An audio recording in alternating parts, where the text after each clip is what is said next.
-1 scroll. It worked. I had 2 in my inventory. I usually keep 2 around. So in case something like this happens, I don't accidentally walk in with 0 after this. Always have 2.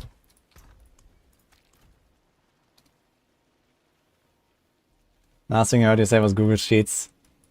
Yeah, I was talking about how I theorycrafted before. I'm not sure if I still have them. Maybe I could show them. But you know, I had like a Google Sheet, and like at the top I had like the skills listed out, I had like the damage values listed out, I had like the aspects listed on every single slot, and I had like the legendary, I had the Paragon nodes listed I want to take. I had like calculated how many stats do I have on every single piece. And you know, how much damage I would gain from like additive versus this versus that, and I tried to map out, okay, what are the best builds, you know? We had to make decisions which builds to put on max, or I had to make decisions like which builds to raise throughout first, and all that stuff, right?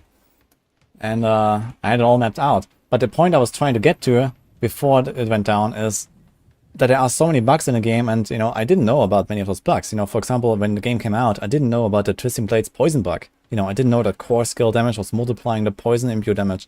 I didn't know that Blade Dancer was applying poison damage at 100% value instead of 15% value, right? These kind of things. And suddenly, you know, Season 0 comes around, Season 1 comes around, and we have this poison imbue rogue with Twisting Blades. And I was really bamboozled, like, why is it so powerful? That cannot be, you know?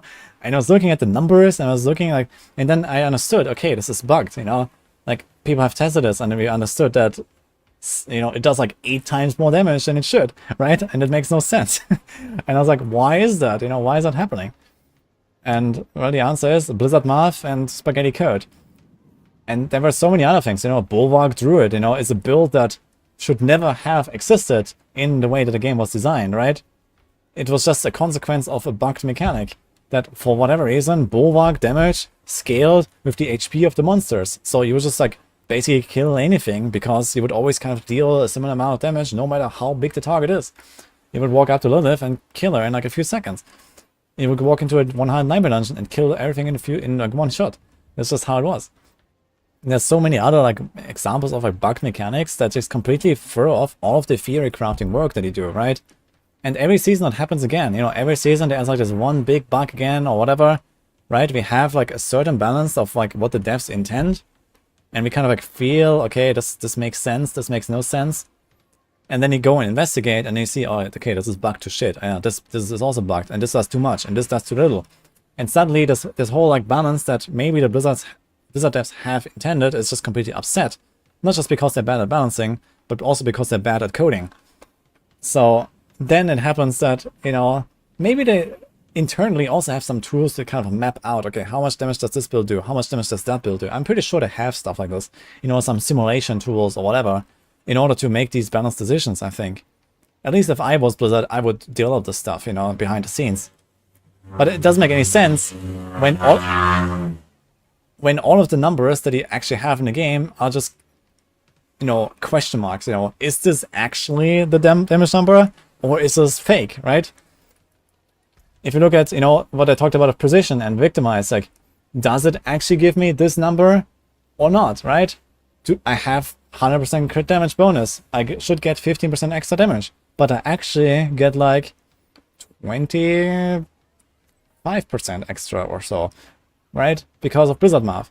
So this just, you know, of course, it kind of like throws off the balance. And maybe they made this precision key passive and they thought, yeah, okay, this looks fine. You know, okay, this is going to do that much. This is going to do that much. Okay, it's like a ×2 multiplier. But the reality is it's actually a ×6 because of Blizzard math.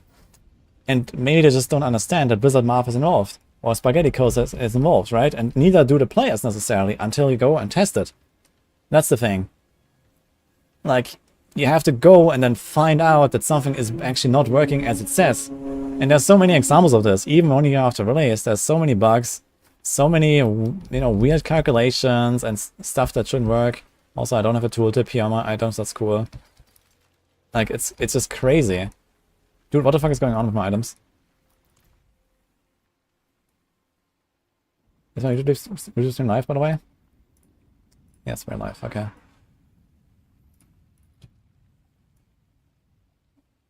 Actually, my Twitch stream did not cut out. I was fast enough. That's surprising. So with a power cut, That was a long delay for this menu to pop up, by the way. So with a power cut, usually the router goes down, and then it takes like, a few minutes for the internet to come back. I was kind of surprised to see that the internet was back so fast. I just restarted twice.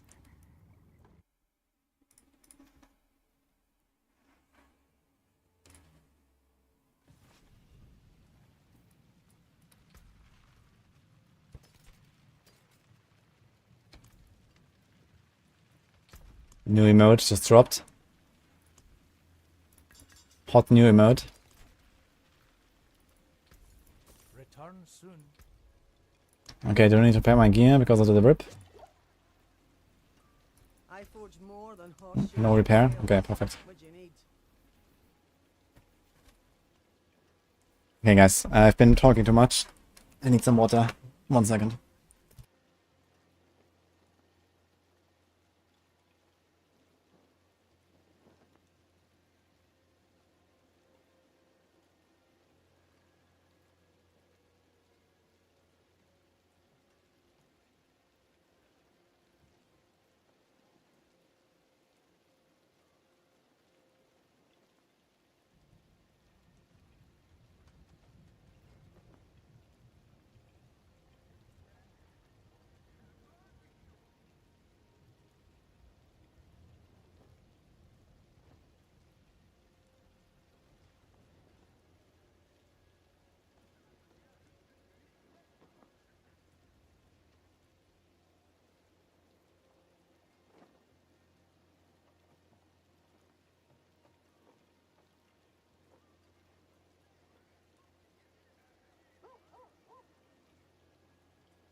You guys jamming?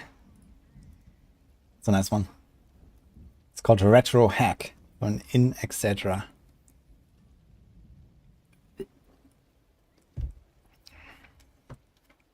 My opinion on the most fun, viable rogue build without Ubernix. I think you should ask our expert Darkside here in chat. Maybe he can help you.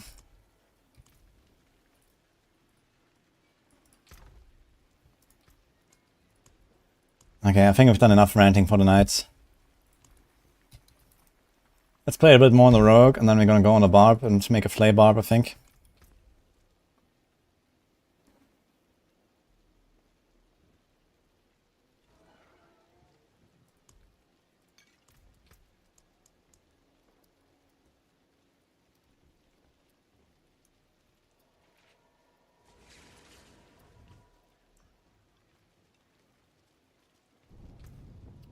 Nina V.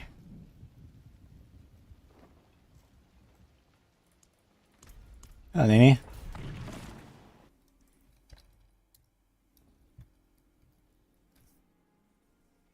Thank you for the food, by the way.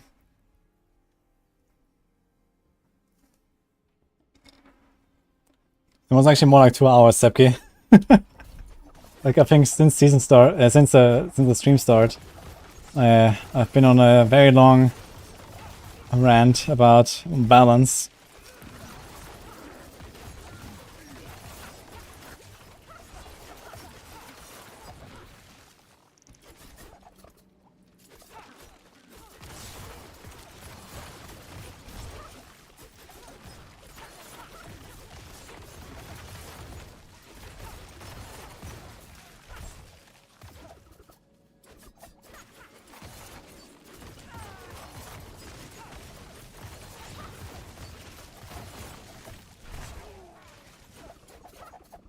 Isn't Season 5 starting in October? No, that's Season 6. Season 5 is in August.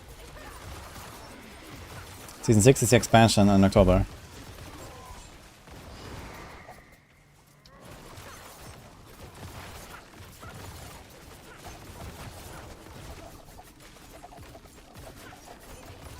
Yo, D4 good, getting pumped up for the expansion, huh?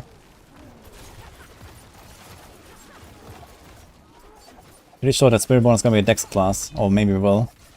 Not strength though.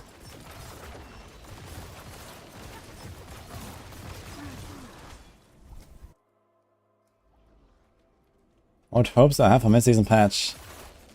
Well, my main hope is bring back Malphas. Maybe Vaults. Make something cool out of them. Maybe Gold Farm or something. And yeah, I mean, like, balance-wise, we'll see. I mean, there's gonna be some balance stuff in there. Maybe they're gonna bring back and enable some cool builds. I'd love to see something for Chain Lightning or Charge Bolts or something. There's definitely some potential. Maybe some other, like, underused, underplayed builds that really have no viability currently. There's a bunch of things.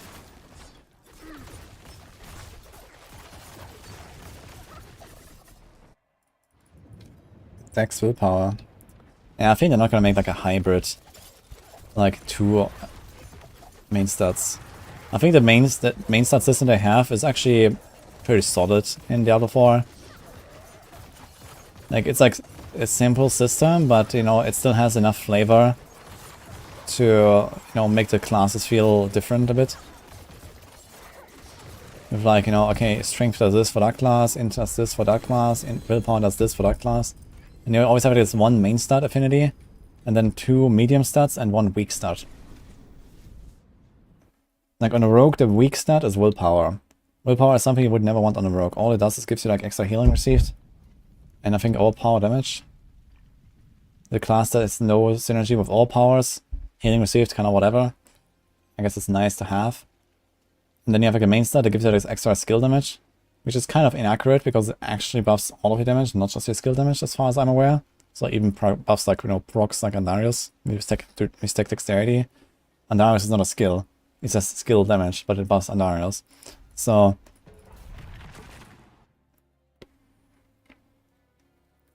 and also in the way that Paragon boards are designed. Every Paragon board on every class looks exactly the same. There's 8 Paragon boards right now, and they all have a specific layout for all 4 classes, or all 5 classes. So there is like, you know, the cheap shot board layout, and it has exactly the same layout on all of the other classes on, you know, the, I'm sure what they call it on all the other classes, but you know, there's like one Paragon board that looks exactly like cheap shot on Rogue for every class. There's one that looks exactly like the exploit weakness for every class. Like exploit weakness, for example, is Warbringer on Barb, I think, and stuff like that. So they look exactly the same. The only difference is that the main stat and off stats and so on, they are flipped. So whatever is a dex node on a rogue board is a strength node on a barb board, and a willpower node on a druid board, and an int node on a Sorc and a Necro board. And then whatever is a dex node on the, a strength node on the rogue board is like, you know, a dex node on the barb board, and so on. So it's like, it's just flipped to another stat.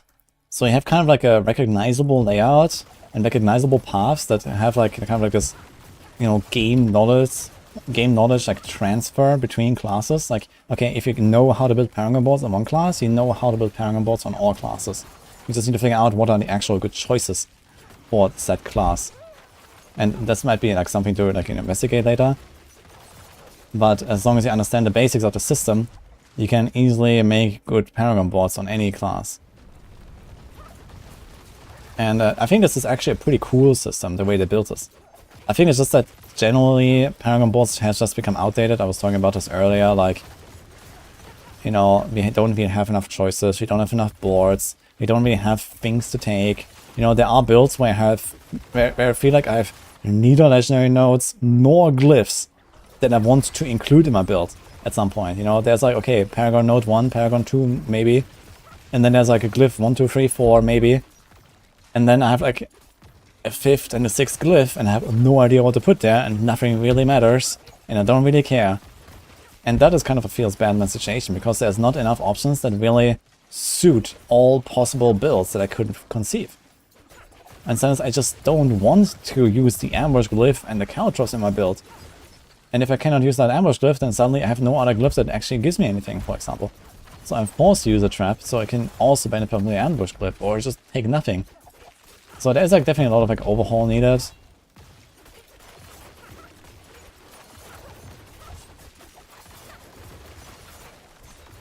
But generally, for example, it's kind of like a nice system. I think they should probably cut back on the size of Paragon boards and the points in the expansion. Make it 1 point per level, or 2 points per level, and not 4. You know, make the boards smaller, shorter paths. You know, whatever. You can like, you know, rescale everything a little bit. Also with like how fast leveling is these days. Like if you level up and you actually do it fast, you know, you get like multiple Paragon points per minute. You know, this is not like you grind for like half an hour, you get 1 point, you open your Paragon, you click, and that's it. No, you do like 1 dungeon and you have 12 points, you know, in 3 minutes. Like, it's ridiculous, you know? Like, how do people even deal with that? You know, I can barely deal with that. Like, how do casual people deal with that?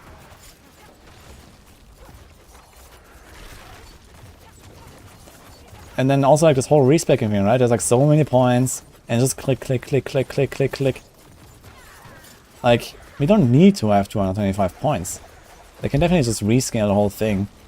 Make it fewer points, make it smaller boards, you know, make it, okay, maybe not as complicated. I mean, that's okay. You take the stuff that you want to take and you leave, right? And that's it.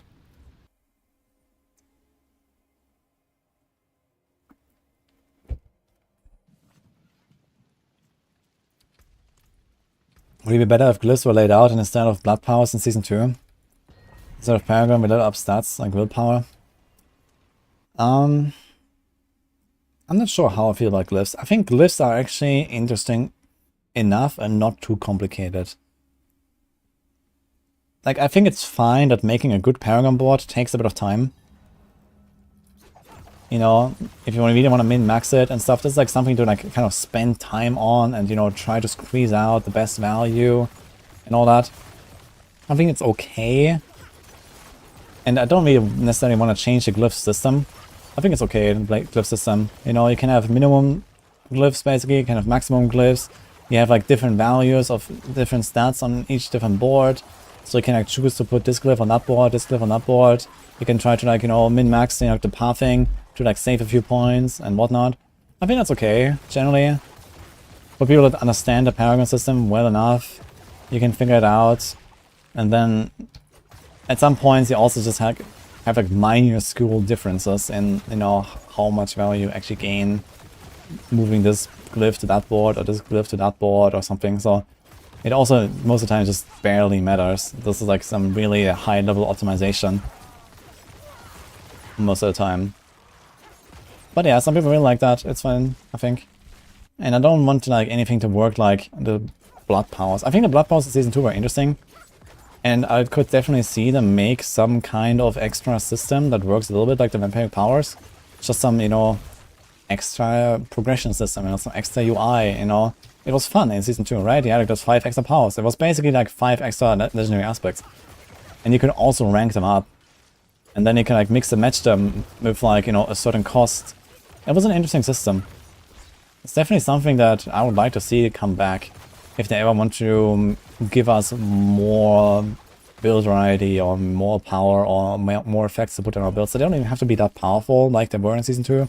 I think the vampiric powers were like too impactful, to be honest. They were very strong and you had 5 of them. I think, you know, if they make something like this like a permanent system, it could be smaller. It could be like, you know, different little effects. You know, let's say on the level of like half a legendary power or so, and you have like 5 of them. That would be okay. Something out of the ordinary, you know, that you cannot otherwise get from certain effects. There could be like many cool utility bonuses or, you know, something, for example, that helps you to deal with the boss damage that I explained earlier. You can like maybe choose like one, you know, huge power that gives you like single target damage in long fights or whatever, right? wouldn't be so bad to have some such system permanently, like vampiric powers. It was fun. I think a lot of people really enjoy the vampiric powers. Not because of the powers themselves, but because of how they integrate it into builds. I mean, people really loved Hammermancy. And to be real, we cannot have Hammermancy again. But I guess these days we have Holy Bolts, so I guess we have Hammermancy again on crack. So, I'm not sure what I'm talking about.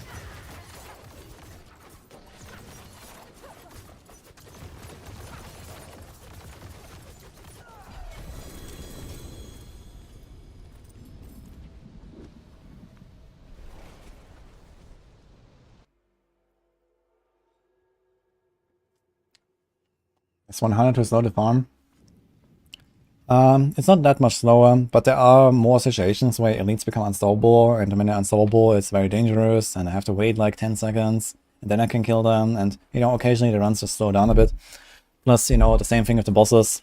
Sometimes I don't kill the bosses in 2 staggers, and then little spawns, and it becomes dangerous, and it's no need to risk it. And I don't really farm more efficiently on 100. I might get slightly more mats, but the runs are slightly slower, so I'll just stick to this now.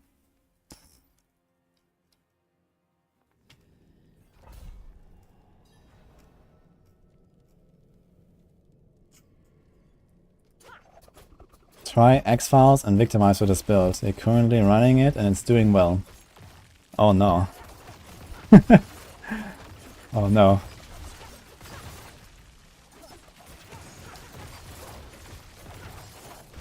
I talked about this at length earlier.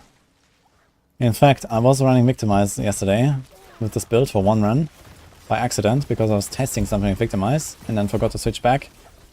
And I cleared a 94 in like 2.5 minutes to the boss. And then I realized at 90%, oh, I have Victimize. Look at those funny explosions.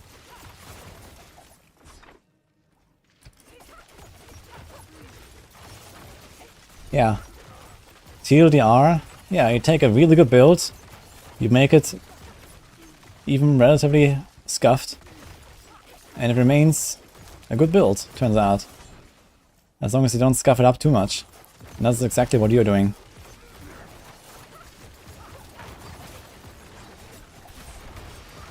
So the truth is, X-Files does nothing for you, and Victimize does even less than that. But Andaris is just powerful enough that you don't really notice until you actually push the limits a little bit. So this is just how it is.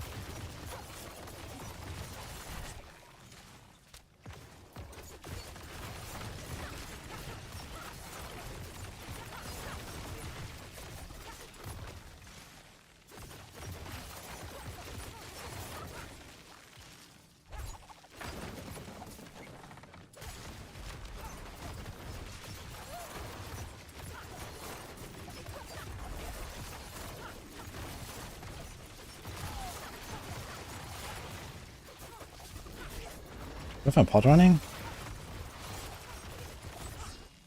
Yes.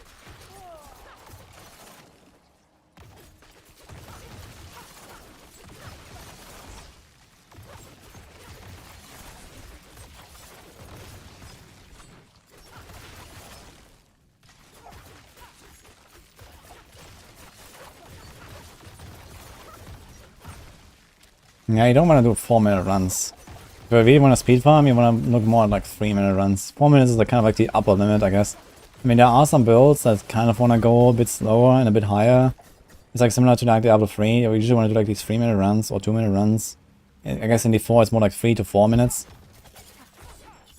And some builds don't have much trouble going higher and not much slower. It depends on, like, for example, how much single target damage you have. If you have a build with very high single target damage, then you're generally fine going like a bit higher and a bit slower. And if you have like kind of shitty boss damage, then usually you want to go like just like really fast runs, you know, go for like this 1-stagger kill or 2-stagger kill and that's it. Like this. And here's a build that really relies on the stagger for the boss kill. So if you go to like a too high tier, you're gonna run into a situation where 2 staggers are not enough. It even happens on 94 occasionally, not too often.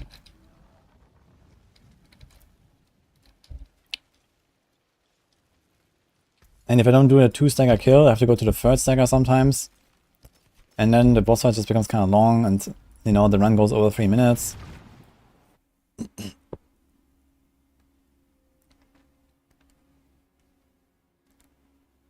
It's a blast because there's explosions everywhere. Yeah, I agree, man. I mean, it's literally a blast because explosions. It looks cool. You know, if you want to look even cooler, you can also throw in arrow storms if you really want. And you will probably still be able to farm your 80s. You know, it could be 95s, it could be even 100s. But hey, you can do arrow storms and victimize and X-Files, and it looks cool. And you can do your 80s. Because Endars is that strong. But it really doesn't make sense.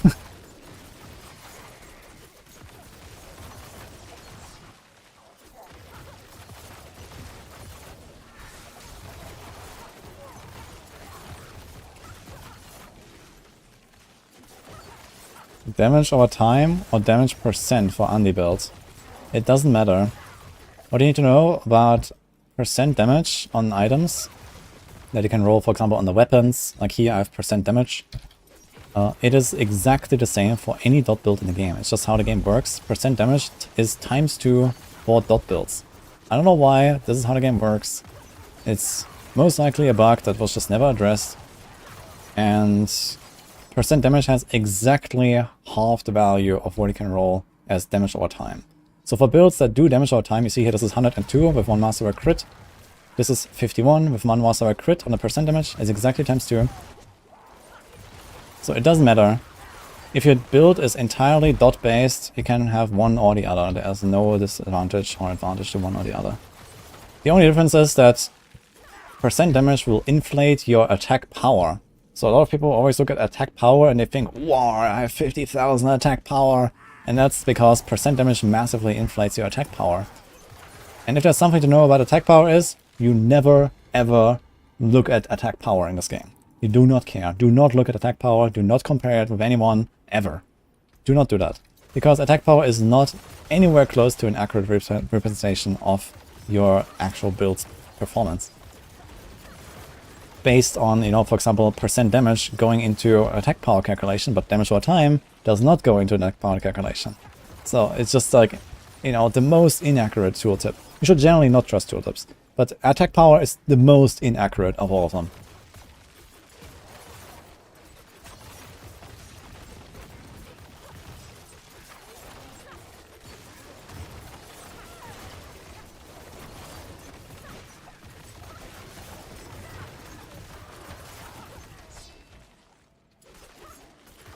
You have 95k attack power on Blight Necro. Let's go.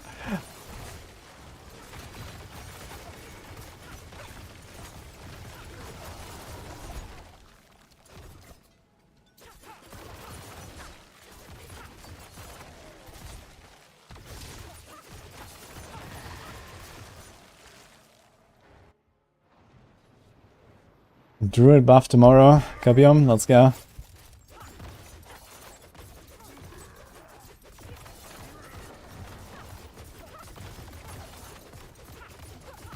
Would damage work for Blade?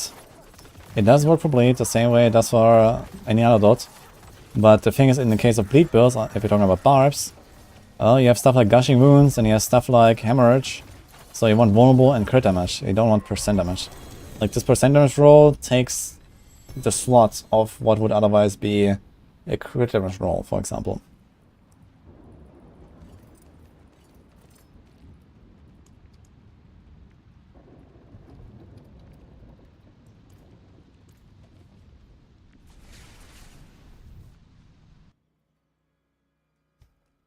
Wait, what Druid buff? I think it's not unlikely we're gonna see some Druid buffs tomorrow. But yeah.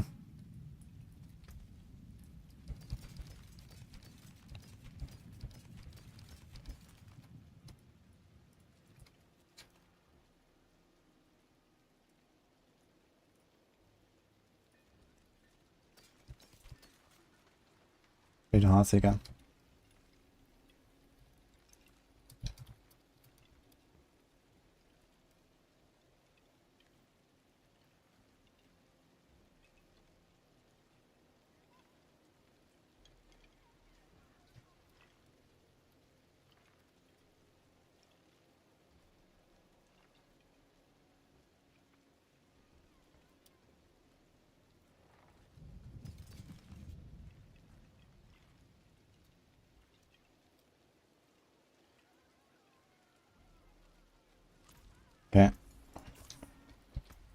What's that? Short time. Crit dagger. We don't do that, I guess. Transaction. This might be overstepping.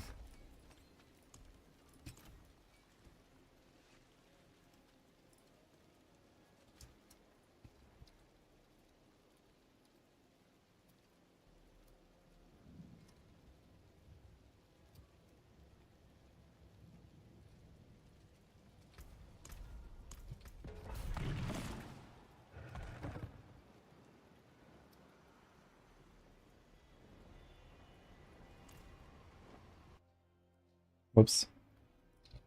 I misclicked and I just closed my Twitch dashboard. Might have lost my chat. Oh no, it loads. Okay. Let's go.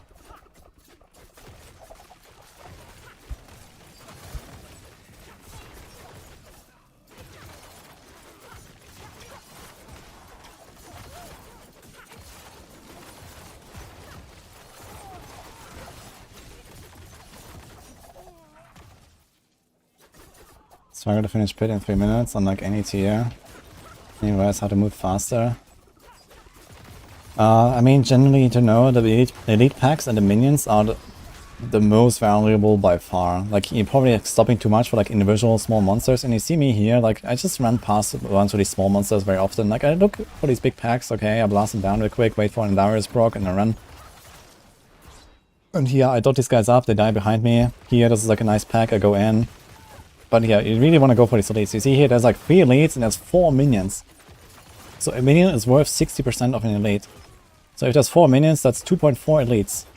And 3 elites themselves, so that's 5.4 elites here. I'm not sure how much an elite does, but if I had to guess, it's probably like 2-3% progression or so. Looking at this bar here, see how much it keeps going up. Look at this pack now. It's at the 1 on the timer. And now these elites die, and boom, it goes past the 3, like to the middle almost. So yeah, this was something like, you know, 8% or whatever from this elite pack. And you see here how much time I spent on these small monsters, and I got like maybe a third of what these 3 elites gave me. And now here's like 4 minions again, and 3 elites, you see, boom, it was like 10%. So I really want to go for those elite packs. Now the thing is that if you speak too much of the small trash, it does add up, and you can run into situations where you just don't have enough monsters at the end of the run. And you have to backtrack. So you want to avoid that, because it is actually pretty tight. Like, they made these maps pretty tight with the progression. You kind of have to clear most of it. You have to at least try to clear all of the elite packs. And then some monster types or some maps are just a bit more juicy than others. So, you know, it depends a bit on RNG. But you definitely want to make sure that you have enough progression and don't backtrack. But most of the time, you can kind of just hunt down these elite packs. Because this is where I really get the most progression. And then also you have, for example, the champion packs here. They have these champions and they can really slow you down. If you don't kill these champions fast, and let's say in my case this happens sometimes where I walk into the pack, I start hitting them, and then there's a champion walking in, and I already froze the entire pack. And they can only CC enemies for 5 seconds, then become unstoppable for 8 seconds. In this build, this is no damage when they are unstoppable. I only do damage when they're CC'd. So I have 5 seconds after engaging to kill them. And I need maybe like 2-3 seconds of actually dealing damage to kill these elites at this tier. So this means if there's a champion walking in and it makes them basically immune, I need to kill the champion, and I don't kill a champion in like 1 or 2 seconds most of the time. You know, I need to proc the Darius, that might take a second or 2 to even start, and then it ticks down for like a second or 2, and then very easily those 5 seconds pass and the elites become unstoppable, and then I have to wait. So you really want to avoid that, for example, as well, if you're playing like a rogue like this here. Doesn't really matter on like a Barb, for example. You don't care about staggering and CCing enemies. You just blast, right? But for rogues this is important. For Sorcs this is important. On some Necro builds with the darkness passives that's important. And control glyph, for example. So it can at least matter to some degree. But yeah, in the case of rogues, of frigid finesse and all that, like from retribution aspect, like all these multipliers just drop. Like here, you see how fast these guys die? If now a champion walks in from the side, like if this guy was engaged here, this champion, and he walks down there while I'm CCing them, then these guys will 100% live and become unstoppable. Okay, depends on the timing. In the case of dots for the poison, you actually you snapshot the damage. So even if the champion walks in later, if the Darius is already applied, it will take down to full damage. Likewise, if I apply Andariel's dot and then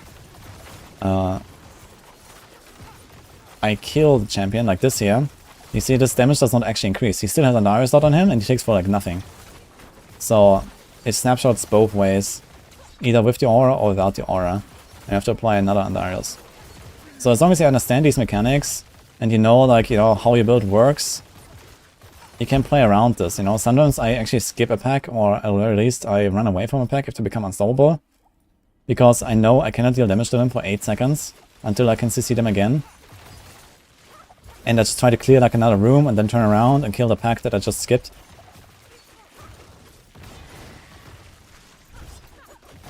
Like here, for example, make sure you get these champions first, because they will walk up here if you go to this pack. Like, you don't want to kill the champions, although they are also worth 60% of an elite.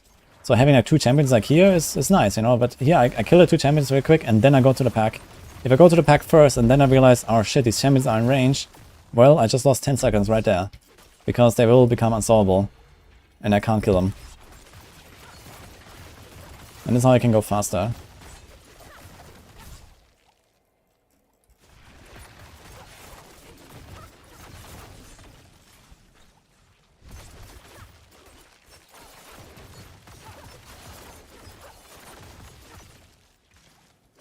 Minions are elites.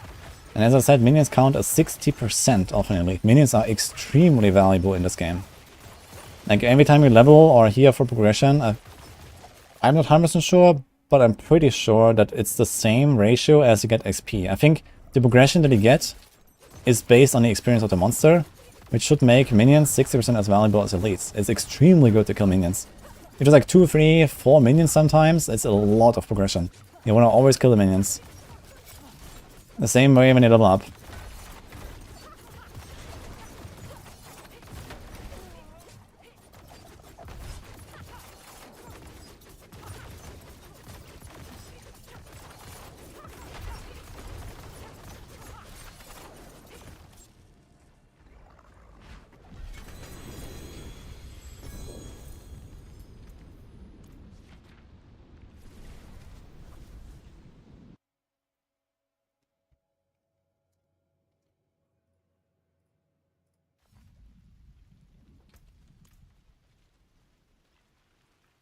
When you saw weapons as a barb, it showed me mace. That's the spirit. And you open the skill fly out and then you can middle mouse button for the arsenal selection.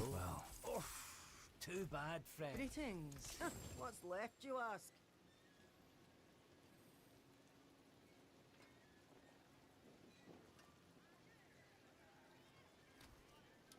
What's still got some good in it? Shame. Hello, shame that. Hello, well, there's something special. The most fun, viable rock build right now without über nix. Oof. Oh, that's probably Heartsick in that case. Don't need any uniques for that, and it's decently fun.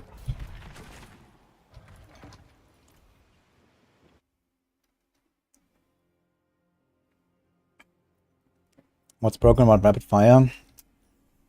Well, its damage output is really high, if we consider that broken. Other than that, there's nothing really broken with it, it's just that it's 100% precise, and people don't like it. They want to have the spread back that it used to have, where the arrows fly a bit in like a random position around the target area. Because that helps with clearing, basically. People don't like that it's like omega precise right now. You see here, that champion walked in, and these guys are still taking for full dot damage. They're just dying. Even though the champion walked in and gave him the aura, but I already applied Andariel's.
You give it 2 times master crit on Shaco or try to reload to max HP. You got 2 times on cooldown.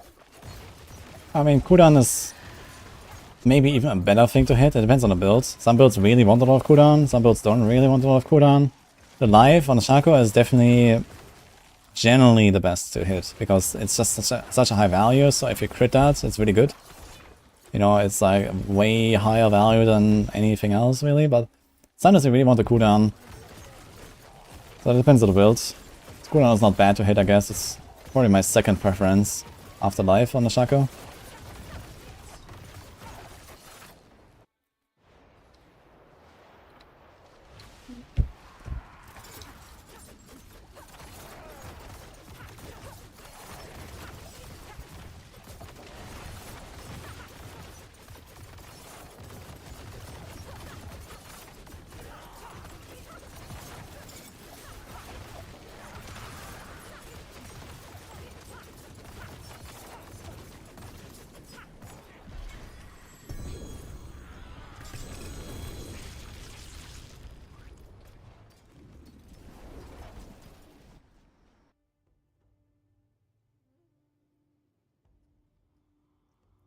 Should I get an eagle aspect to enough arrows that can be cast like a core skill?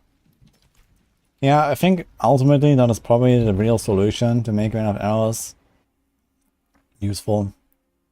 I don't know. Or maybe just lower the base cooldown massively to the point where you can just use it every few seconds.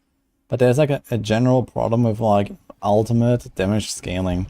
Like every ultimate that is supposed to deal damage currently does not work in the game. There's no ultimate in the game that actually is used for its damage output.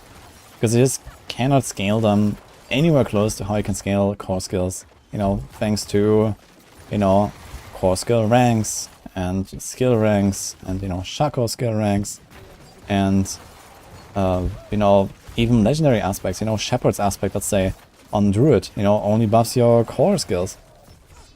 And, you know, Elementalist aspect on Sorc only buffs your core skills. You know, all this kind of stuff.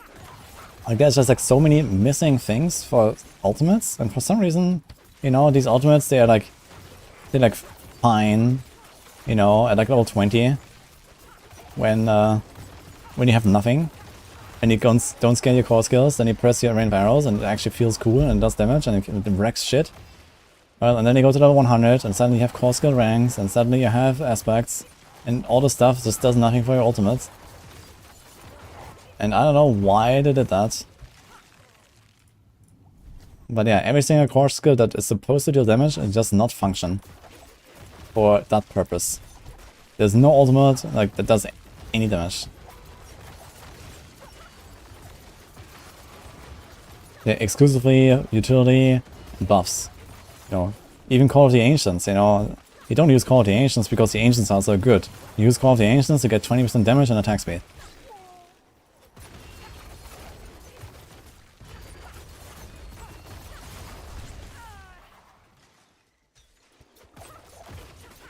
Except Lacerate. Yeah, Lacerate is nuts, man. Crazy. Yeah, and the thing is that with the current design, they can do whatever they want. It will never, like, you know, now, like I talked about this earlier as well, like the hyper specialization that we have, right? You invest everything into your one core skill, and you kind of like slowly devolve into one button playstyles more and more. I mean, we kind of had this since the start of the game as well. You like this one core skill, you invest everything, and this is like how you play. And there's like a general problem with like how ARPGs are being developed, I feel. Like, they don't really have room for these like multi-skill builds or something like that. Because you need to invest everything into one thing because of multiplicative scaling of, you know, you add an aspect, you add another aspect, you add another passive, you add another legendary node, and you know, you can decide, okay, do I have 2 skills at 100% power? Or do I have 1 skill at 200% power? And well, the correct answer in every single case is you get 1 skill that does double the damage than it is to get like, you know, 2 different skills where, you know, one does AoE and one does single target at way less power.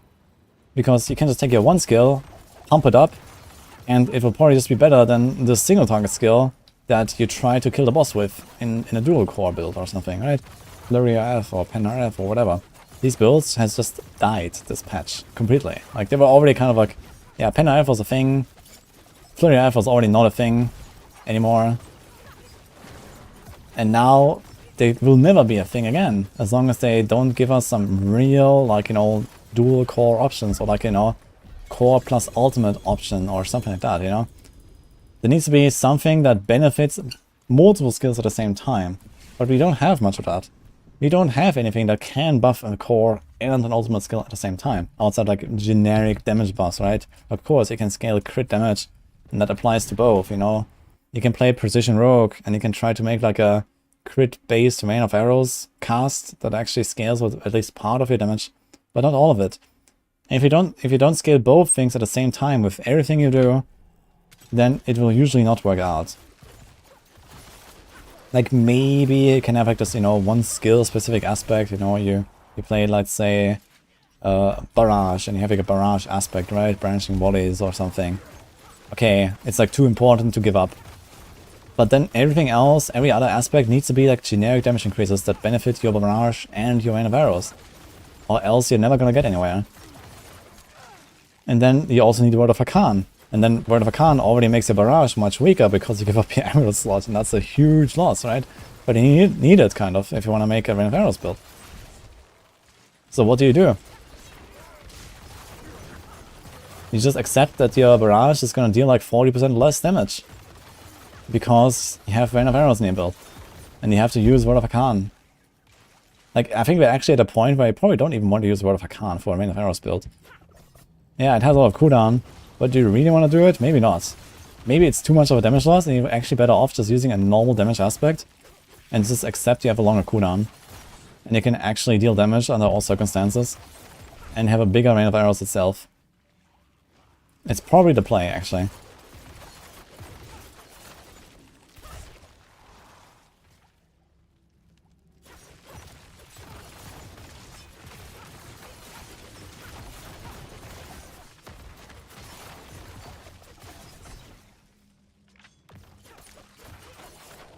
Would Heartseeker work with Forceful Arrow? Yeah, it does. Forceful Arrow is kind of similar to Heartseeker. In very large packs, you will even do more damage. And your boss damage will be probably roughly half or so. And your general feel of the build will be already kinda bad, because you don't have this auto-targeting and, you know, the fact that you take longer for elites everywhere, but technically, you can play with Forceful Arrow. It has the same like a hit, it has a very similar damage output per arrow. It doesn't have the second arrow that Heartseeker produces, but every third shot pierces everything, so it could potentially hit much more targets.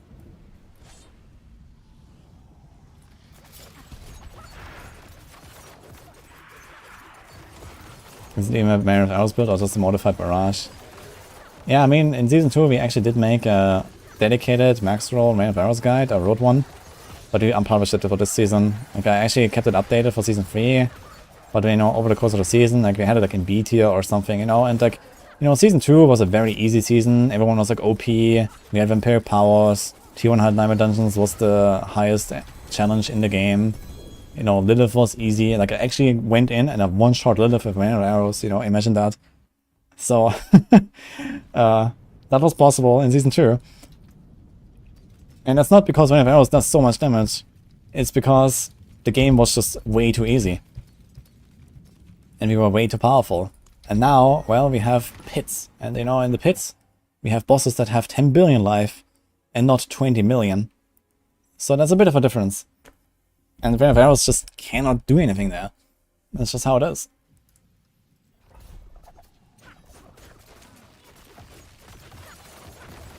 And so we deleted the guide.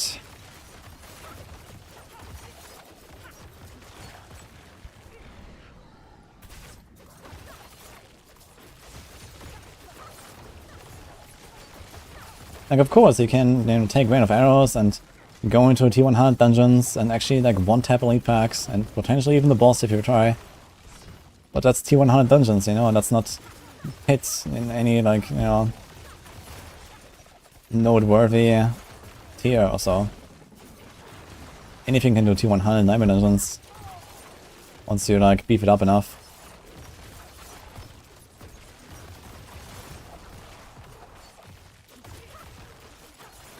New way of errors, aspect, 1000% damage against bosses.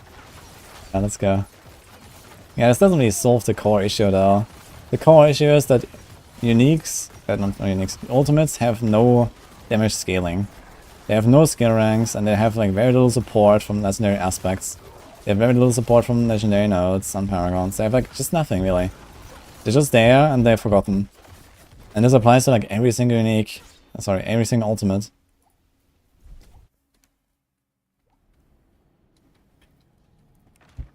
Yeah, some of them even have like unique items like Word of Arcane, but it still doesn't add any scaling really. You know, it just makes it slightly better, or let's say slightly less shit. But you still don't solve the core problem. Which is that after you get the Word of Arcane, there's nothing else you can do.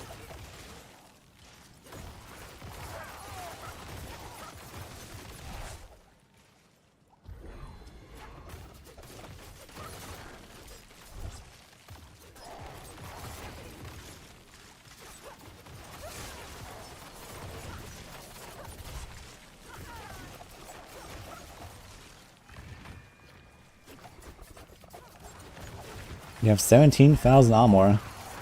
That's a lot of armor. You should give half to your next character. And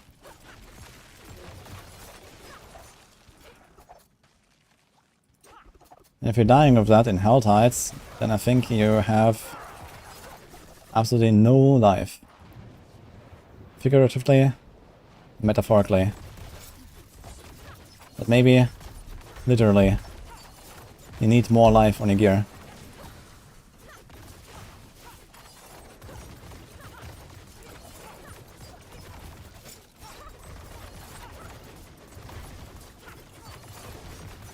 You have 8,000 life.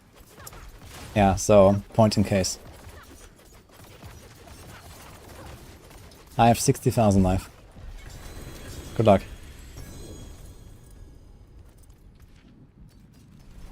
Yeah, remove 8,000 armor and put life rolls.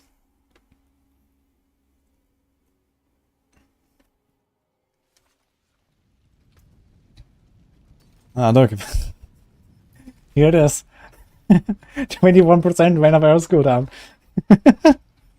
Oh shit.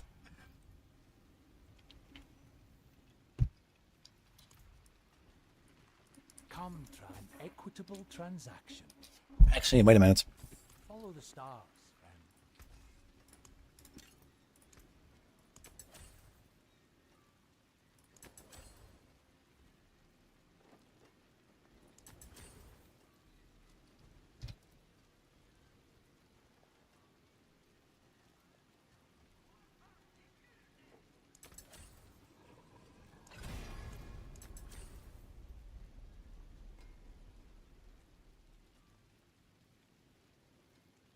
That's actually kind of curious.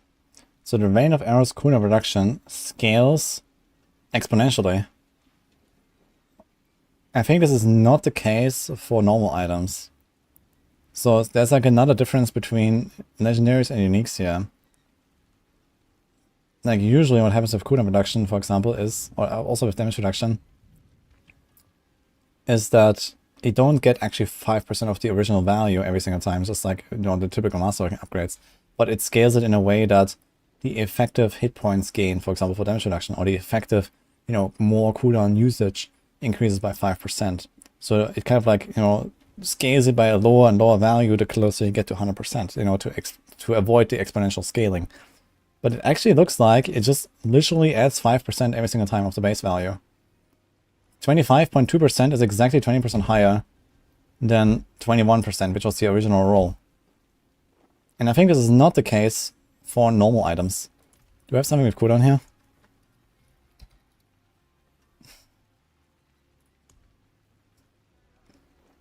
Something that's maybe already tempered.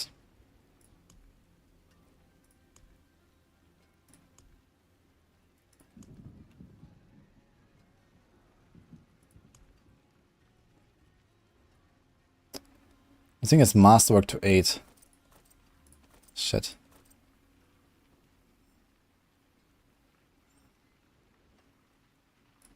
Okay, I'm just going to do this for science. It says 8%, so it's kind of easy to see. It's temperate. Perfect poison rest, by the way. So...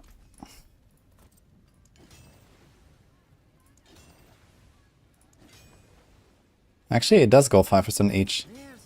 Did they actually change the system? Ah, here, we actually got a crit. So now we have a 40% bonus. It is actually scaling off the base value. That was changed. That was actually changed. So I noticed it the first time with resource cost reduction on the weapon. So what happened, at least on the PTR still, it's not inverse multiplicative actually. Look, it used to be that way with blacksmith upgrades, but it's no longer the case. I didn't realize that's actually the same for cooldown. I noticed this on resource cost reduction on weapons. So it's the same with cooldown. The more you invest into it, the better it becomes. This actually has exponential scaling. The thing is that the numbers are like relatively small, right? The maximum cooldown reduction you can get is, I think, 20.2. If you have a greater affix, triple masterwork crit. 21.6, yeah. So you're kind of at low enough values for it to not matter much. But in the past, it actually did not work that way. It actually was inverse multiplicative for cooldown and for resource, and this is no longer the case. Even on the PTR, it was inverse multiplicative. The CDR on Maxwell is wrong. Does it show that?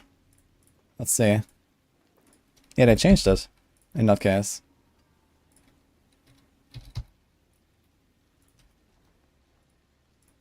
Yeah, that's 20.2. So this is because we have the old calc here. You see, this is 20.2, but what you're actually getting in the game is 21.6. Because it doesn't have the inverse multiplicative scaling anymore. It just goes off the base value. So on the PTR, it used to work the way that it says in the planner. But now it was changed to this. I noticed this with resource cost reduction. Because, for example, when you have a normal resource cost reduction roll on a two-handed weapon, it's 14%. If it's a greater affix, it's 21%. 50% extra. And you think, ah, okay, standard, 50%, you know, nice. But it was not the case on the PTR. It was less than 50% extra. And then every upgrade you add was less than 5% extra.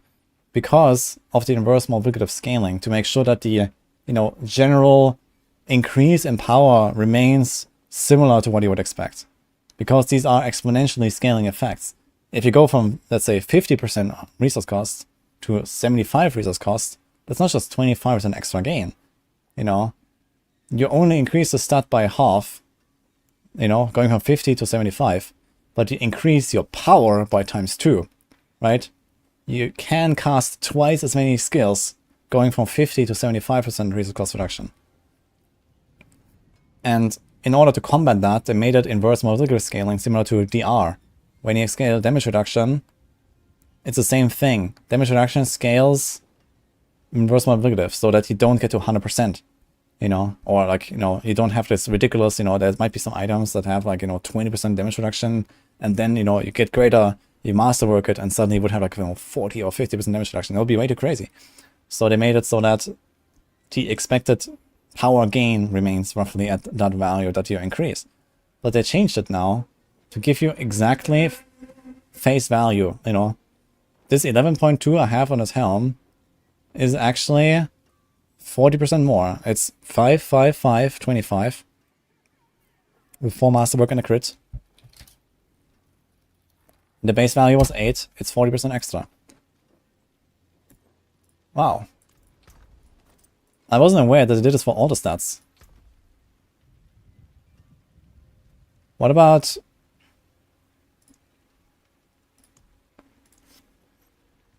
Wait a minute. Let me go on a Barb.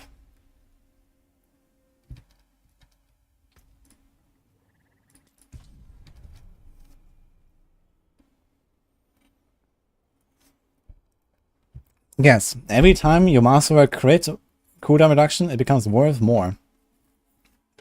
I mean, as I said, the numbers are small enough for this effect to not really make it go out of control. But if you ever get, something like Word of Arcane. Word of Arcane is an item that has enough cooldown reduction for this to matter, I would say. It has 21% cooldown reduction, baseline.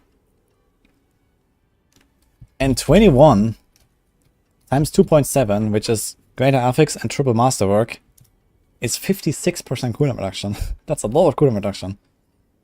And in the old system, it would probably end up at something like, I don't know, 45 or something. So it would be a pretty noticeable difference.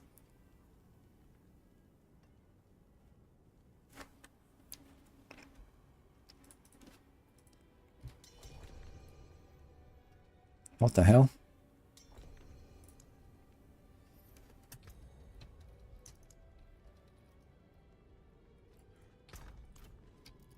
Wait. What is going on here?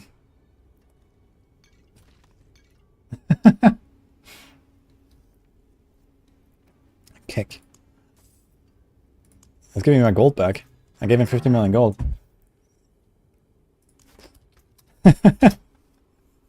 Okay. Random Rax appears, guys. Sure.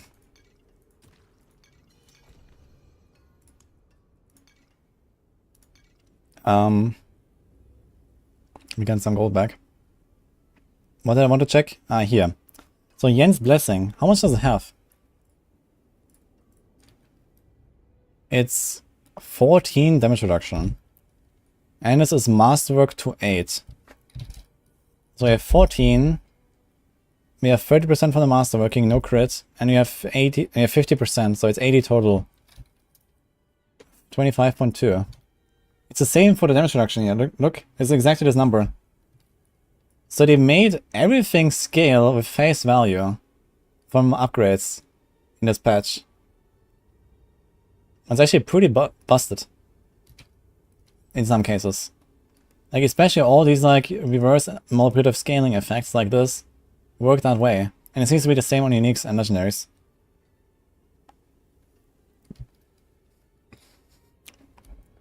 So what does this say here? 12? Okay, let's make this 8 and greater. And you see here, this used to be 23.8. And now it's 25.2. So this is like an effective hit points gain of like 2% roughly at that point already. And the more you invest, the better it becomes. Like here, greater triple masterwork is 33.5 in the old system. And now it's 37.8. Like you get like a 3-4% EHP here.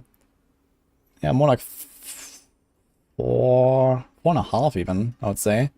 Just for free now. So there's actually like some crazy extra value you can get in some cases. That's a lot of DR.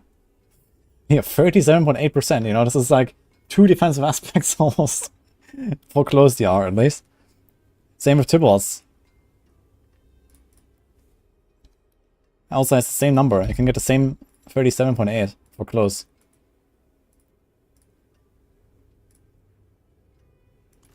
Hey Splash, thanks for stopping. They made greater affix scale of GA value? No, so greater affixes still do not... Okay, that's actually not really true anymore. So generally, greater affixes do not change the value of masterworking. What greater affixes do is they add 50% to the base value. And masterworking adds 5% to the base value or 25% to the base value. There's no interaction between the two directly. However, in those cases where you have one stat that scales exponentially, but the more you have of it, in this case close DR, or any other damage reduction, or cooldown reduction, or resource cost, all these reductions basically, because they work reverse of what other stats do, you know? Usually you have plus damage, plus attack speed, plus crit, you know? You just add more and more and more. But with reductions, it's the opposite. You get closer and closer to 0. You know, 0% damage taken, 0% cooldown, 0% resource cost, right?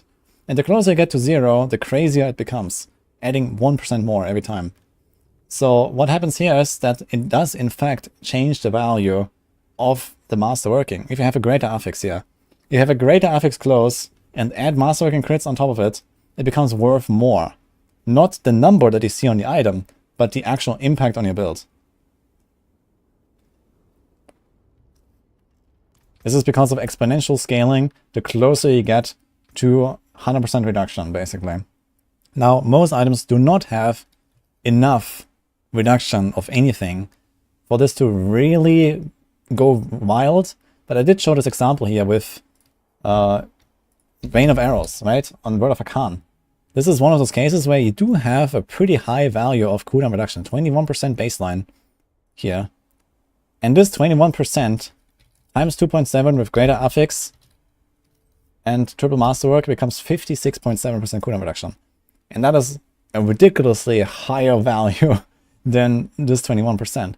And if you do like, greater affix and triple masterwork, let's say ultimate damage or even the movement speed, yeah, it would feel really nice. But it's nowhere close in the power gain that you can get from having an effect like this boosted that much.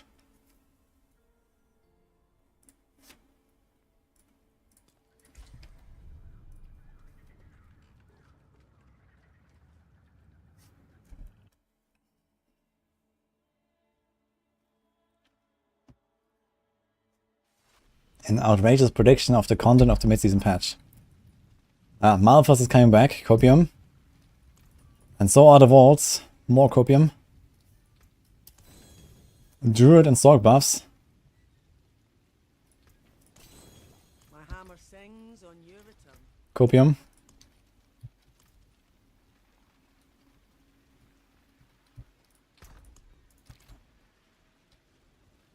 Is it possible to get 100% CDR? Well, that's a good question. The answer is probably no, because they are hard capped cooldown reduction to 75%. And in fact, that applies to skill specific cooldown. So what happens is you have a cooldown reduction value in your character sheet, right? I'm not sure if it says that right now. It might not. Okay. Let me try to find the helm again. So you have this helm here, right? So now we have 11.2 cooldown and it says this amount is kept at 75%. However, what doesn't show up here is skill specific cooldown. This Rain of Arrows cooldown reduction, for example, that I just showed. Now, interestingly, skill specific cooldown reduction is also kept at 75 and it interacts with this cap. So the maximum cooldown reduction you can have is 75% for any skill, even if you have ridiculous amounts of extra cooldown reduction for that skill. And you can hit that very easily in some cases. If you look at, for example, the tempers you can put on Barbs, our dear old friends. So we have stuff like here, 22.5 Call of the Ancients cooldown reduction, 22.5 Iron Maelstrom cooldown reduction, here, 20% Steel Grasp. If you do this 3 times, you do this, you get 30%. Actually, you get more. Wait a minute, the plan is inaccurate. So it was 22.5 times 1.45 without Master Crit. So 32.62. Which means you have to do 0.68 times 0.68 for a second one, so, and again for a third one. So just putting this stat 3 times, masterworking to 12 without crits, already puts us at 69% cooldown reduction for that skill. So it's very easy to actually hit the 75% cap. I think it's even easier on stuff like Druid with the companions. Wolf. Here, there is 43% cooldown reduction. Wait a minute, there's actually more. 32.5 is the base value. So one single roll without a masterwork crit gives you 47%. So we do the inverse of that. 0.53. So 2 rolls of this gives you 72% cooldown reduction. You don't need anything else to reach the cap. Just 2 rolls of Wolf's cooldown. Maybe, one, the focus offhand or the totem offhand. And that's it. This. Yeah, you're at 74. So what Blizzard doesn't want you to know, basically, is that skill-specific cooldown reduction also goes into the 75% cap. This did not seem like it would work that way when they announced it in the campfire, but it actually does work that way. Because they said there's going to be a global cooldown cap of 75%, and stuff goes too crazy and whatever, but at least to me, watching that, it did not seem like this would apply to skill-specific cooldown reductions, especially because they have these extremely high rolls, but you can actually cap out very easily on some of them, like Wolf's cooldown, Iron Maelstrom cooldown, or whatever.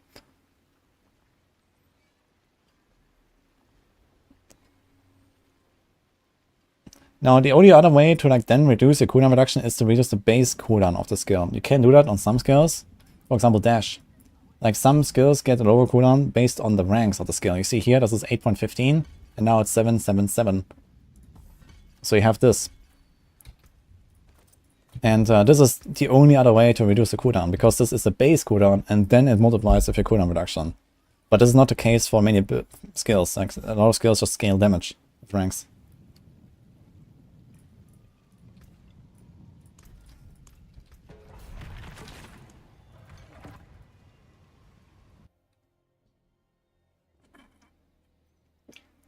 The 10% other sources of CDR do not count for 75%. It's just the gear. I have more than 80% for the evade.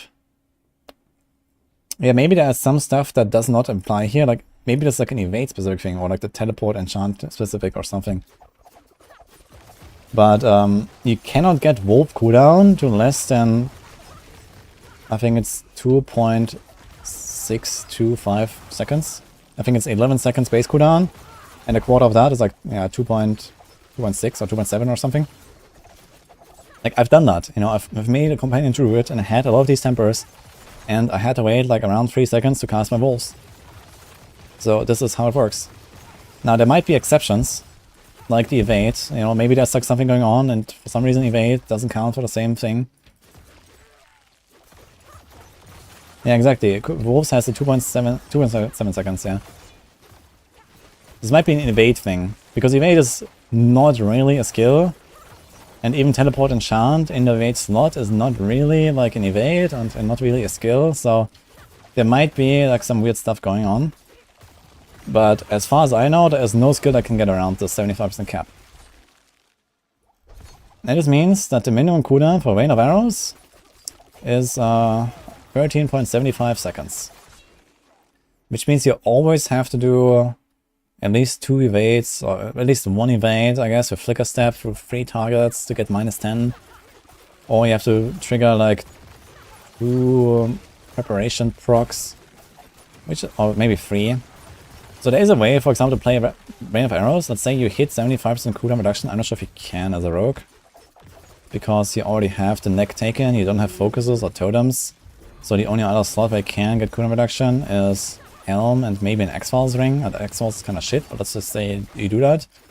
You can probably get to the point where you have 75% cooldown reduction for your Rain of Arrows. So you have a base cooldown of...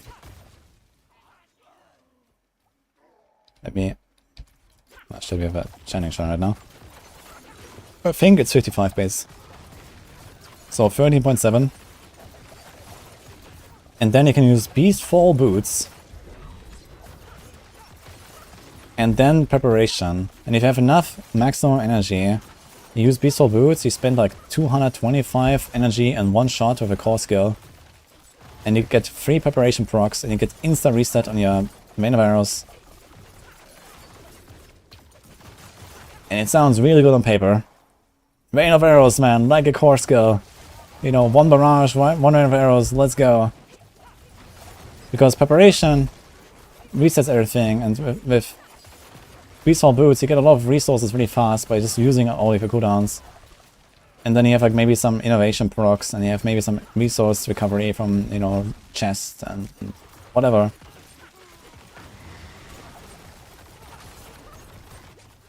It sounds fun. But holy dude. Then you play Rain of Arrows. Maybe I'll do that build for fun. Maybe we're gonna make like a Helltide farmer. And we just go ham. Barrage. And Rain of Arrows. Let's go. You would have to do it with Barrage, I suppose. So we have a bit of single target damage.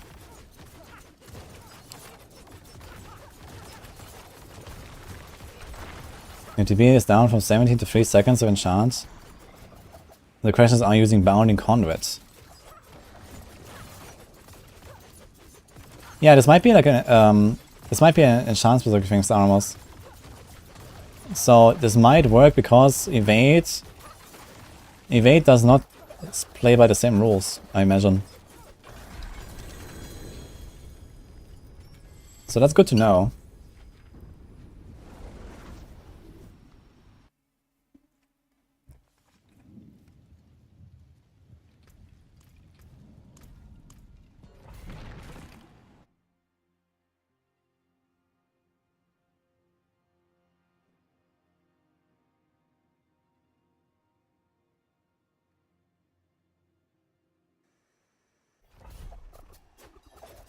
Hello, Black Star. You're correct, there's no exponential growth.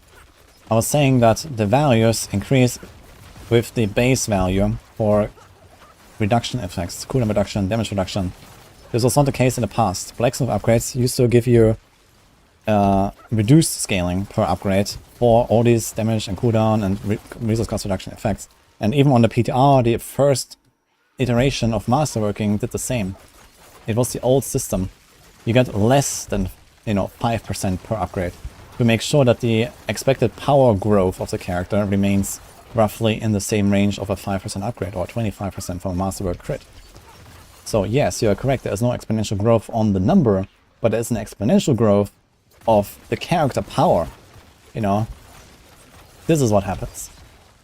If you scale a reduction linearly, it's an exponential growth to the character power. It's just how math works.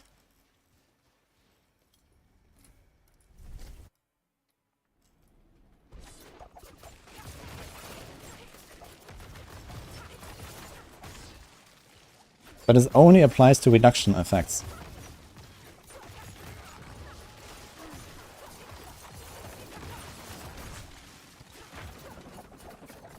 Any thoughts on using Pain Gorger on Heartseeker? Yeah, don't do it. The damage is victimized, not the Pain Gorgers, they cannot proc it.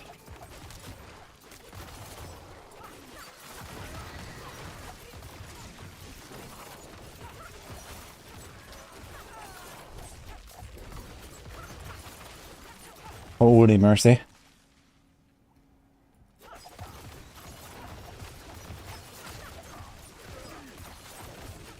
New aspect. Enemies hit by a rain of arrows are vulnerable for 2 seconds. Your damage status increased by 25% to enemies affected by a rain of arrows and humans. Holy.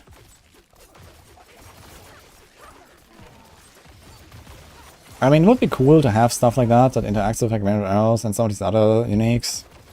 They could definitely start making some unique items and some legendaries that kind of like interact with these skills. Why not? Either use them as a support skill or make them viable as like an AoE nuke or whatever. There's many things they can do. And I guess eventually they will. I would say it's not like the highest priority to try to make like all of the, ultimates viable currently or something, but there's definitely like room for growth here in the build diversity.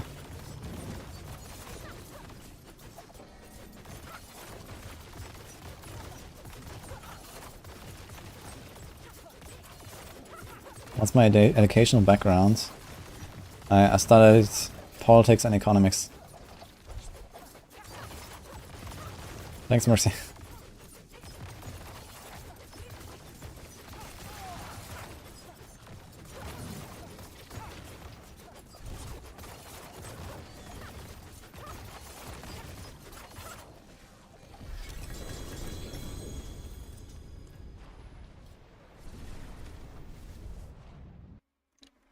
Pounding Corner does not affect TP and chance. Good to know, actually. So that's interesting. So I actually go all in on base cooldown and then evade cooldown. If you wanna TP a lot. And then you have like the evade cooldown reduction per attack. And you attack like 2 times, teleport, attack 2 times, teleport. I guess that's how you go. And then Shaco, 9 ranks. Or even like defensive skills on the chest. You have like 12 ranks or 14 ranks or something. And you're chilling. That's pretty good.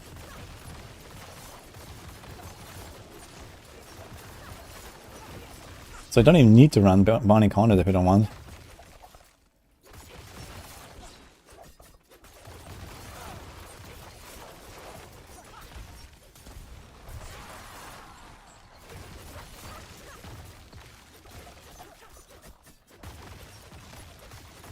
Yeah, 94 is like pretty safe and fast, and I can have a lot of like chanted action here and stuff. I don't need like Omega tryhard currently, so that's why I like farming this tier currently. I could go higher and try hard more, but there's not much of a reason.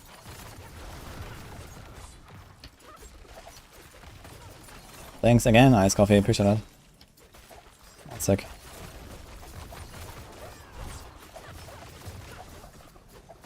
I think I just realized something. I suck at this game. Oh no, man. Well, I got some good news for you. Have you heard of maxroll.gg?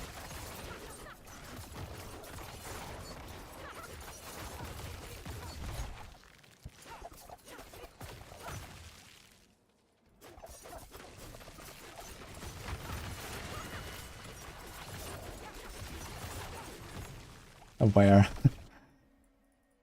I live on maxroll. What build are you doing?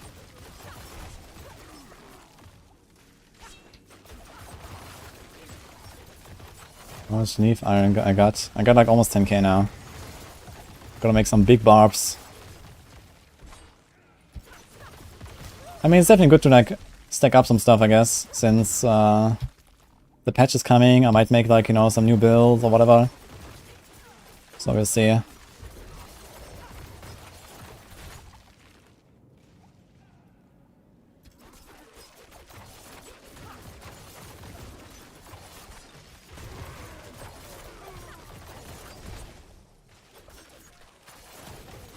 Yeah, we know the mid-season patch tomorrow, guys. Not yet.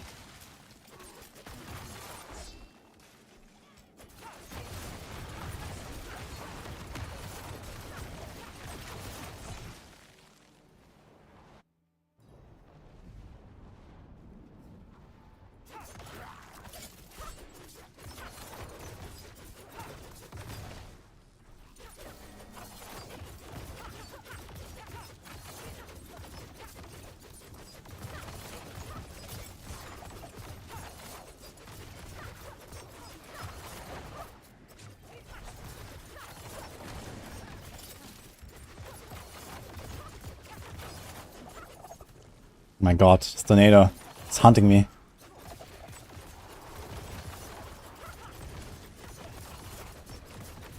It's kinda nice with lifesteal, man. You just stand in the puddle, stand in the barrage, who cares?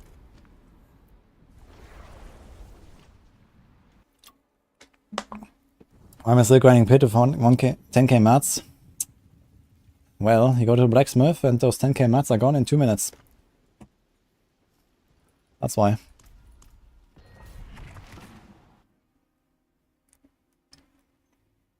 And we have like another 15 builds to make this season, I guess. Or 10.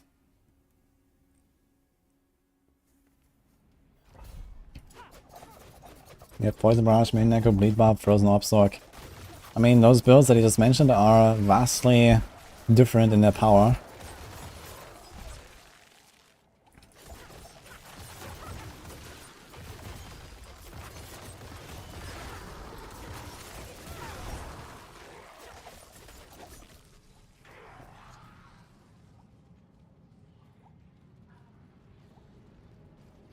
That song. Okay. Was not actually in my playlist. It was a smart shuffle from Spotify. I want to add that.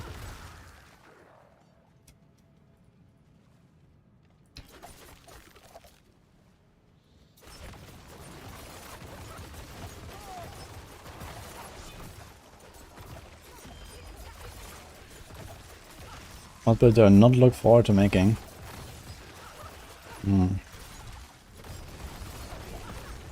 That's a very interesting question. I mean, whatever build I don't want to make, I will not make. I mean, that's pretty straightforward.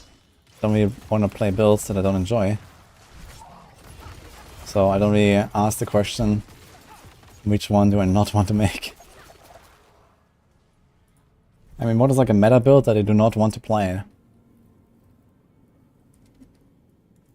I suppose my least favorite of those that I will try this season is Minion Necro. But we'll see. Maybe I'll enjoy it.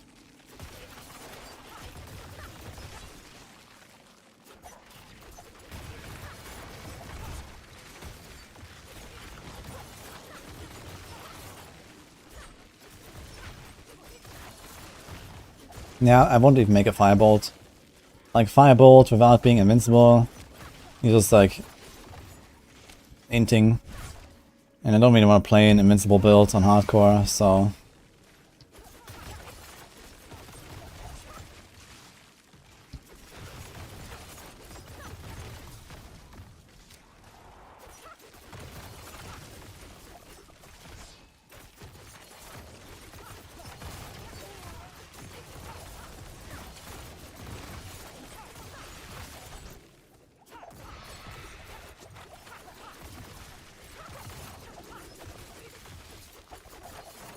This build is build that he thought he would hate is wind shear, but he really enjoyed it. Yeah, wind shear is really fun. I really liked it too. It's like a very simple build, but it just kind of feels good.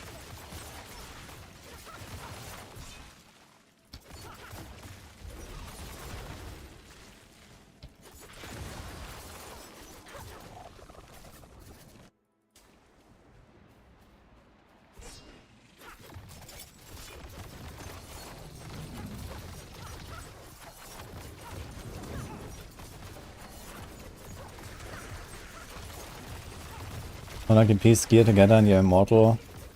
Yeah, but I mean, you can just play a Frozen Orb until you have the gear, and then you play an Immortal Firebolt Sorc, right? Like, yeah, okay, you don't really want to play like a scuffed version of Firebolt, where you're not immortal, of course. You can just wait until you have the gear, and then you're immortal when you play it. And this is how it is. Like, why would you play like a shitty version of it when you can play a good version, right? It's just, you know, I'd rather play Firebolt next season, when Perma Flame Shooter is dead, and then I play like a, you know, a build that I will enjoy more, basically.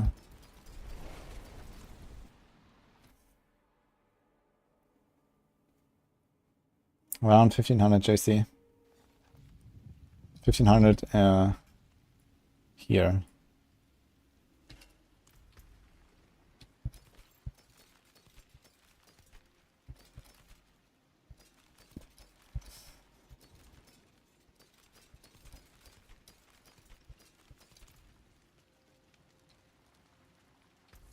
Shine on, my friend. Oh, hello, shining. Well, shame that. Hello, not a bad pull. Want to get some leveling tips? Oh, stay away from Helltide in World Tier 3. Only go there again in World Tier 4 when you're strong enough. Otherwise, yeah, Helltide until World Tier 3 and then 9 Dungeons 200. Cap your resistance, cap your armor as soon as possible. Like maybe around level 50. Prioritize life rolls. Get good.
You have 4 greater Apex Frostburn. Congratulations. It's a very big tempo roll that he got there. 4-star tempo roll. Huge.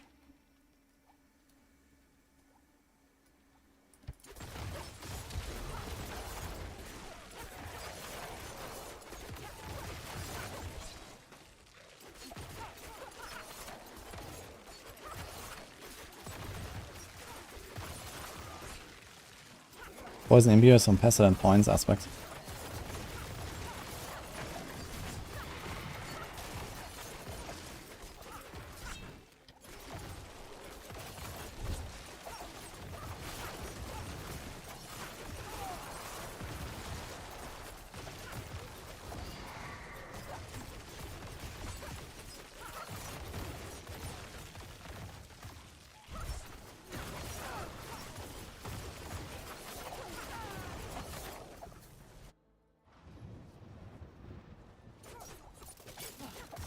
See you midnight.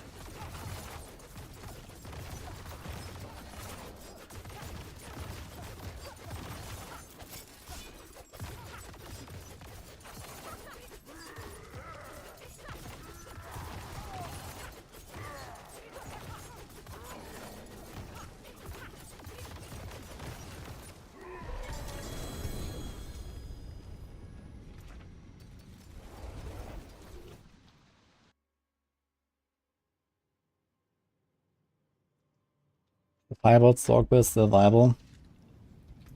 I haven't revisited it, and the way I build it is not the optimal version, because the optimal version plays as a full glass cannon, 0 defense, 0 life and armor and anything.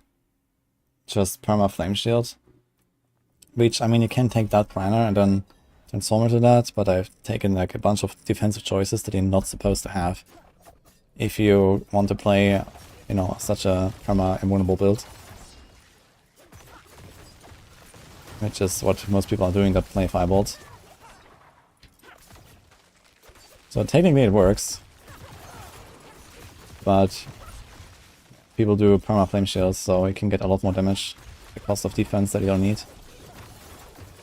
But then you have to play perma flame shields, so that's the trade-off.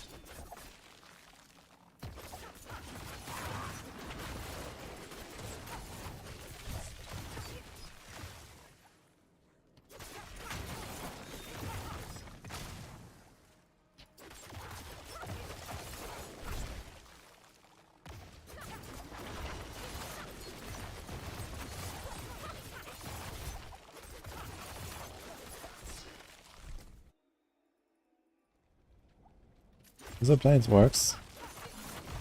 Not very great, but it works.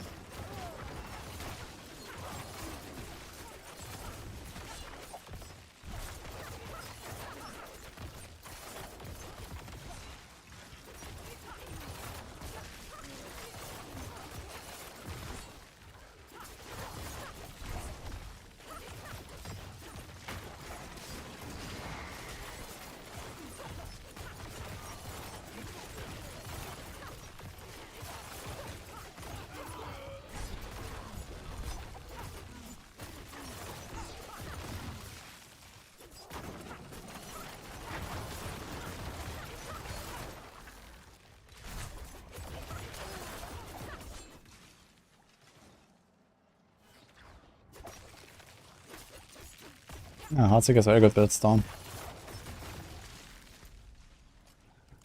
Dude.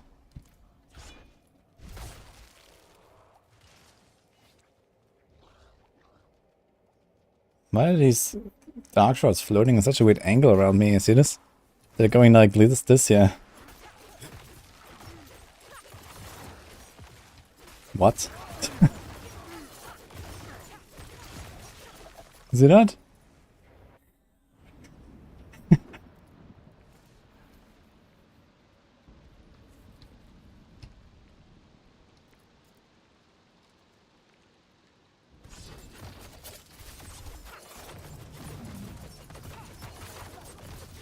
Heartsick is pretty fun.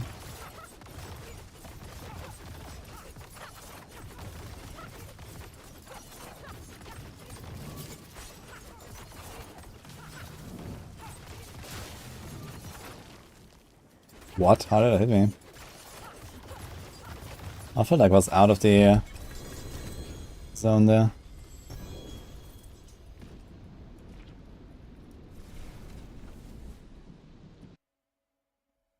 See that? Dude, what? Look at that stun.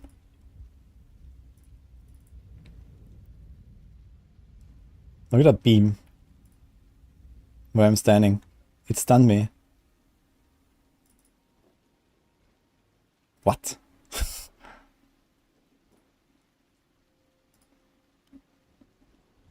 Is this just a weird angle or what's going on here? What do you think, man? I was standing right on top of the guy. If I was standing there, I would miss my punctures. I was not missing my punctures. Like if I was standing there, like even like, you know, I need to go like at least like 2 steps back or so to even have my little toe in the beam. So I evaded here. Okay, to be fair, I did a puncture from the top here. And this puncture actually hit the boss with all 3 knives. It's a big boss.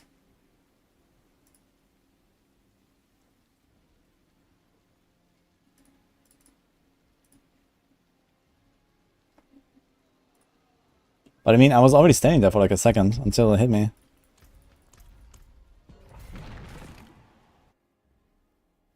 Brings adding to the hitbox. True, actually, maybe. Latency diff. I mean, I was standing there for a while. It's not just latency. My latency is 94 currently. So that's pretty normal.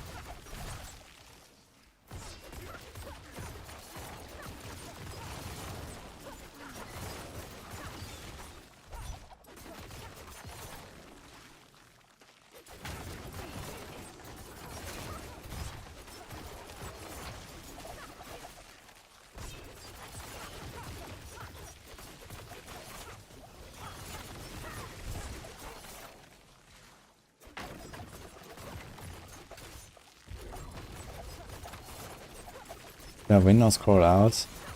I mean, nothing happened to me. I just got stunned by the snake when I believe I shouldn't have been. I wanted to understand why. And I do not understand. So that's unfortunate.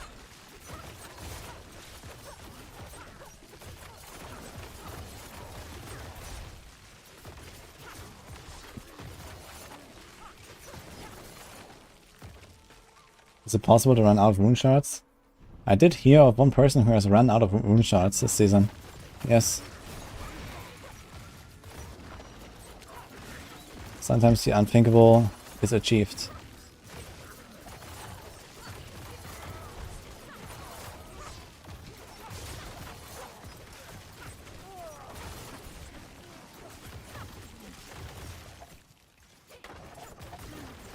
Must be nice having latency of 10. I mean, if you're playing in RPGs, it doesn't matter all that much. As long as you're like sub 100, it's usually okay. Because of like, you know, ability queuing and, you know, there's like a lot of like predicting going on. But there are cases where, well, you don't lose a hardcore character when you have a latency of 10 instead of 100. For example, when my first Enquiries rogue died to the Lilith one shot, I probably would have lived with a latency of 10 there. I would guess. Because I did press my dash before I died. But my dash did not move me far enough to go out of danger. And dash is a very fast animation. You know, it almost instantly moves you away. So 90 milliseconds earlier might have saved me.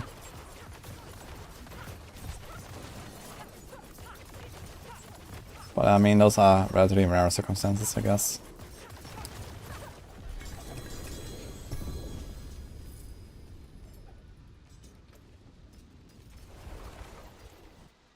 There's other cases where you like send inputs extremely fast, and then the latency also matters. For example, when there's like 10 items like in the same spot, and I want to pick them up all up, you know, and maybe I do like some scroll pickup like this. At least in the I used to do that sometimes. And with high enough latency, this would be delayed and would not really feel good.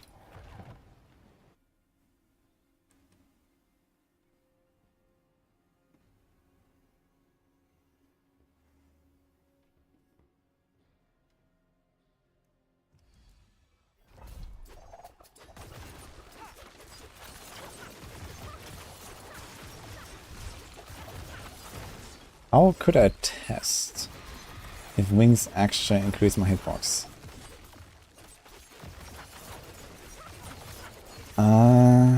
Okay, so there are dungeons that have these traps, these pillars that do like circular AoEs around them. I need to find one of these. I gotta go and try this actually.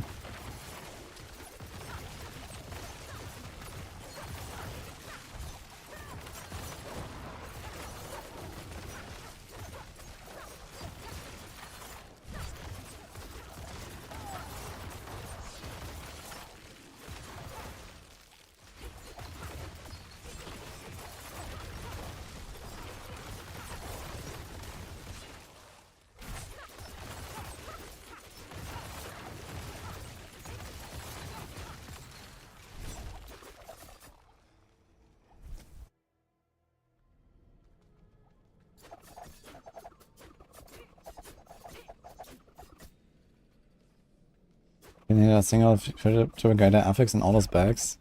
I mean, I had like 200 bags. That was like, you know, 400 something legendaries.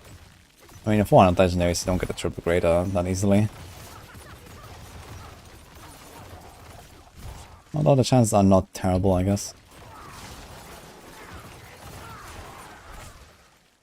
I did find a triple greater later after the bags opening from pit run.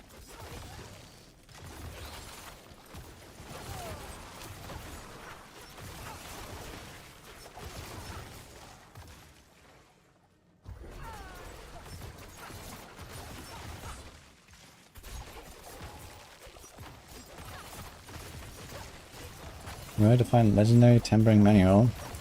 I suggest you finish the Iron Wolf stuff and you finish the season journey. Because that's most likely what you're looking for.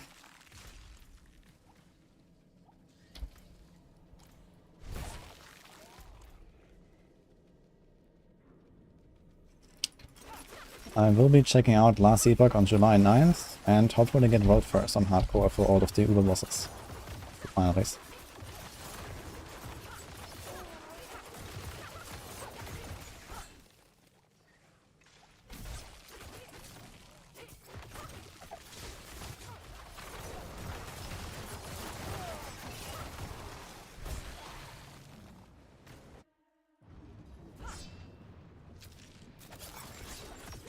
F60.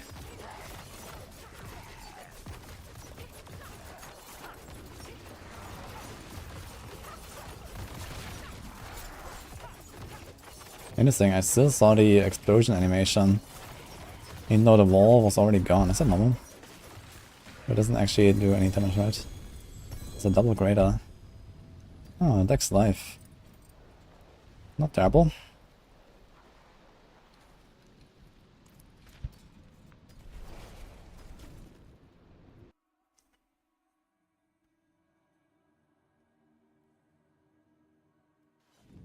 Wouldn't you want Temerity for Flurry Belt? No, Temerity is awful. It's bugged and doesn't actually scale properly with max life. Come have a look. Well, at least when I tried it on a Druid. Maybe it's better for other classes. And actually works with some of the effects. But on a Druid it did not work at all to any satisfaction. Okay, 6 minutes for world boss. Is that enough to test this? Okay, so which dungeon can we do that has weird traps? Knight's Refuge, maybe? I mean, lever rooms have that. I don't know. Broken Bulwark, maybe? Does anyone know a dungeon that guaranteed spawns like these weird like trap pillars that it can destroy? I need one of those.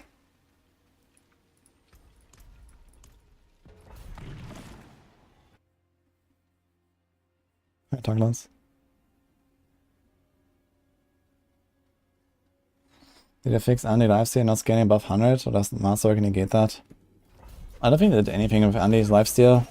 It's just that you do enough damage for even the tiny bit of lifesteal that it still gives you to be enough, basically. I mean, I do like, you know, hundreds of millions of DPS. So even if I get like 0.1% lifesteal, that's still plenty. It scales down at the monster level, but the monsters have so much HP here that, yeah, that's fine.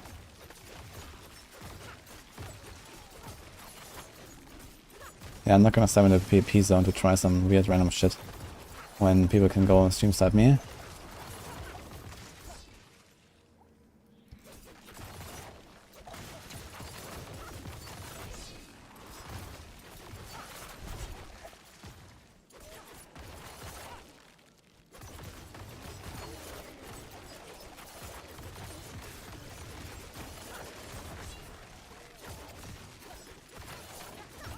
There's no other source of lifesteal in the game. There's an elixir in the data mine that has lifesteal, but I've never made it into the actual game. Like, lifesteal is probably a mechanic that they had in development like 4 years ago, and then they realized the errors of their ways, and decided, okay, let's put it on its Uber unique at least. And here we are.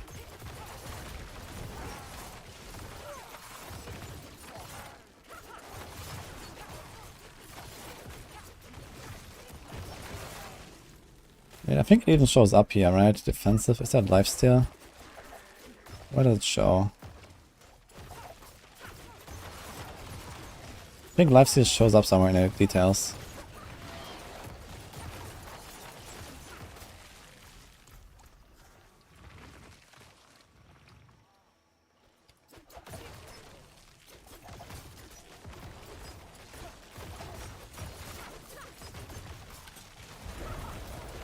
Where the hell is it? We have 219. Let's look for 2.9. It's easier than to read all of these lines.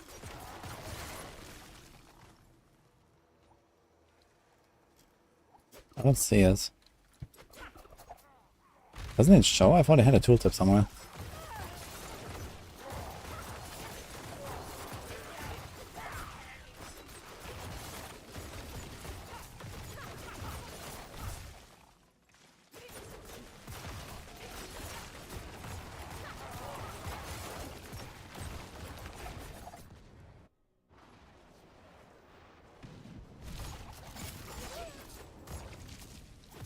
Utility? It's not here. Doesn't show anything.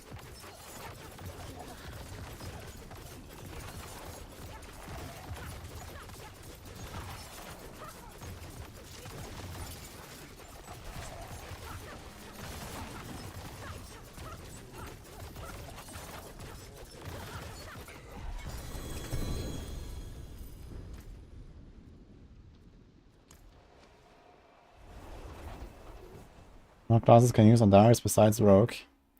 Well, everyone can find it. Technically equip it. But there is no other build than this that I know of that would work well. I tried to make it work on a Druid, which was pretty awful. It's a long loading screen. Sounds like a DC. No.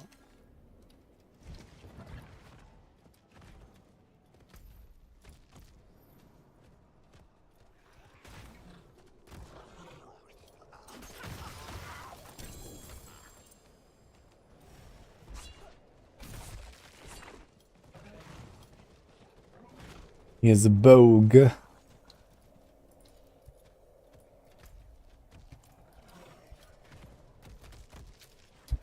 see who else.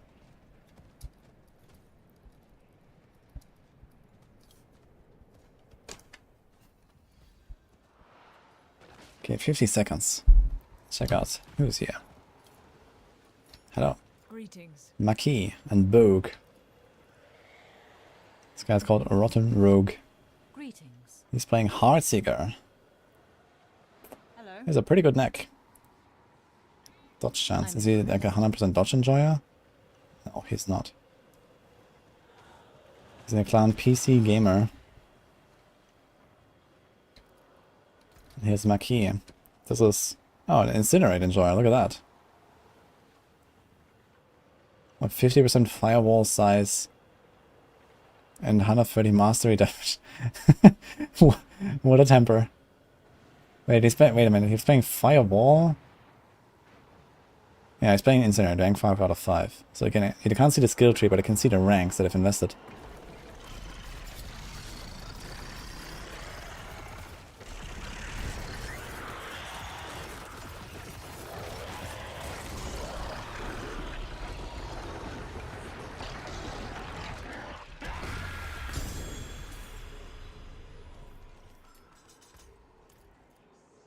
Oh, well done. Well done. Alright. Love inspecting people at purpose. Yeah, I started doing that lately and I kinda enjoy it. I need to go there earlier. I need to go there like 5 minutes in advance and just look around what people are doing. It's fun. I'm gonna do that more for sure. You better miss the other world boss earlier. Okay, we get some spoils. Let's keep saving some of these weapons. Maybe gonna make something.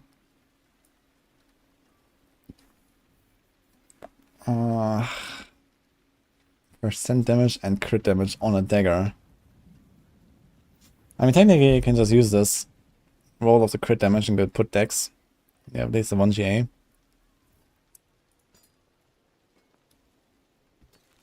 Ooh, frigid movement. Shitty movement. But we also have shitty movement on our current neck. No greater though. I guess this would be a better neck if it just roll like a lucky hit. Frigid is just so powerful. And we might hit like 1 or 2 upgrades on it. I'm not sure if I really want to do it right now. I think we really want to hit lucky hit. Or exploit maybe Malice or Deadly Venom. So those are the options. We have 4 options. There's a lot of options. Since you have to frigid on it. But I'm not really happy. No greater, not really high movement. Not bad neck though.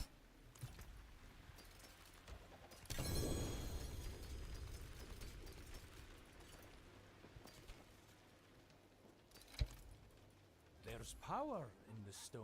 Fine indeed.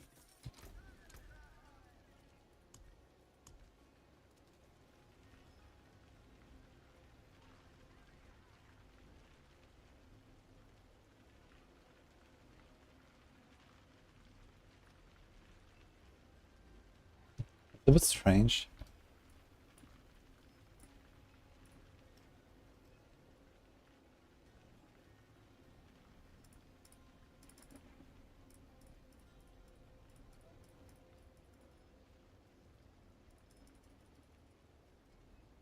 I remember seeing a tutor for lifesteal somewhere. I mean, I have it neither in a planner nor in the game though. Where did I see it?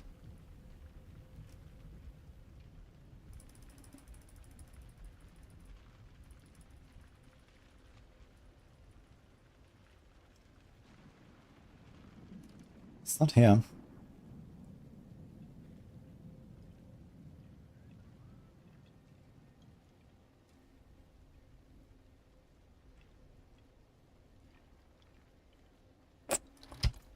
Okay. Ah, the goblin buff is over, guys. We can see more buffs on our bar again. Wait, I just got my last treasure bag actually on the way to Waypoint. I just realized, to the Whale Boss, I realized. That was my last treasure bag.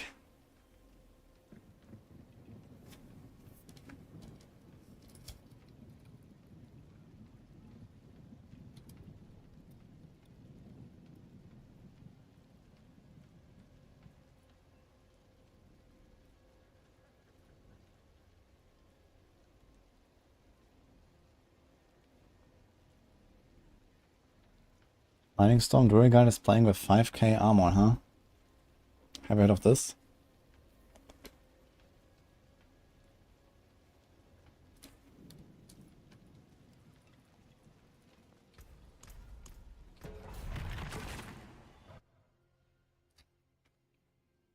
The useless goblin bags are gone.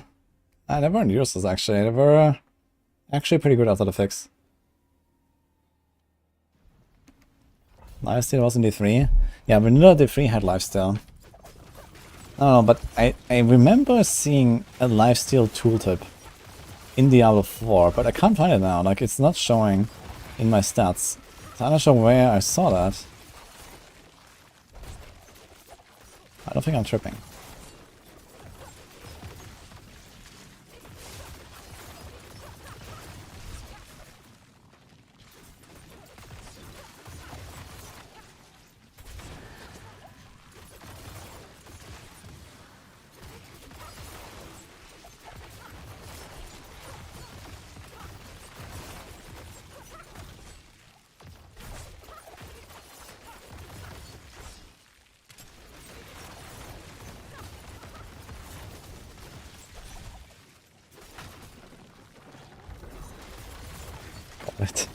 Shit, so yes. I was trying to remember what it said. And I think I remember talking about it at some point. And how it shows like some really outdated like tooltip. Because I mentioned earlier that, you know, I believe that, you know, very early in the development cycle, like years ago, they probably had lifesteal as like, you know, something they wanted to put in the game. And the only relic of that we still have is Andariel's. Because obviously lifesteal is not a good idea. So they put it on an Uber unique instead and said, hey, let's do that, you know, that makes Andariel's special. And yeah, you know, it's an Uber unique. Make it special. But where's that tooltip gone? Where did I see it? I have an idea actually.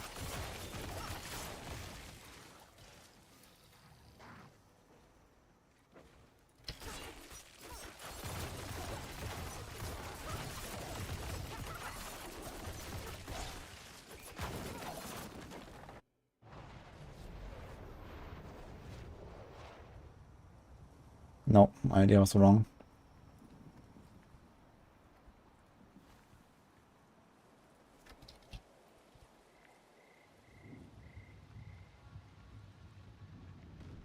So there used to be this elixir. In fact, it's kind of funny. This was never in the actual live client, but they also decommissioned it basically. So you know, if all the old elixirs, they all have this text now. This elixir has no power left. Blah blah blah blah blah. So this is a data mine that we have that we use, for example, for the maximum guides and stuff. So there's this vampirism elixir that used to have lifesteal on it. So I was trying to show this tooltip. It has a strong elixir, heavy, potent, you know, all the good stuff. Basically just like all the other elixirs. This is, you know, requires level 75. Weak elixir. So this had like 1%, this had 1.5% lifesteal, this had 2%, 3%, whatever. But they never made it into the actual game. But they were in the files. And now they actually also like made them all like obsolete. Kinda interesting. Just like all the other elixirs. They all say that text. If you go to an Eternal and you look at the elixirs, they all say that text.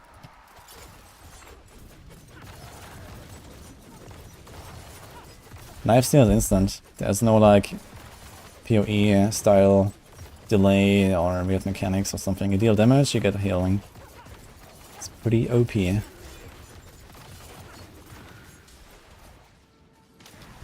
And the only way to kind of balance lifesteal is to do it the PoE way, which also makes it extremely complicated.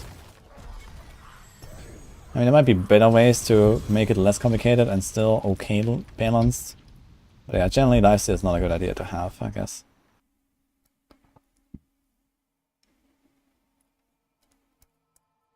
Golem has steal or life drain. That is just an ability though, and I think it's like a specific amount and not based on the damage you deal, if I'm not mistaken.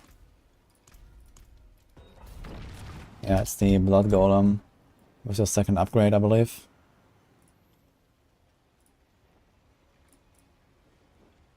Golem heals itself with its active ability. You are healed for 5%. Drains life when you are enemies to heal and bolster itself. Okay, it doesn't actually say how much. So maybe it has lifesteal. I did not test the Hitbox thing. I need to know the name of a dungeon that has these kind of traps, and I don't recall which I should do. Maybe Zenith? Or one of these ice caves has that as well. Rhymestar Cavern, maybe? I think I remember seeing some of these stationary traps in one of these ice caves. If I'm not mistaken. Yeah, I need the name of a dungeon that has these destructible trap pillars that do AoE damage. And then I go there and I can try it. But I'm not sure which dungeon.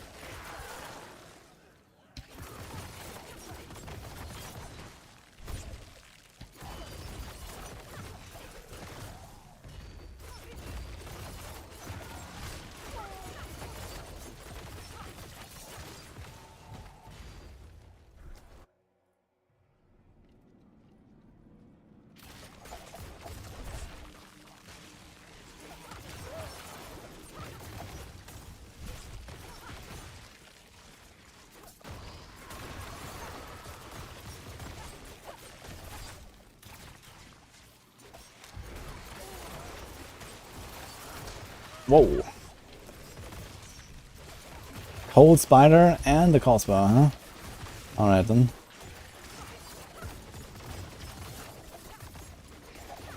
I think it was a corpse bow with full power, no dark shrouds up. That's like around 1/3 of my life.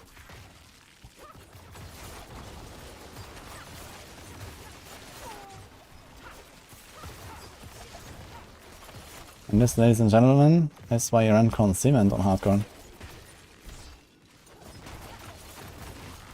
I pressed it the first time today, I think, in 4 hours. But 40 hours saved. Easy clap. So that's cool.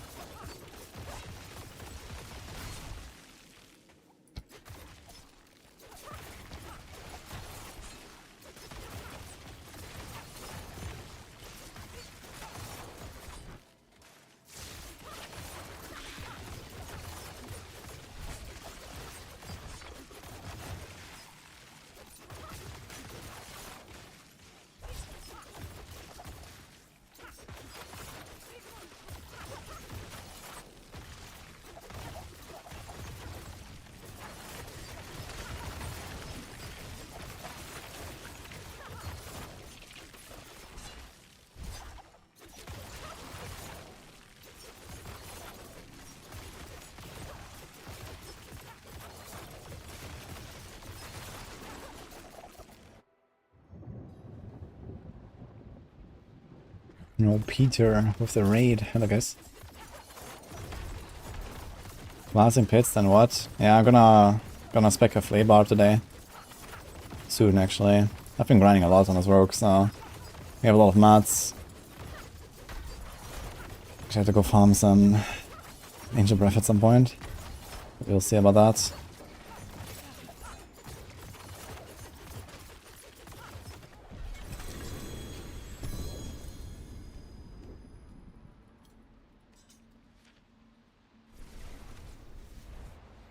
Wanna really evaluate to see what has happened.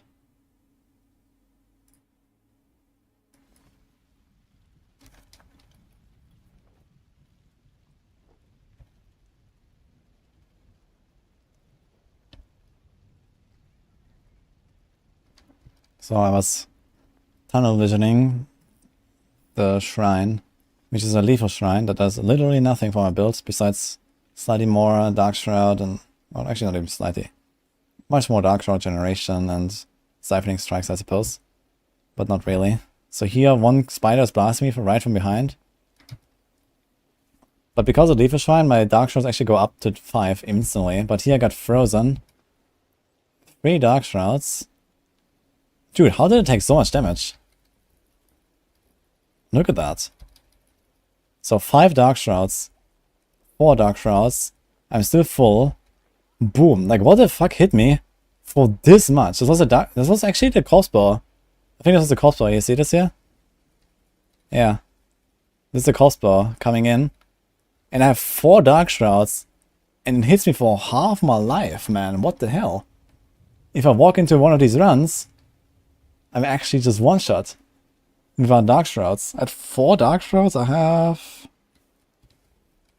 48% DR, I believe. Yeah, it would be, depending on the roll, maybe a one shot, maybe not. And now, look at this lifesteal. You can see the lifesteal actually now. This is frame by frame. 1, 2, 3, 4. Not crazy. And now here, bam. I didn't even press potion yet.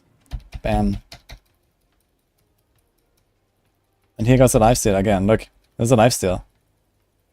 Interesting. Here I press potion now. Very late. And I have 0 Dark Shrouds, I think. So I got blasted by a bunch more stuff there. I think this is a spider and the little guys hitting me. Yeah, this is actually a crossbow. I have 4 Dark Shroud stacks, man. He fucking pumps. That's an unexpected amount of damage. 3 Dark Shrouds, 2 Dark Shrouds. Look at all this small stuff does nothing to me. It's like the little spider shots. Even 1 Dark Shroud stack. Yeah, I can see the little bump. 0 Dark Shrouds now. So this is definitely the moment to get out there. I did have Shadow Step ready. In fact, I did press Shadow Step. Panic press. I pressed Concealment. I pressed Shadow Step, but it never went off. Here it goes off. Actually, it's so delayed. Look how delayed it is. Consumer is up. I press Shadow Step. And I get out. So I didn't need the consumer necessarily because my Shadow Step was still ready. But if I, for example, here I walk in, I have 3 seconds cooldown on Shadow Step. And if I get frozen now and the crossbow blasts me, I need to press concealment. It just happened that it was too slow. The crossbow is like turning around. And my Shadow Step is ready. But if it was actually turned to me already, I would have gotten frozen there, potentially, and blasted. And, you know, 1 second is enough to die.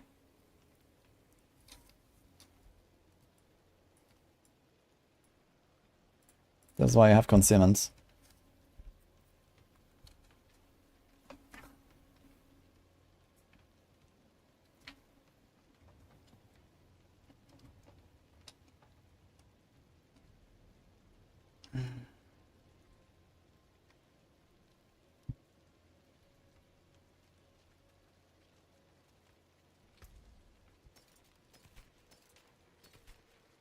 Oh, lucky hit ring. Will we save it?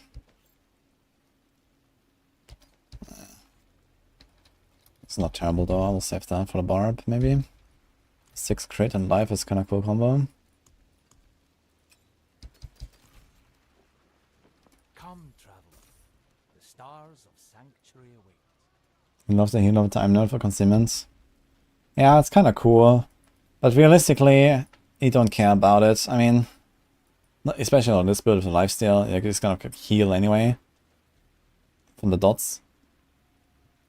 Like, Mending Obscurity is actually very powerful. But there's like not many practical scenarios for it. So whenever you really want a lot of healing, I think this is very strong in PvP, because in PvP you have like usually much less healing. You can't press potion very much and stuff like that. You can just like go through the dive, press concealment, and come out with full life. It's pretty powerful. And you can't be targeted, for example, and all that. So that's kind of cool. So especially for PvP, I really like this. But in PvE, there's not many practical scenarios, and concealment is usually, at least for me, just an oh shit button. And most of the time, you know, you don't have that much of an like attrition war against an enemy, right? Like if you actually have like a 10-minute fight and you run out of potions, then you could use concealment to heal up or something. But this basically doesn't happen, right? If you die, it's usually because of burst, or because of tormented stacks on Lilith or something like that.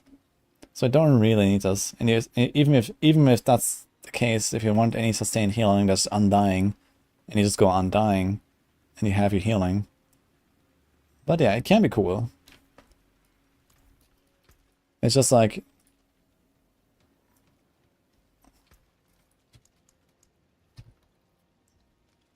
That's a good pair of pants. Oh, my potion is over. So do we go Rhymescar Cavern? Let's try Rhymescar Cavern. If I have it unlocked, I have it unlocked. I think this might have the traps, right? Did anyone else mention any dungeons that would work?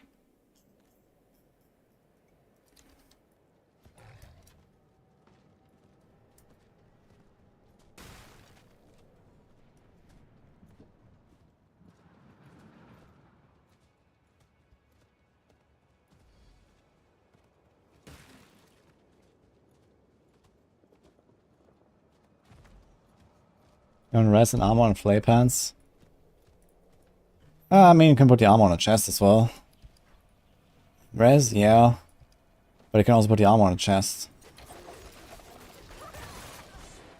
Okay, you might want to run Rage of Harrogate potentially, right? So we could put the armor on the boots. But then we can't run Jens. Do we want to run Jens with us? We probably don't run Jens, do we? Or maybe run Jens anyway, just so we have perma-challenging shout.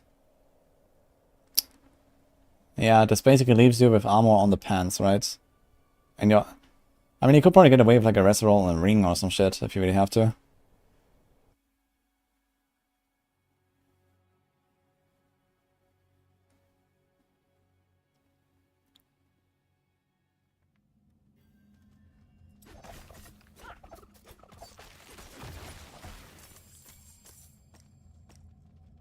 Dude, that Petman picking up.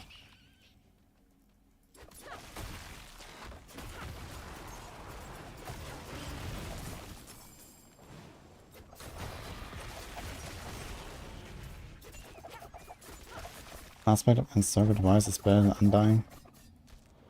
Encircled wise, you mean the crowded sage aspect? I mean, that depends on, you know, how much dodge you have and how much you expect to get hit. Undying is like a very nice, consistent healing aspect, you know, it just works. Crowded sage doesn't necessarily just work. So, it can be good. Especially on builds where you like, have very low attack speed or very low, you know, amount of hits in general or something. Okay, we have a problem here. There's no traps. I need a dungeon that has traps. Like... Actually, I could also try cellars. I just realized.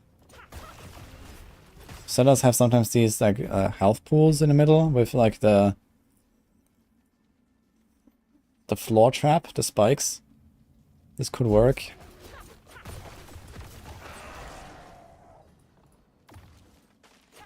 This is maybe in part 2 here.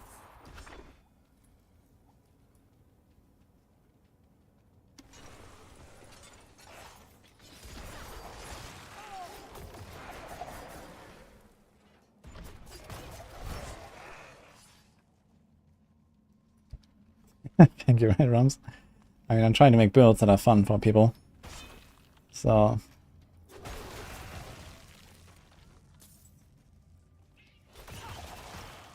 yeah, this doesn't seem to be the dungeon that we're looking for here. Any other suggestions? Test on those spikes. Ah, I think they're deactivated now. And the thing is that I can't TP out of this room. Actually, I'm not sure, can you? I've never tried, but I think you cannot TP out of a arena room like this. And I just finished it now. And it's deactivated now, right? But yeah, these spikes would probably work. Oh, they're actually still active. Wait a minute. Okay, so...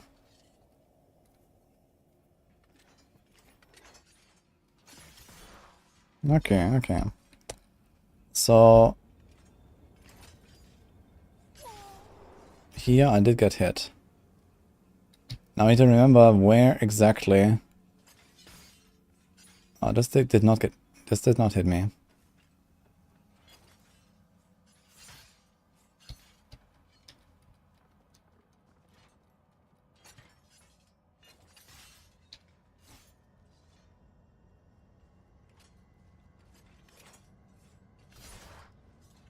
Okay, so we're standing here. There's like this little rock that's protruding right at the corner. The left corner basically of that thing. So this seems to be very close. And now it doesn't hit me.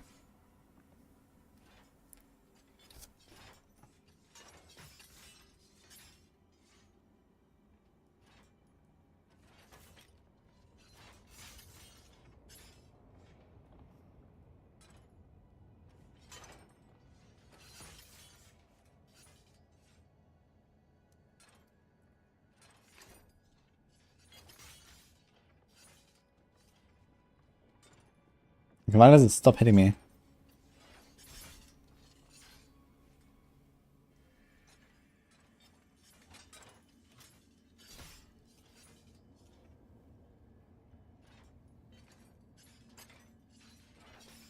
I have not tested changing's aspect, but it says more predictive, and I believe it would be more predictive.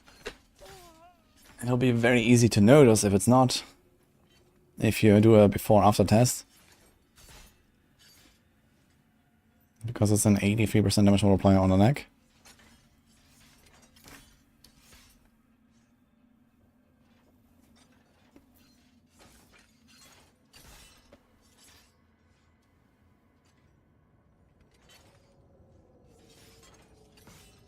So it just stops hitting me at some point. The fuck?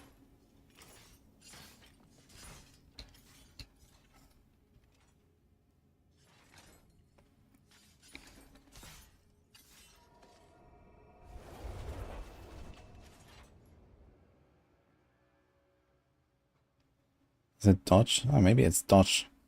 But I have like 30 something dodge, I believe. Doesn't say dodge though, right?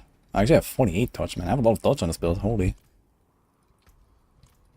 Okay, so...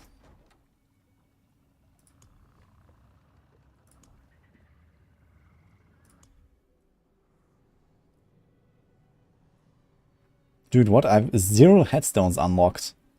Out of like 20. There's not a single headstone you can get outside of the shop. Crazy. Wait, what happened to like the headstones from like season battle pass and stuff? Were they all behind the premium? Crazy. Okay. Anyway, where is it?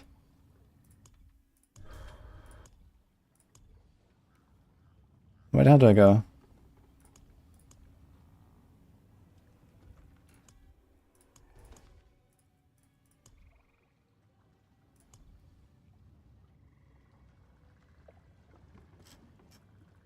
I don't find it.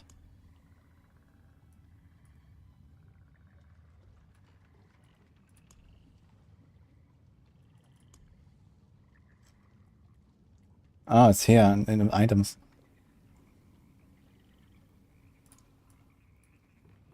So you have this, you have this. Okay, let's do nothing.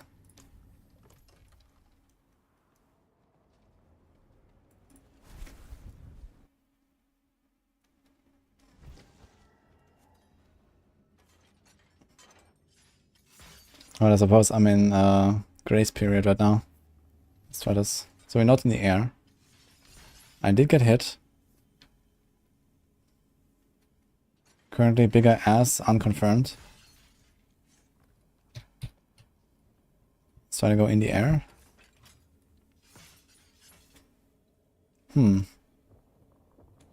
Interesting, look at her pose. She actually has her left leg up in the air. Is that like a thing when you run upstairs? They actually don't have like a normal walking animation? This is actually a nice detail. I never noticed that. Like she's like, you know, like in a almost crouching position. If I saw that correctly. Or was it just like a weird angle? Like she's standing normally?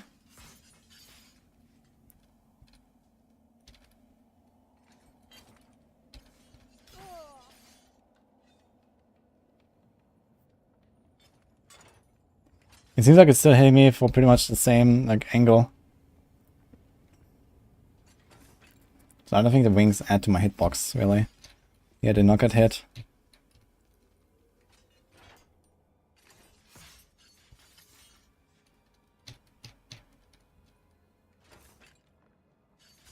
Boom. Yeah, it seems the same. I don't think the wings add to the hitbox.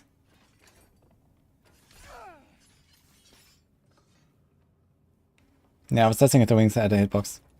Because previously I had a clip where I got hit by something that did not seem like it should hit me. On a silver boss, I got stunned from one of the eyes. When I moved away like a second before it hit me. And I was clearly outside of the beam. And then we had the hypothesis it must be the wings adding a hitbox behind me. But it does not seem true. I need to find a stair. I want to see this. That's actually true, what I just said about the legs. It seems like, look. Her leg is more angled. It's like rectangular. No, not like compared to like the normal stance. Just a bit crouched. Honestly, it's on a stair.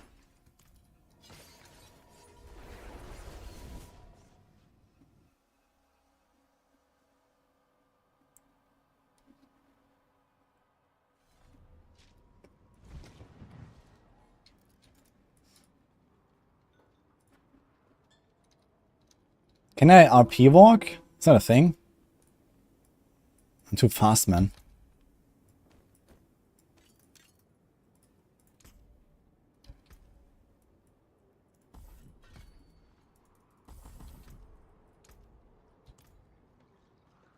It's basically RP walk. So are the animations different? I can't really tell.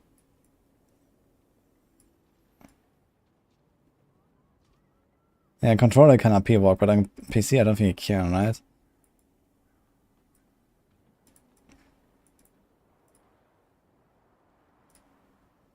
Is there like another stair? Maybe this one?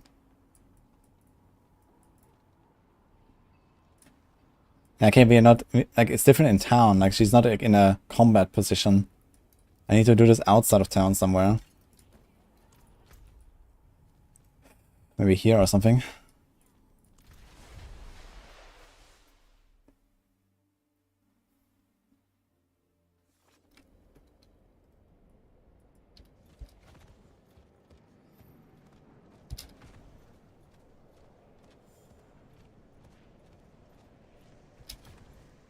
My pre-walk enjoyers.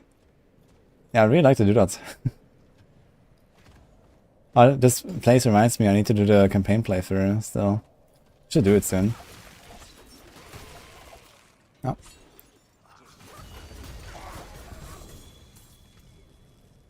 Yo, greater pedigrees. 30% slow duration reduction, man. Wow. Okay, so here we are. Where did these guys come from?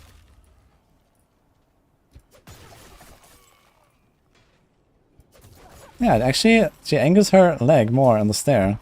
That's really cool, actually. I never noticed that detail. But, you know, they make sure that the leg is just, like, not inside the stair. I mean, it's a little bit sometimes here. Depends on the exact position. But it definitely looks more natural than, like, you know, half your leg stuck in the stone or something. Dude, what the fuck is going on? There's a fucking wave event here, man. Oh, man.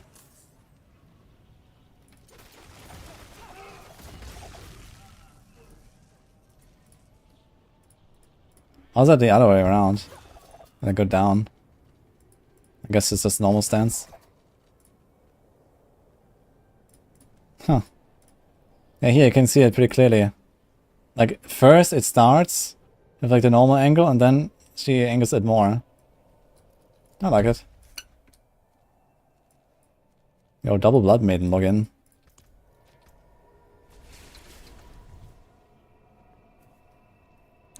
Legs def W.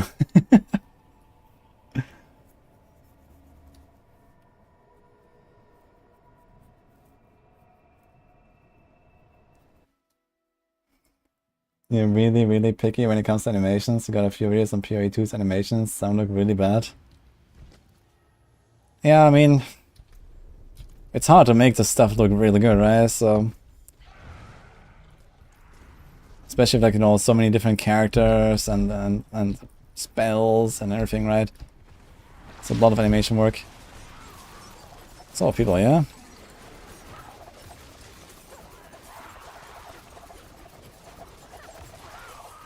Got a perfect Fist of Fate, 4 greater, and perfect unique roll. I mean, the only use for that is for a collector. There's no build that wants Fist of Fate. But there may be builds where it's like not ridiculously bad. But it's probably never gonna be like the best in slot choice or anything. It has to be a non-core skill build first of all. And most likely a dot build. And most likely not a rogue build. And most likely something that hits very fast. And very often. So it cannot be Firebolt. But I mean, yeah, there could be potential use cases of Fist of Fate, but there's not many of them. But it's like almost a side grade at least sometimes. Realistically, you're only gonna sell it to a collector. So you might get like a few 100 million for a perfect Fist of Fate from, you know, someone who cares about getting every single perfect unique in the game or something. It's like, you know, some big arm tier that has nothing else to do. But that's probably about it.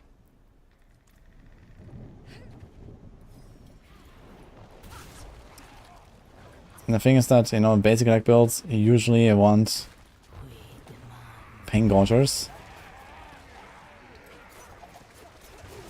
Or, for example, Firebolt wants its own glove. And core skill builds usually want a glove with core skill ranks. And so do mastery builds these days, and so do like Bone Spirit these days, because they're all core skills now. So there's not really many builds left that could potentially benefit from Fist of Fate in any noticeable way.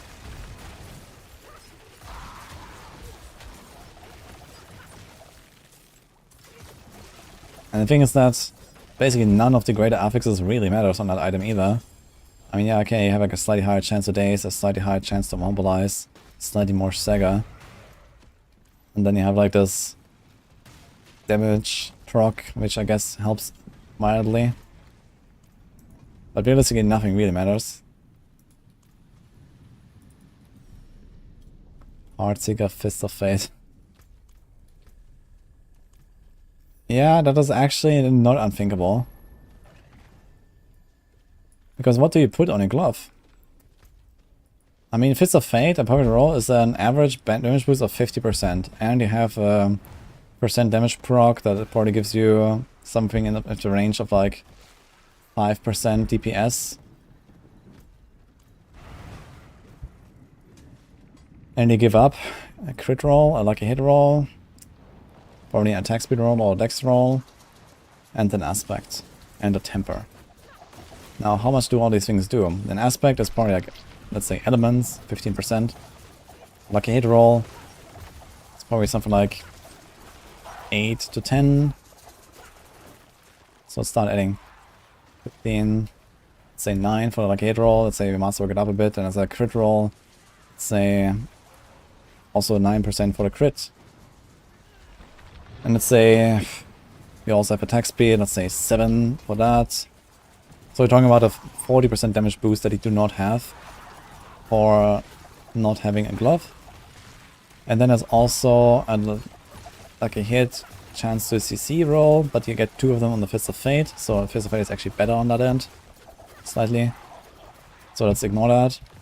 And then you also lose a vulnerable roll. And a vulnerable roll is, let's say, 100 vulnerable. That loses you around 7%. Or that gives you around 7% of the vulnerable that you're supposed to have. Actually a bit more than that. Let's say 9. So that's another 9.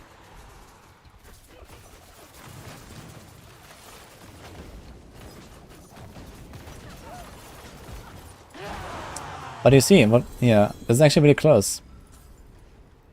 Like, Heartseeker is a build where you don't need Pain Gorgers, you don't play a core skill.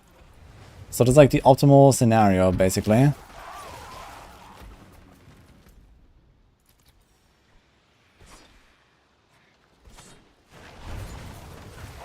And not having a normal glove, I mean, it's a napkin map, you know, the exact numbers depend on the exact build, and the masterworking, and the greater affix crits, and whatever. But yeah, you get roughly a 50% damage boost from a normal glove, from the aspect and the free stats, and the vulnerable temper. And you roughly gain 50% damage boost from a perfect Fist of Fate, from the affix alone. So it is actually somewhat of a side grade, with the one problem being that Fist of Fate gives you this ridiculous amount of inconsistency. You get big hits and you get small hits, and you don't get, you know, similar performance on all of your hits.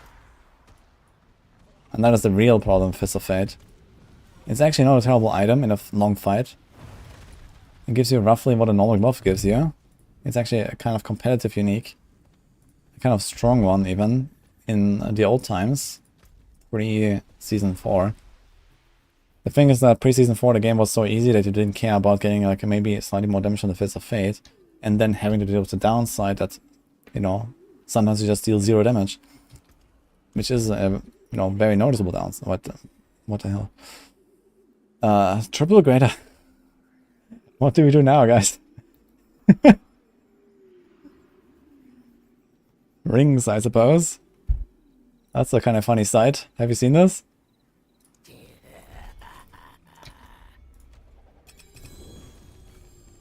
Let's get it.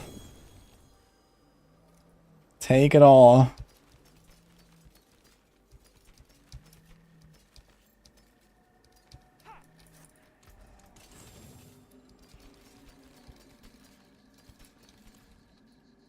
Have many fine pieces. May the light keep you.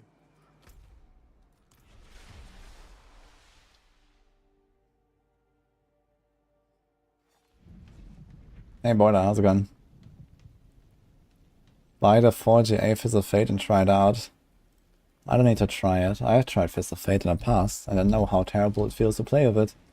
But I mean, Heartseeker is a build where you shoot often enough, and you don't really care about some arrows not hitting for full damage and some arrows doing a big burst. But I mean, yeah, it's at best a side grade of a normal weapon, a normal glove. With the downside that it just makes you feel terrible sometimes. On the other hand, it makes you feel good sometimes. You know, you walk up to a pack and you one-shot it with a 300% proc. But the problem is the inconsistency, you know. The consistency matters. Like if you speed farm and fights are short and then you kill some monsters in like 1 or 2 shots, well, it doesn't matter if that shot does like double or triple damage, because they just die in 1 shot anyway. But sometimes you will actually not one-shot them, so you will actually slow down. That's a real problem with Fist of Fate. It's only good in fights where, like in really long fights basically, where it averages out. You know, people used this for Uber in the past, because it had ridiculous amounts of staggers. And it was still providing enough of a damage benefit. Sounds like Fist of Fate is live.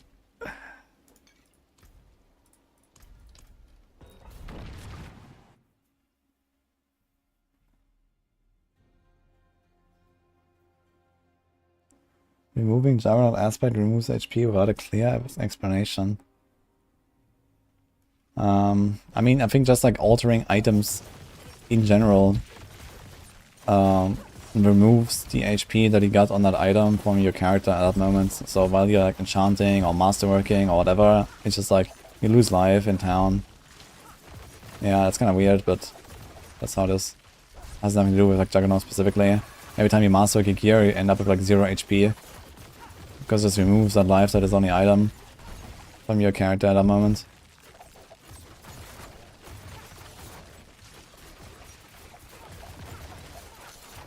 The 2-2 is way better, obviously.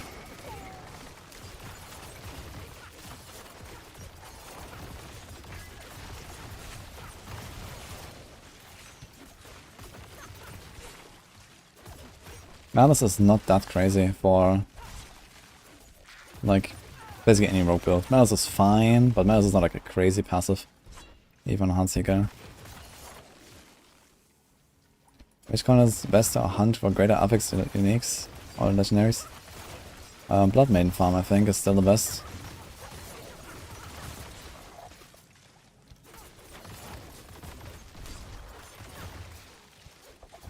Try to uber unique drops by petting your pet. Oh my god.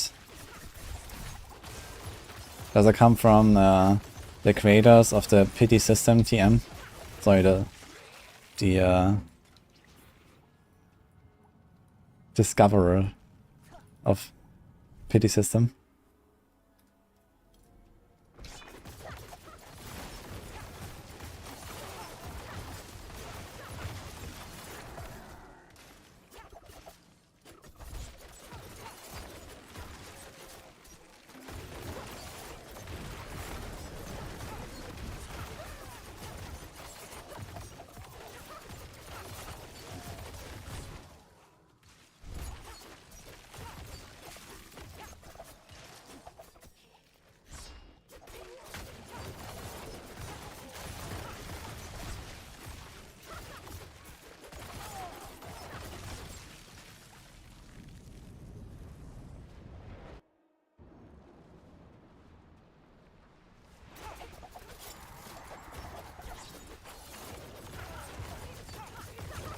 I have a lot of Stygian stones. Also just trying to stack up materials currently, and I'm just enjoying the build. It's a fast, efficient, and fun build. I just like playing it currently. So I'm just grinding out those mats and, you know, stacking it up for the future. For the bad times. We're also gonna do plenty of it on Barb, I guess. I wanted to make Barb later. I think it's gonna be the last pot. So 30 minutes now, and then we're gonna make Barb.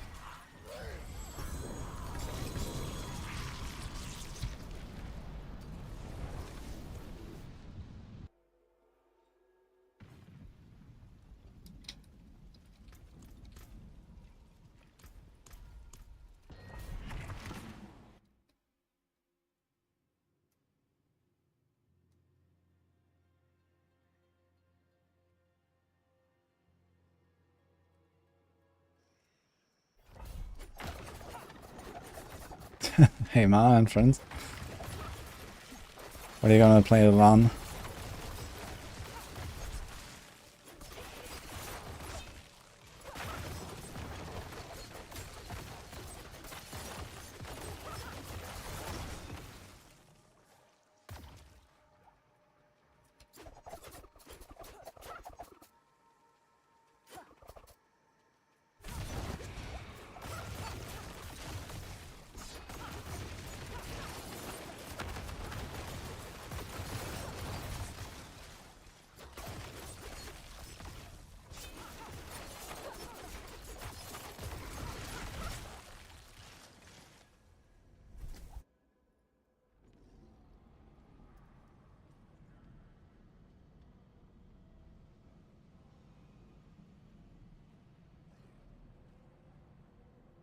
Secret method.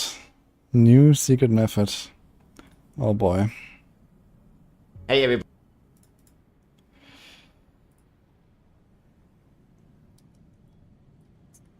it's Robbie. I hope you have a smile on your face. I sure do. I'm preparing a very unethical salvage and then Gamba session because we have been farming all these Uber Uniques in the last 3 days, and there is a new super secret and serious technique that I want to be sharing with you here today in this video, and it all has to do with this little pet that they introduced with this little guy here, or this good boy here, and you gotta be petting your pet, guys. We went full way from the pity to the petty mechanics, and it's confirmed to be working very, very seriously for all these Uber Uniques, and here is the proof, my friends. He's blessed by the, but you gotta pet the kitty, guys. This is the most important thing. Before you kill Duriel, you must pet the kitty, or the doggo. Boom! I told you! First run, guys. See, we pet the kitty, instantly grandpapa. Boom shakolako. That's how it goes. One run, boom. I just told you guys, the kitty mechanic. Petty mechanic. This goes nuts, guys. You gotta pet the kitty. Just pet it. You will win. It's the kitty mechanic, man. We have a full stash tab. We have all the Ubers. You just gotta pet and you will win. It can't be a coincidence at this point, guys. It's impossible. I mean, yeah, you can find Uber Uniques without petting the kitty. I'm not saying it's guaranteed. I'm saying it's high chances. High fucking chances. And you know, worst case, your pity gets a pet.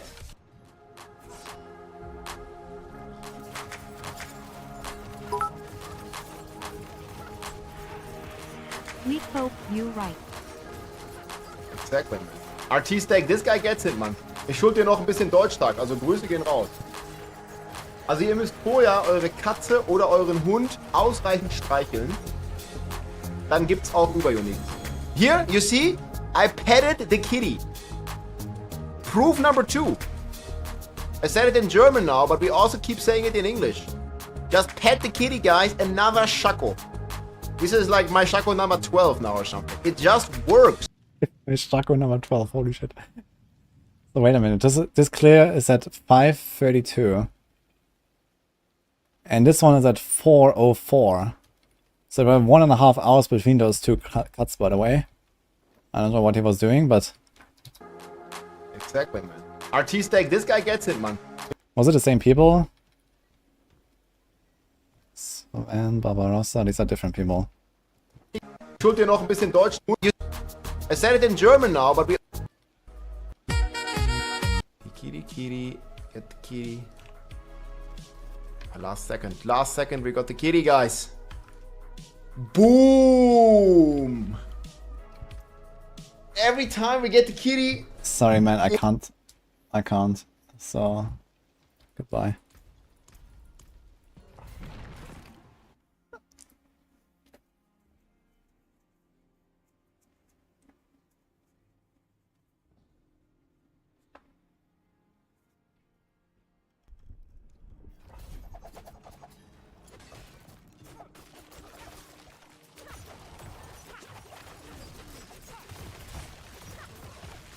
I mean, I also like to make funny videos sometimes, but usually it's like on April 1st or something.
Hey everybody, it's Rob.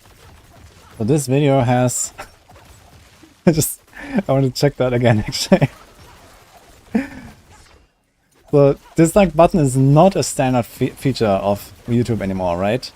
You need the extension. It's not back yet, right? Did they ever bring it back? No. I think you need to have the extension to have the YouTube dislike button, right? How many? I wonder how many people have YouTube dislike button installed. Probably not that many, right?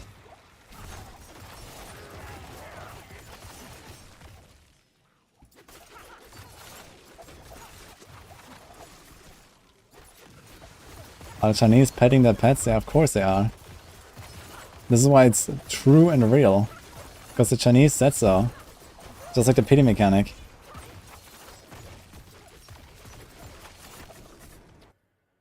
So...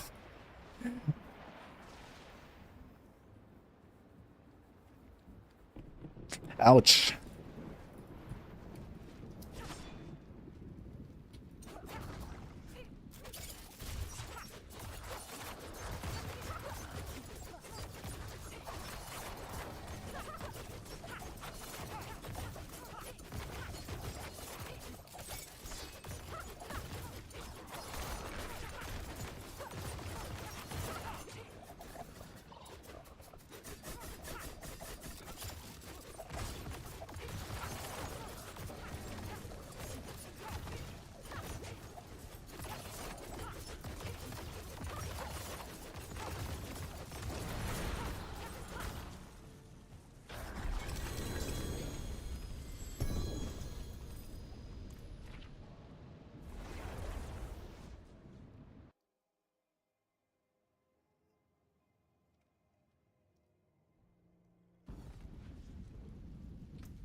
PT award announced today.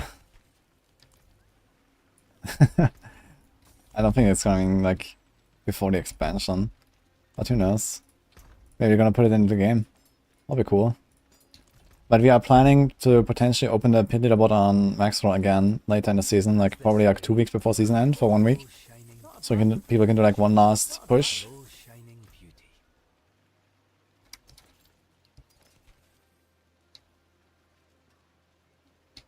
Ooh. It's not a bad one.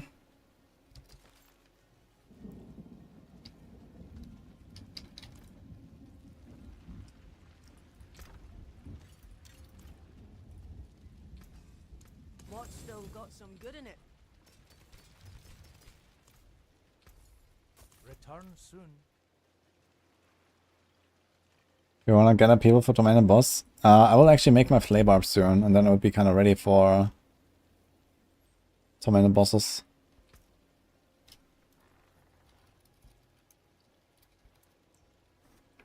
Those are some juicy as fuck boots, man.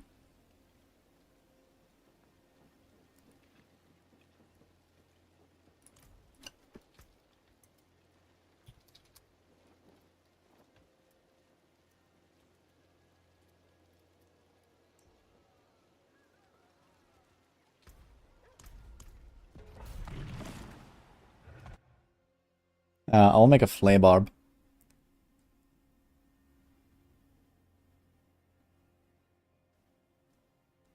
On a different topic, on Maxor, how come you have to go into my Discord to see the builds, but not on Maxor itself? Well, not all the builds I make are builds on Maxor, you know?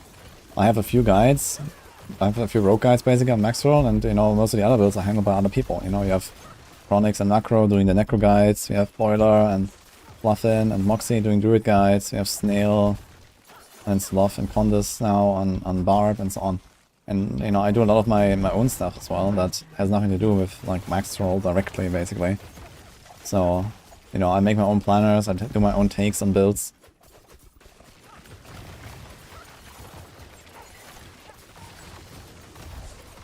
Like, the builds that I have on Maxroll are the same planners as those that I have in the Discord, like Twisting Blades, Death Trap Rogue, or Poison Mirage Rogue. And I have the Grenade Rogue, for example, as well on Maxroll. So I have like 3 or 4 builds right now as build guides. And the rest are just like planners and stuff that I made. Imagine you're the druid guy, aware.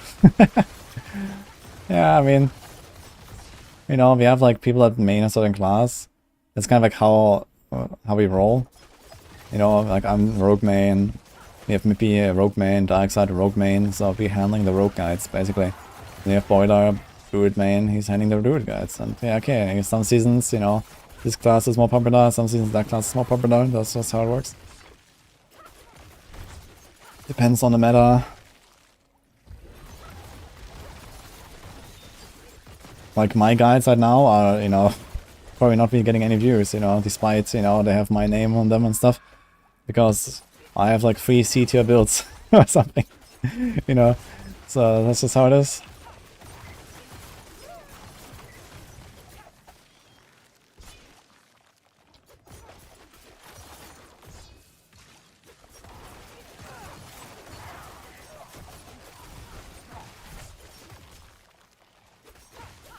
Barb guy must have been very happy for 4 seasons. If you only knew, man. Like we have Snail for a long time already, who has been working on Barb, and he's a very good Barb player. Like he really knows his shit. And he's not like a content creator, like, you know, like making videos and streaming and stuff like that. He's just a big blaster. And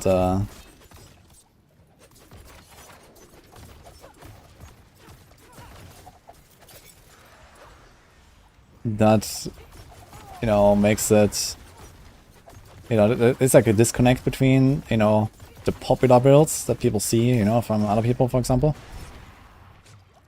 and what we have from Maxwell sometimes. And then people come and ask questions and say, hey, why is this like this, and why not that? And then, I mean, okay, that happens all the time, you know, why, like sometimes you have to defend your choices, especially in a game like Diablo 4, where there are many choices most of the time, and you can decide this or that, and why do it this way. But then people also come with like more elitist attitudes and say, hey, this is wrong. I saw this somewhere else, and everyone is doing that. And the reason why everyone is doing that is because not the build is better, but the build is more popular. Because, you know, big content creators popularize a certain build sometimes, even though that's not necessarily the optimal version of that build. And this doesn't make necessarily like our Barb rider the most happy person, despite Barb being ridiculously OP. Follow the stars, friend.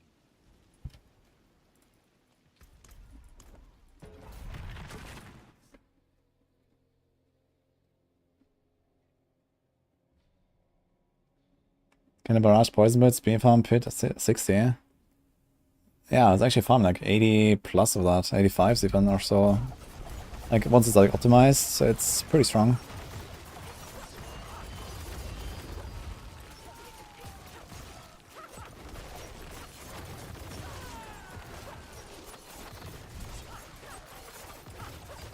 It's not like as strong as the Nara Rogue or so, but for people to grade my stuff C tier. Well, I graded it C tier, you know. I said, okay, Twisting Blades is C tier, guys. And then everyone agreed with me and we put it in C tier. So this is how it works, you know. Like the tier list is a relatively democratic feature on Max Roll.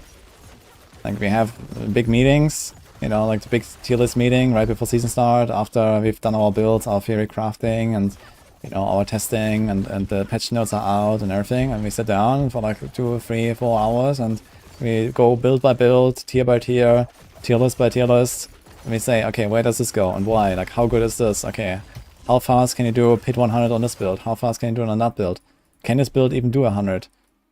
You know, this is kind of how it goes. And we go, you know, like for many hours until we have the tier list. And then we say, okay, Twisting Blades is C tier because it's a C tier build. That's how it is. And it has nothing to do with the quality of my article. It's just not a strong enough build. So it goes into C.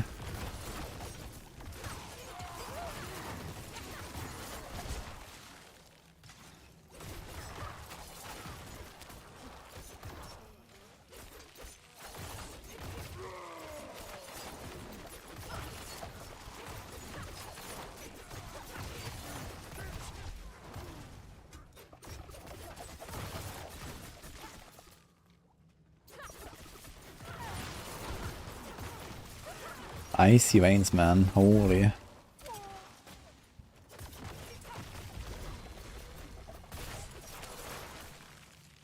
Are they actually still making anything? Is that still a thing? Do they even exist? I've not heard of icy veins in a long time.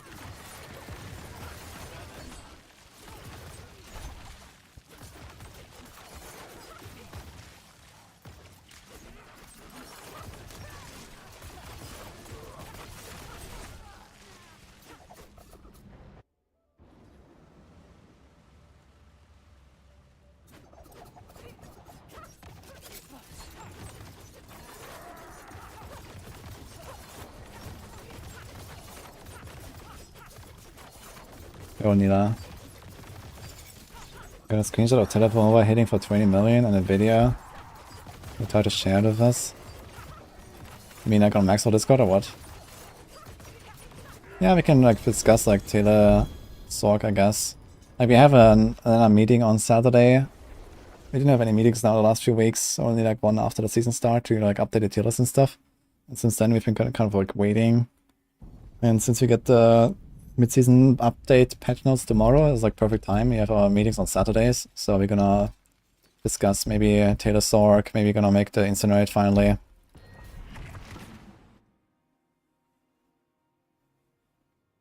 Use Icy Veins, so here's all the Storm builds, let's go.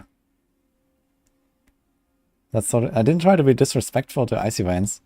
It's just that I have no clue what they're doing, who's working for them. I've not heard anyone mention Icy Veins in a long time. Like, I was legitimately curious if they still exist. That's it. Like, I don't really check Icy Veins or something, you know? Like, I mean, hell, I don't even check max roll for builds, right? So I just start blasting. And this is how I roll. So naturally, I just don't know about Icy Veins. And this is how it is.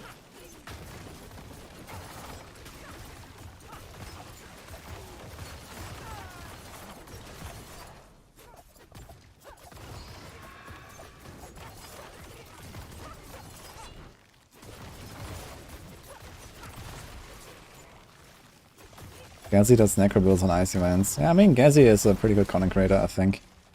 Especially when it comes to like minion stuff, he always cares about that. So I imagine he actually does a fairly good job there. At least when it comes to that kind of niche.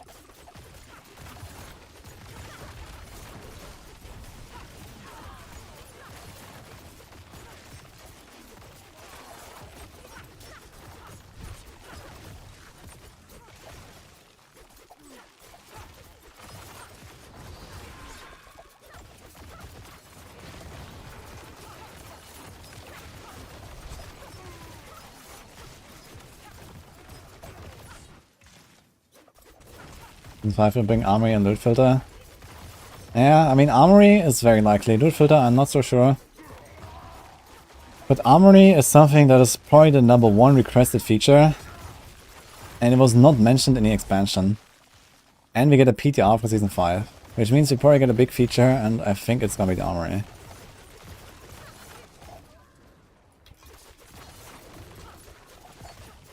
Armory being like a multi-build saving option.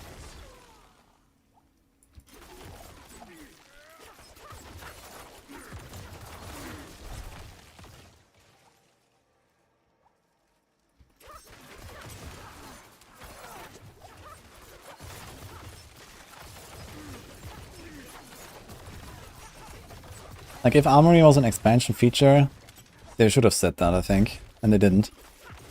And I cannot imagine that we go into the expansion without it.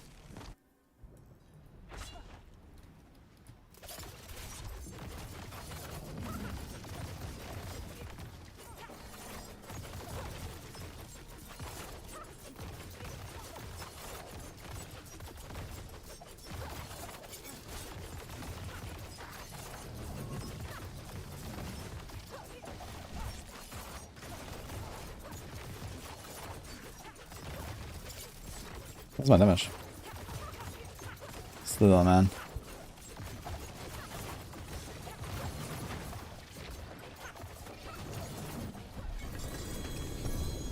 Yeah, one more run. Then it's Barb time. Actually, it's default planner time, I think.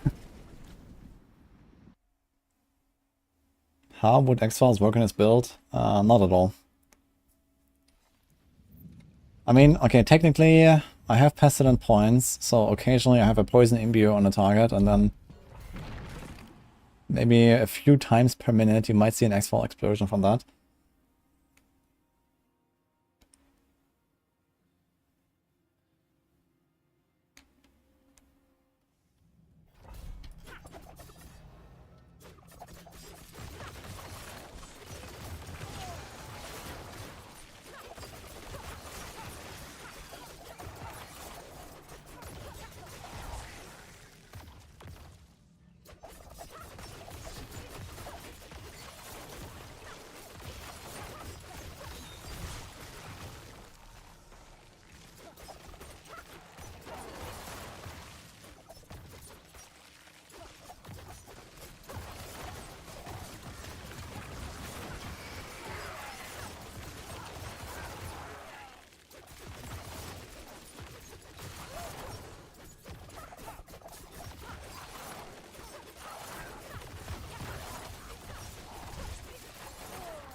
Peter, are both of your chests level 12? If so, the greater affix one should be one higher. If not, then you should get them to 12.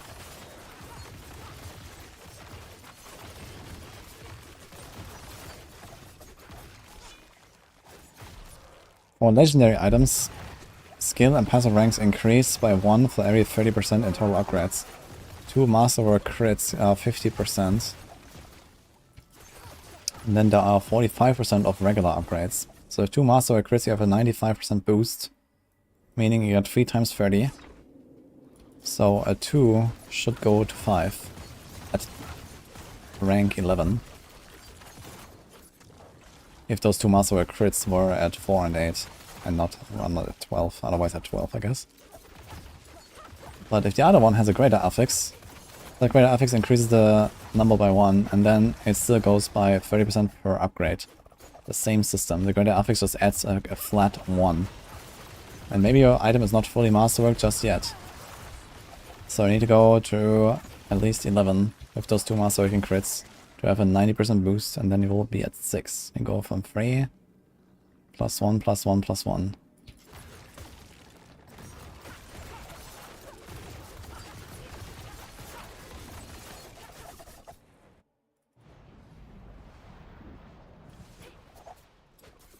Yeah, you stopped at 8, so you stopped early. You need to get it to 12, actually to 11. And then it will be 1 more.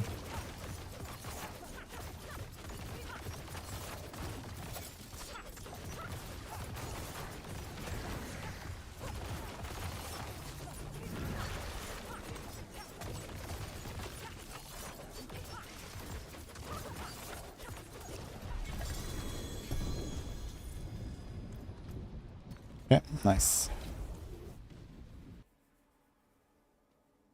What do they call a third targeted upgrade and overpower? You mean the masterworking? No, I mean the official language for this is masterwork crit, so we just use the same. Masterwork crit. 1, 2, 3.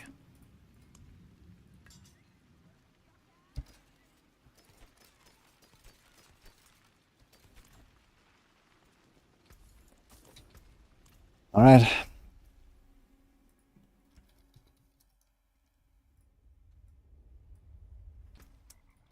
Time to cook.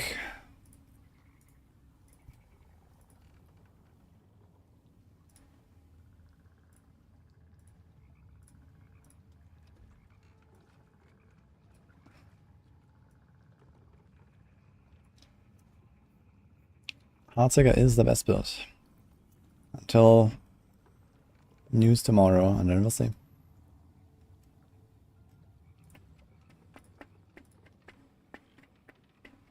So I know some people play this with a pole arm to get the 10% damage from the pole arm mastery, but is that really the play?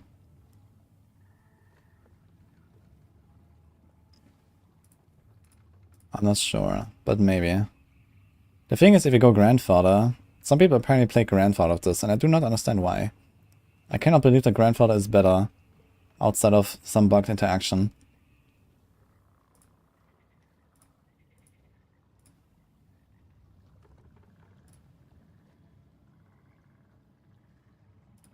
So we use Strength. So Vuln is 80% as effective as crit roll.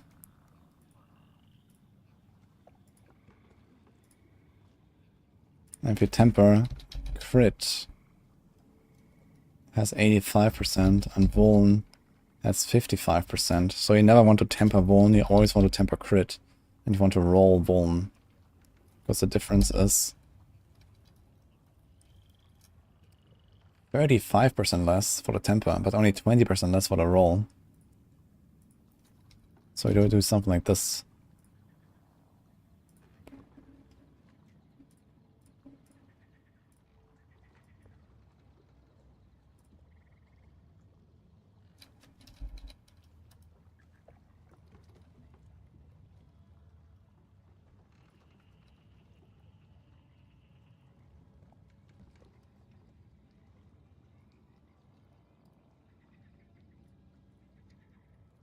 I'm not sure if I'm overdoing it with the Vuln.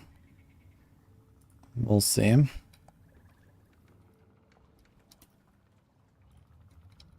Might be too much. It's already at 308 Vuln. You have to do a bit of math on this.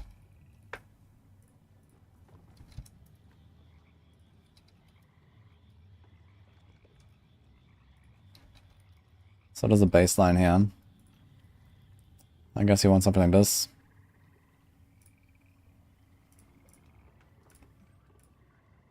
So you might want to actually, like, maybe I only have the 2 weapons of Vuln. This might already be enough. We had 400 plus already.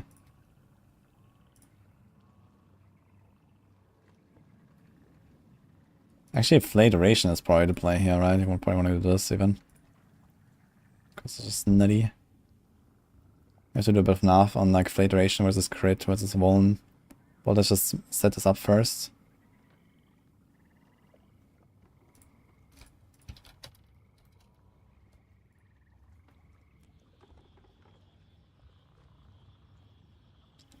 Could I make a build of any character to make Azure Wrath Sword work well?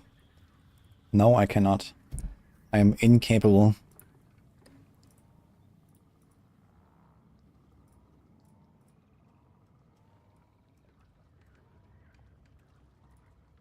Now, is there like some really good passive for this? There's Cut to the Bone. How good is that?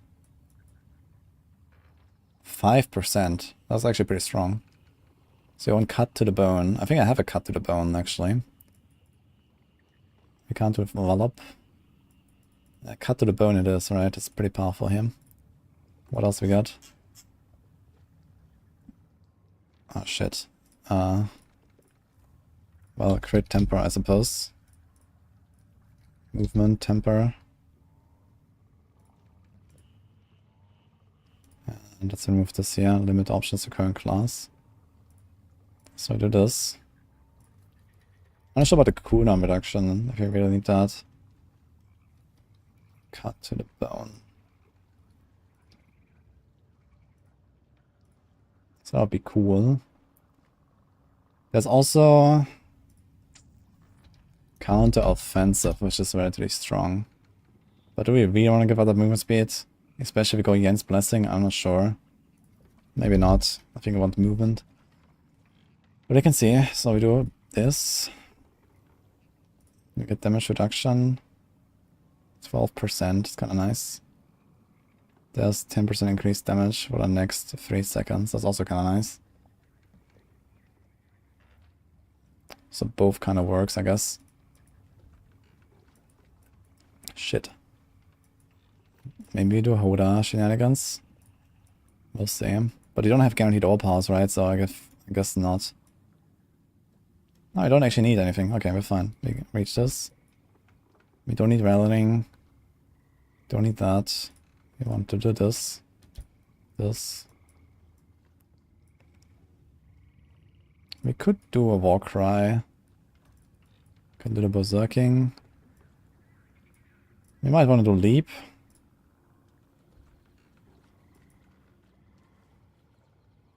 We could do charge shenanigans. Because it feels good.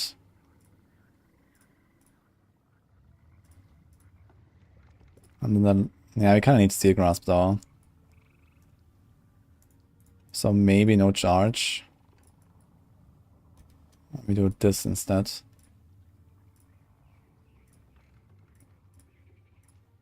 And then the rupture.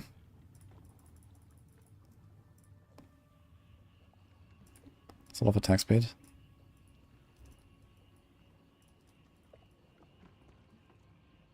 There's nothing here. Gushing wounds. We could do slaying strike.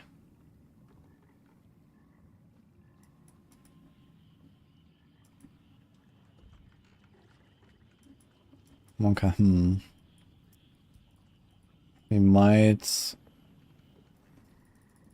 wanna dude, there's like so many skills. I have 5 ranks. 5, 5, 5. What the fuck? I don't have installable in this build right now. I don't like that.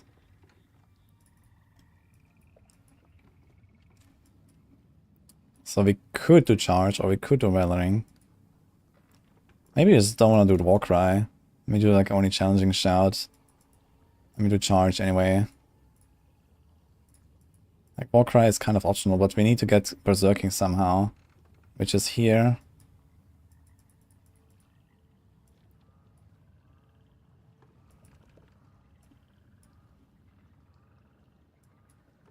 I can do slaying strike as the last. Ah, wait. Yeah. We need 1 point for that. I got 1 off leap, I suppose. Like this, maybe.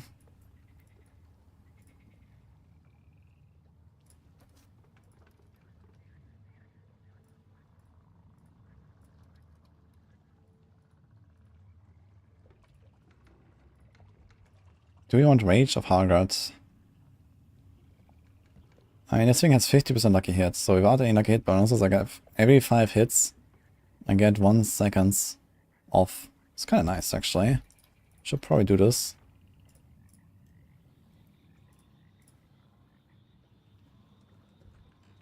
And there's insane DR. Now, do we care about paying gorgers? I suppose the answer is hell no. So let's do this.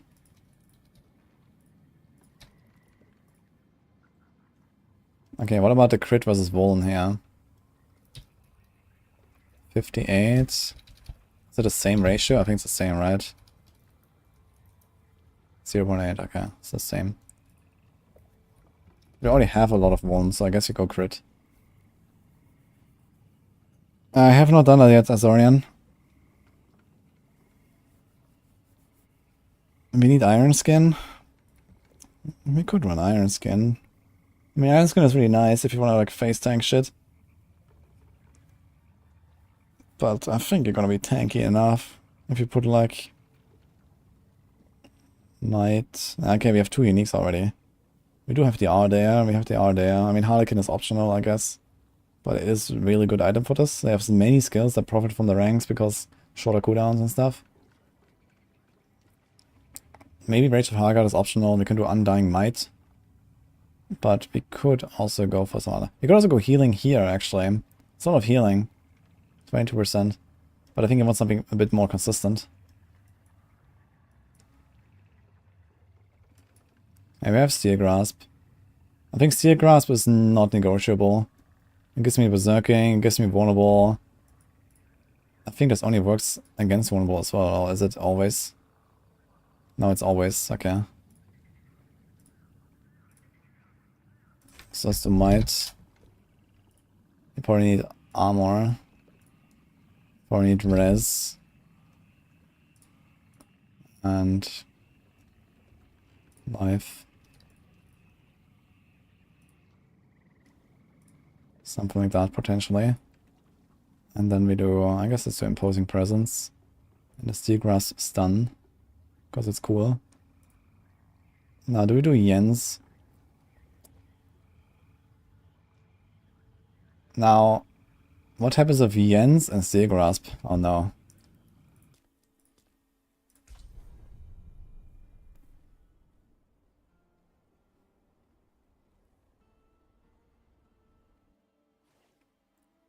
Wait, what happened with me?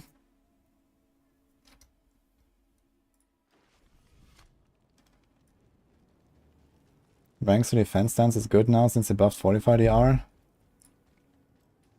I mean, it's just 2% DR. I mean, okay, it goes... Does it go from 15 to 17 to 19 to 21? Or is it a separate 6%? Either way, it's not that powerful, but it's nice DR. You could take out like 3 points on Leap. You don't need those 3 points. Want to be more tanky and do this. And you could kind of like, you know, for example, go for the 10% damage there if you want. This only lasts 3 seconds, but we have, actually it lasts forever, right? We have like ridiculous amounts of flay duration. This is plus 450% flay duration. So this actually lasts like 17 seconds or so.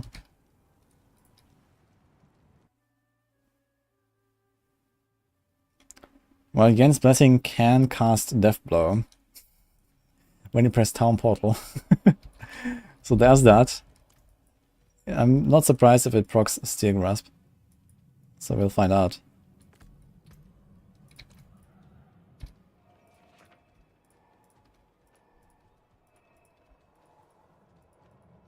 Seems like no. Maybe it's because it's a charge skill and not really a cooldown skill.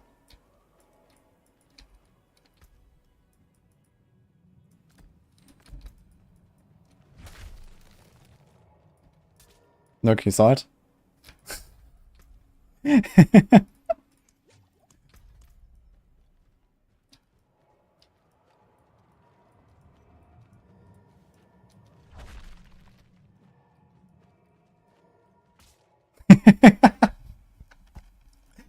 Okay, it does not seem to work with Steel Grasp though.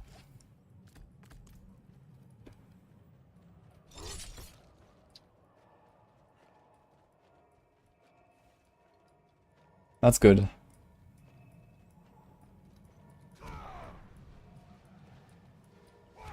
So it just has to shout. Alright. So apparently it does with kick, huh? And kick also has charges. So let's see that again.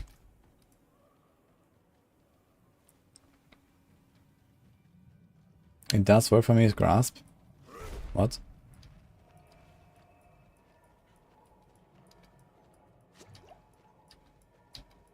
Does not work with kick for me. Maybe because of mouse over?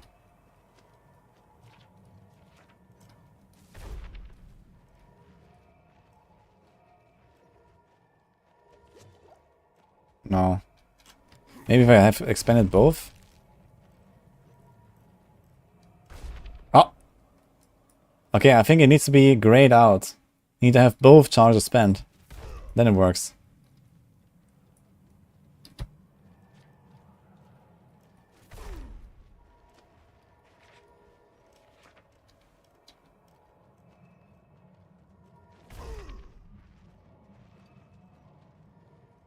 Seems like I need the mouse over the target though. If it just ran around, it doesn't seem to happen. Or maybe it casts it in front of me. So what if I...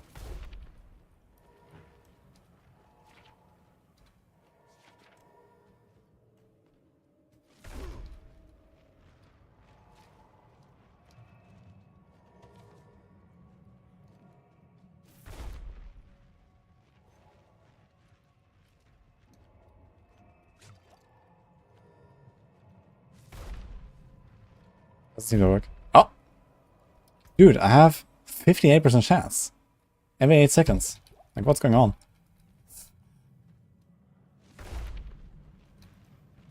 Did I just double cast it? I saw 2 numbers. What? Did it just cast itself? No, it's just 2 hits. What?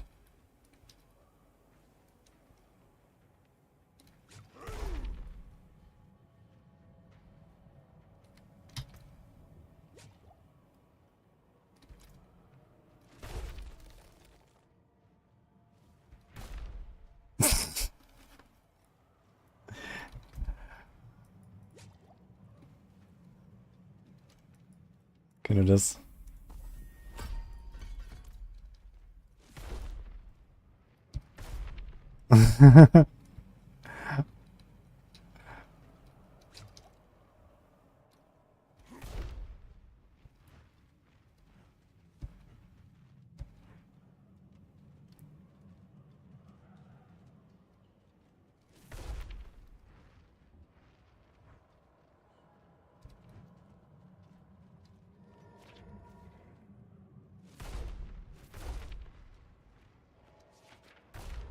Bam.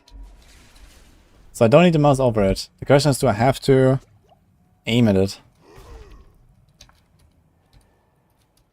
It looks like it. Like it will always just cast in front of me.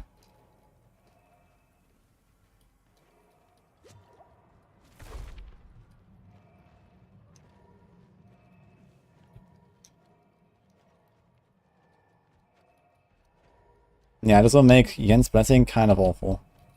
So what about the Steel Grasp? So here's the vulnerable.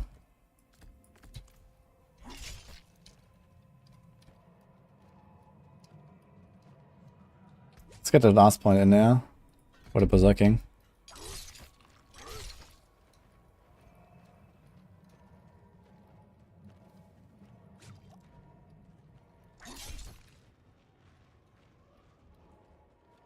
Actually, we can just do this, huh?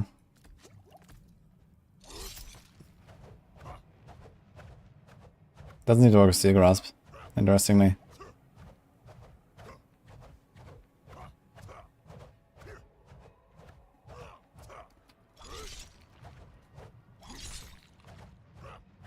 Even mousing over doesn't seem to do anything. It doesn't work. Oh, here. Now I did one. So maybe sometimes it procs, but it just hits nothing.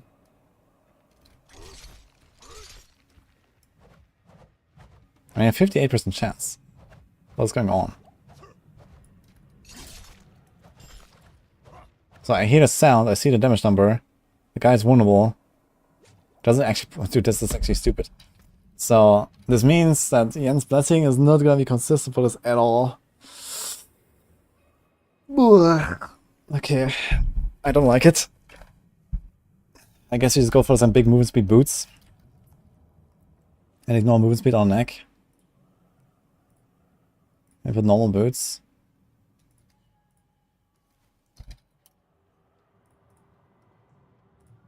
Something like this. And we can do also res here, which is kind of nice. And... yeah, charge, kick. Marauding skills. I mean, marauding skills would be cool, but it's probably not good enough. Let's just go for life.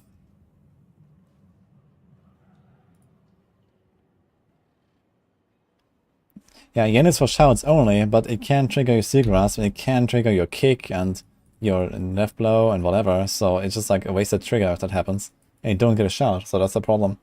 Like, it just randomly triggers Steel Grasp, and I'm not even sure it will pull enemies. There's no animation. Maybe it pulls them, maybe not.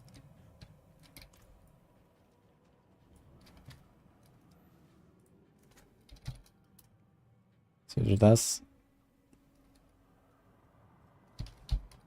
You have like very little CC here. It's just like stun and stun, but okay, I guess.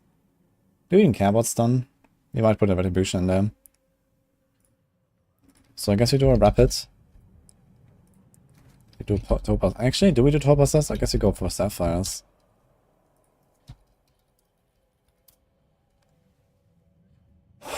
We actually have extremely low vulnerable. I mean, we have extremely low additive damage on this build. We have like no damage to berserking, while berserking and stuff like that, since you temper everything to crit. It's actually a pretty massive downside here right now.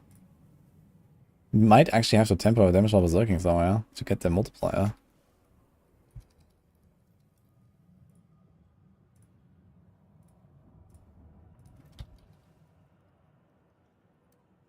But I guess like stacking a bunch of vulnerable damage helps with this.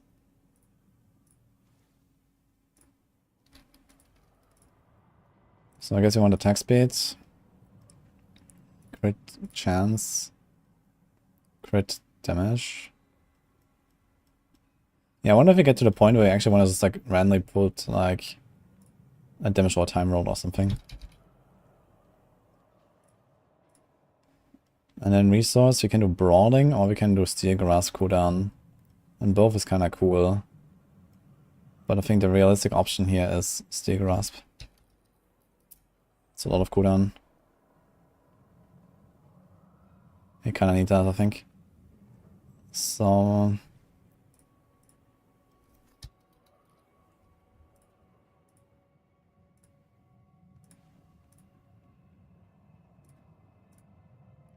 something like this.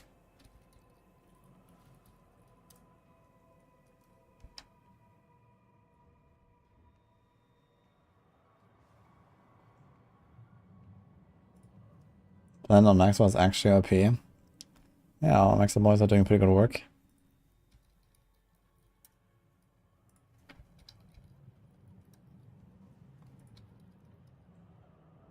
This is 25 crit. You have a lot of vuln damage now.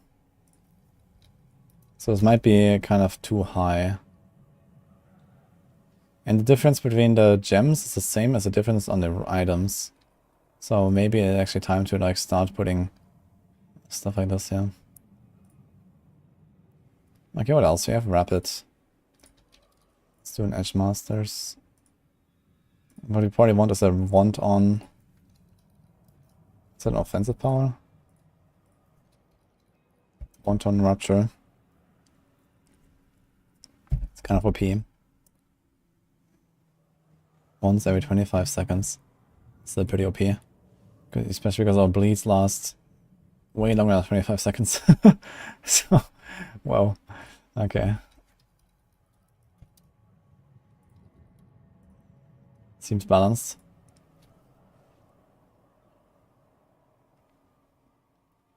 What's the dodge percent on my rogue? I have like almost 15 right now. I actually have 8.6k armor, and this is with like one normal armor roll, one time masterworked. So kind of chill actually. Maybe you can get away even without the masterwork crit, and you can like put an imposing presence or so.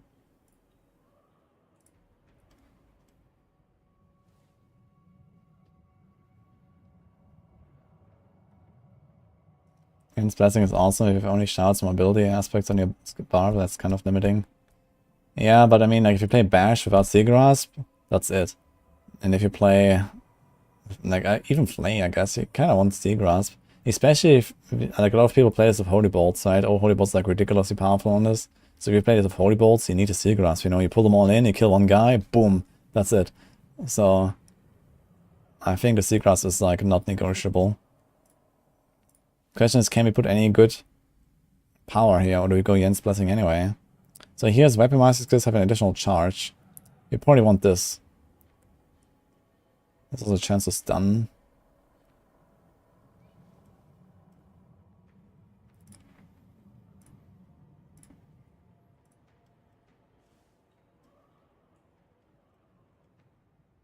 There's also Hectic, which is not terrible, honestly, on a build like this. So I think I can make work of, I can make use of these like normal boots here. Maybe I'm gonna do the Weapon Master, but maybe Hectic. Like Hectic is just like universal. I think you're fine not rupturing 2 times in a row. It's a 7 seconds cooldown, that's okay.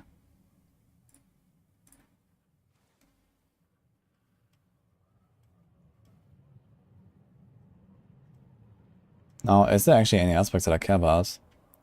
I have no idea how... Does Rupture give you like actually a 60% multi when you do it? Elements aspect? Nah, it shouldn't, right? Rupture should not double dip on elements. So it should only do like true damage, right? The bleed that's on the target is getting ripped out, and the bleed that's on the target should be based on the application of the bleed, and that's it. So there's no double dipping of elements here, I think. So you just put like a normal elements. You can do that. We don't really care about the timing. Get an extra Seagrass. Yeah, you don't need extra charge in Seagrass. You have 2 charges. Like, it's more about resetting it than it is about having many charges. But many charges don't help much, I think. So here's Skullbreaker. Now that is actually really good, because we get a guaranteed stun when we do Steel Grasp. And we sometimes stun anyway. So that is actually really good. In fact, this is so good, I might want to put it on neck. But I guess we care about boss damage. Actually, we probably don't care much about boss damage. I was thinking about Inner Calm on the neck. Maybe I'll put this on the neck. Skullbreaker. We can do Retribution, because we have a lot of stun. Do we need any resource stuff? There's like the leap stuff, if we want to go a bit faster. We could do that. But I really don't like playing with it, man. It feels kind of clunky as well. Because I always have to leap into a pack. Killing an enemy while berserking has a 40% chance to grind. This could be kind of cool. To go faster though. That's like somewhat more consistent. Especially if you kill like an entire pack at once and then he says leap, charge in the next 2 seconds. I might do this.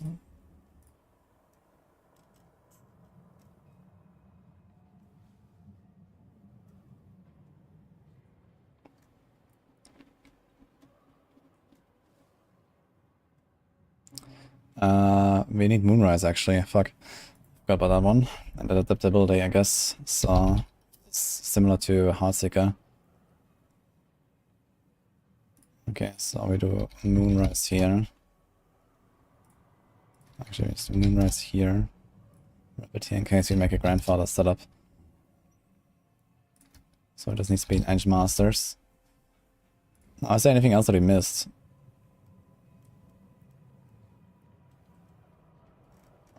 Not that much. Yeah, there's Inner Calm, which we don't have now. That is okay.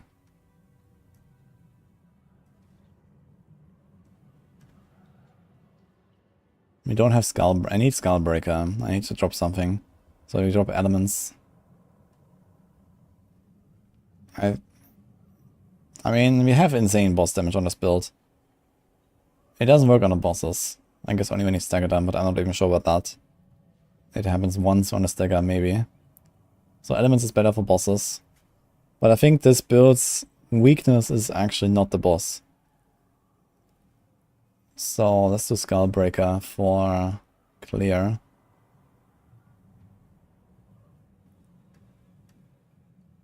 This gives us some nice instant damage sometimes. We'll see. We could also not run Retribution. We just do elements instead. I think that's fine.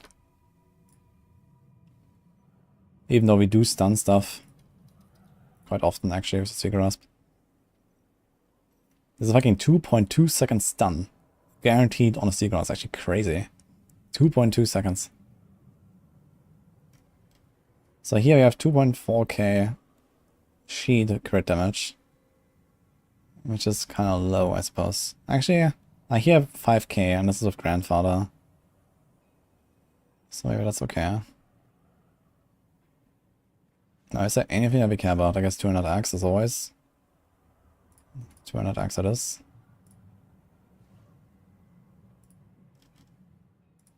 Okay.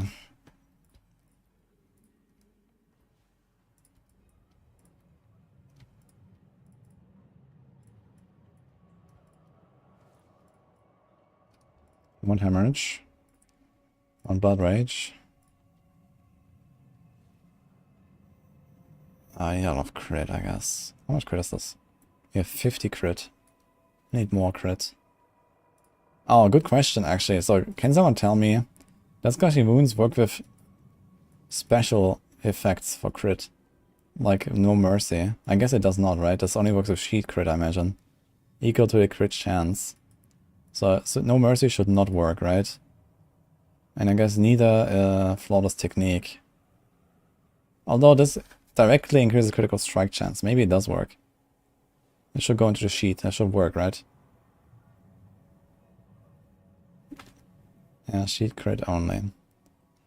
So we can do Carnage. Carnage also has good layout. Cannot spend any Fury, so we don't have to do that. We can do Decimator though. We get a guaranteed overpower from Rupture, which is cool. We make stuff vulnerable all the time. And that is it. Okay. So this is our board. This is an Eldritch Bounty layout here. There's the R from Bleeding, which is nice.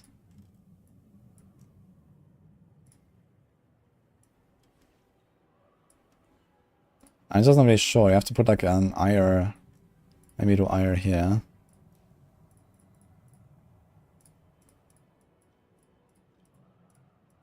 You probably have to pick up some of this damage while berserking here. So we have like some additive damage, because else we don't really have any additive damage.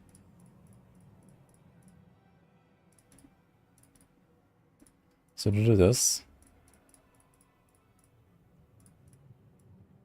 that's only 5 points. Even grab this. I'm not 100% sure if I keep this glyph here, but it's 70. Strength is a lot of damage while berserking. Get a bit of the R. This is also not a terrible board for IR. It has 75. There's also lots of damage while berserking, but you probably want to have like a Brea or magic buffing glyph here. Because this has pretty good nodes. There's close DR and there's berserking. So we can do this as well. So, do we do dual wield? What are the advantages?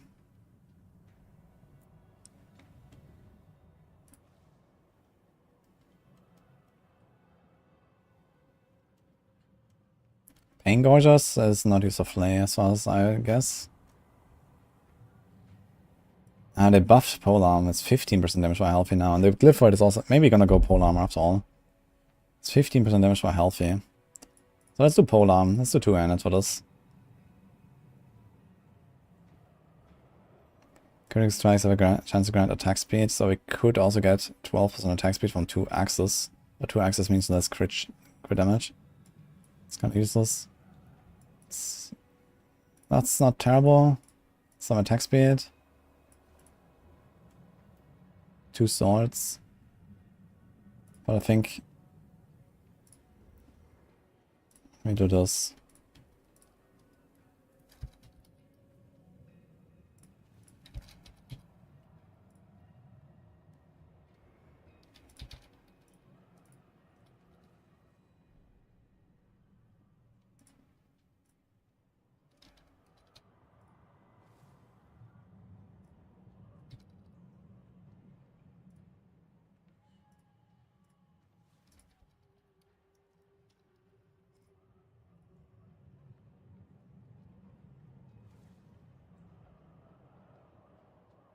Yeah, there's like no way that a grandfather can beat this, right?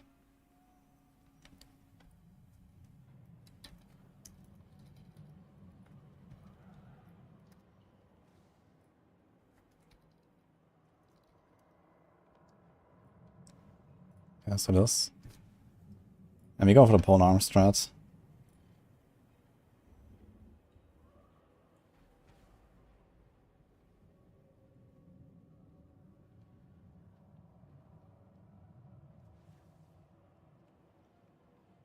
Which one is it?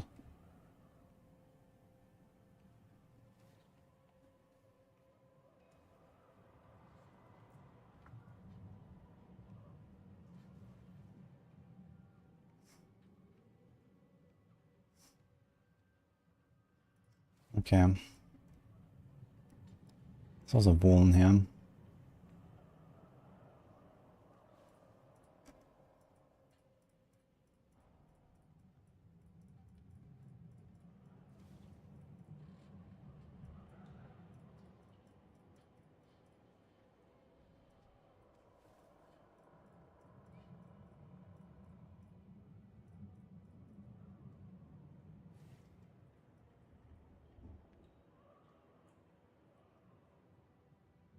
Also more life.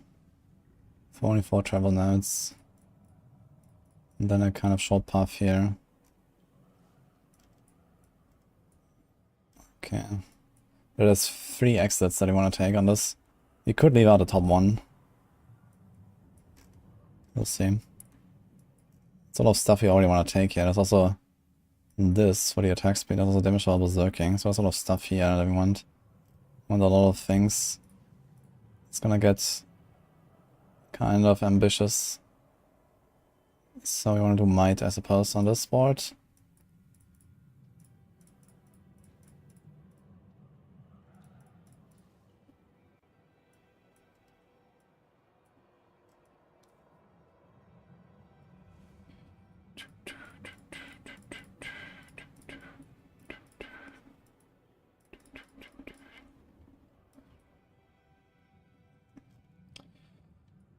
Oof, that's only 41 points left. And I still don't have an Undaunted or a Territorial.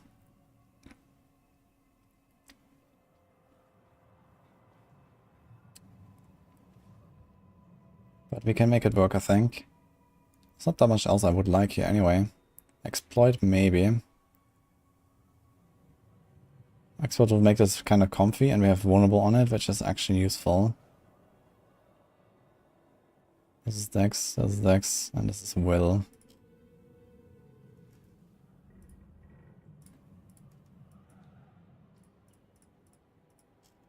We also have to hit this somehow.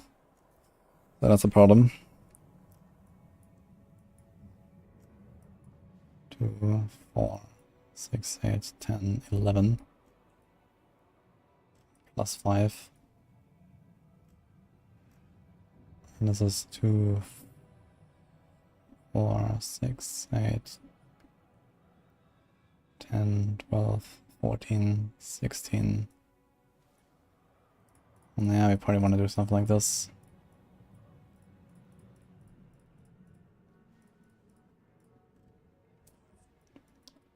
Oof. So we got this one. We don't have this one.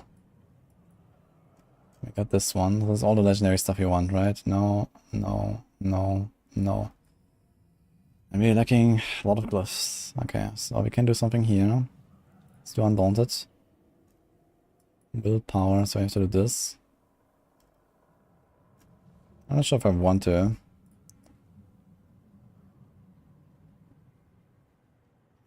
There's only 10 DR for close. There's also damage too close, which is kinda cool.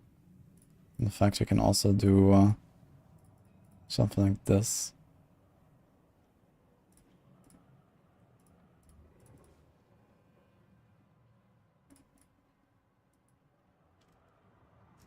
It's a kind of funny layout.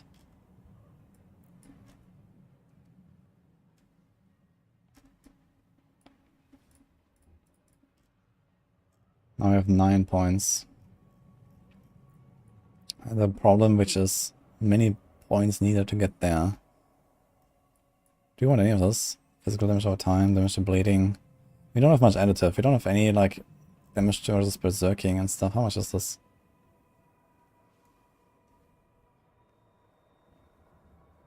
I have 0 right now because it's not connected. So now we have so much vulnerable, we have to probably reduce that. And 170 to berserking.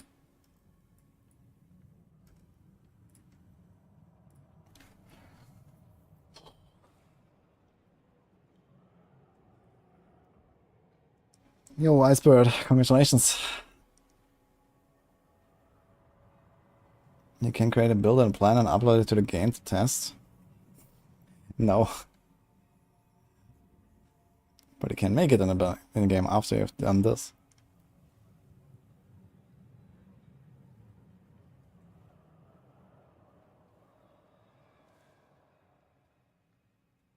Heartsinger is not doing damage for you. Have you tried using a Cursed Touch aspect, Nosenbear?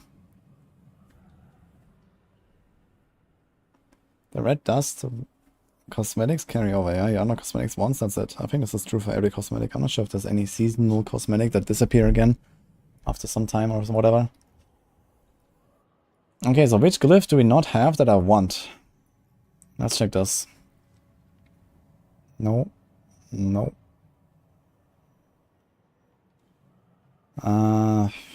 No.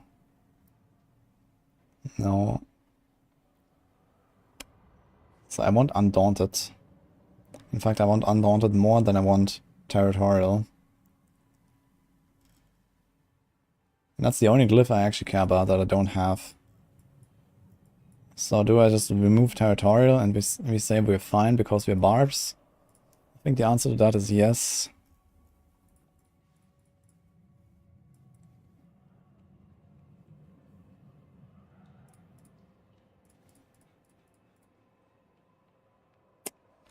That's a lot more points now though. So I think we delete all the stuff again. Do this again. And we do this glyph here. And this one here. That might make a lot more sense. Or not. Blah. So I think this goes as the last board, honestly.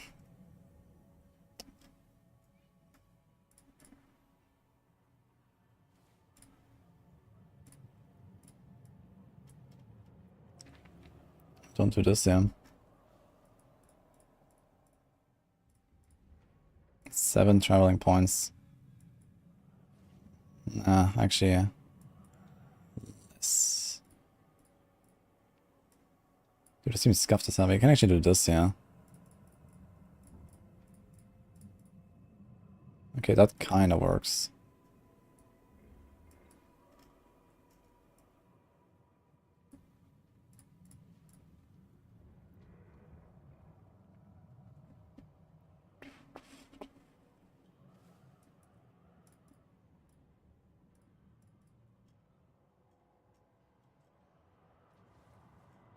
Let's put it far in the back. Let's do this.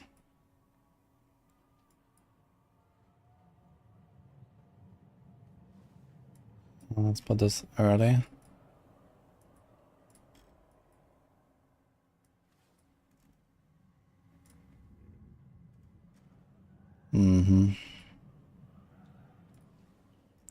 Let's do this. Let's do this. Now we actually have this exit here and this exit there. Also, what the heck? 1, 2, 3, 4, 5, 6, 7, 8, 9. That's a lot of points. In fact, there should be enough points to get another glyph.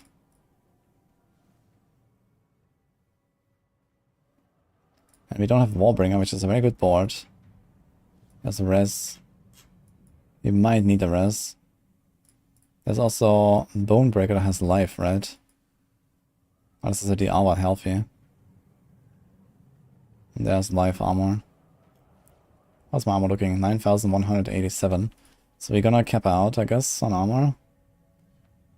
We have flat 50,000 life, man. Look at that, beautiful. Without the imposing presence ranks. Wow. Okay. That is kind of cool.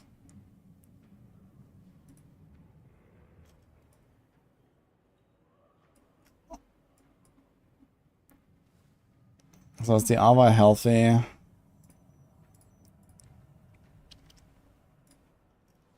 Flawless technique is close to R.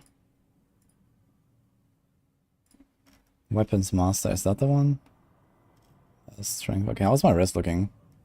61. Yeah, so this is a bit of a problem. We already have double master crit res. Oh, this is not masterworked. On the other hand, I probably want something like this, to be honest.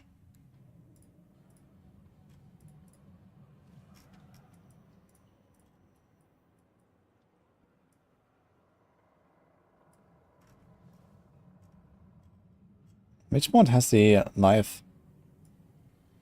Bonebreaker? No, this is the Arval Healthy. There's like a life board, no? Or is it on a different class? I think this is actually Druid I'm thinking about. There's no life notes. This is Druid, I believe, that I'm talking about. So we might want to do the rest one. This is 3, 4.5, 7.5. And we do territorial. And then we have some DR.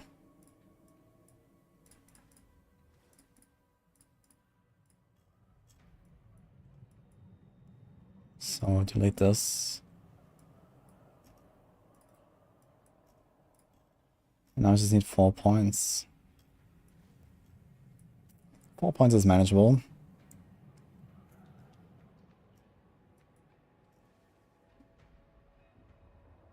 We could remove this and this.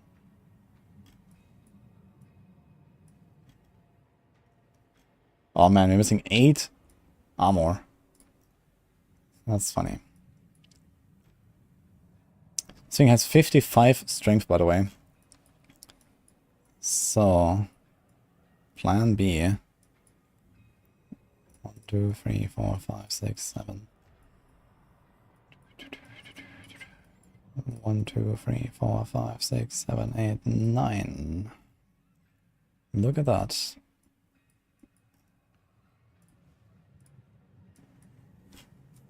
Okay. How far is it to the exit? 2, 4, 6. Do you have anyone with 6? Nope. Nope. Nope. Nope. Okay, so that's the layout.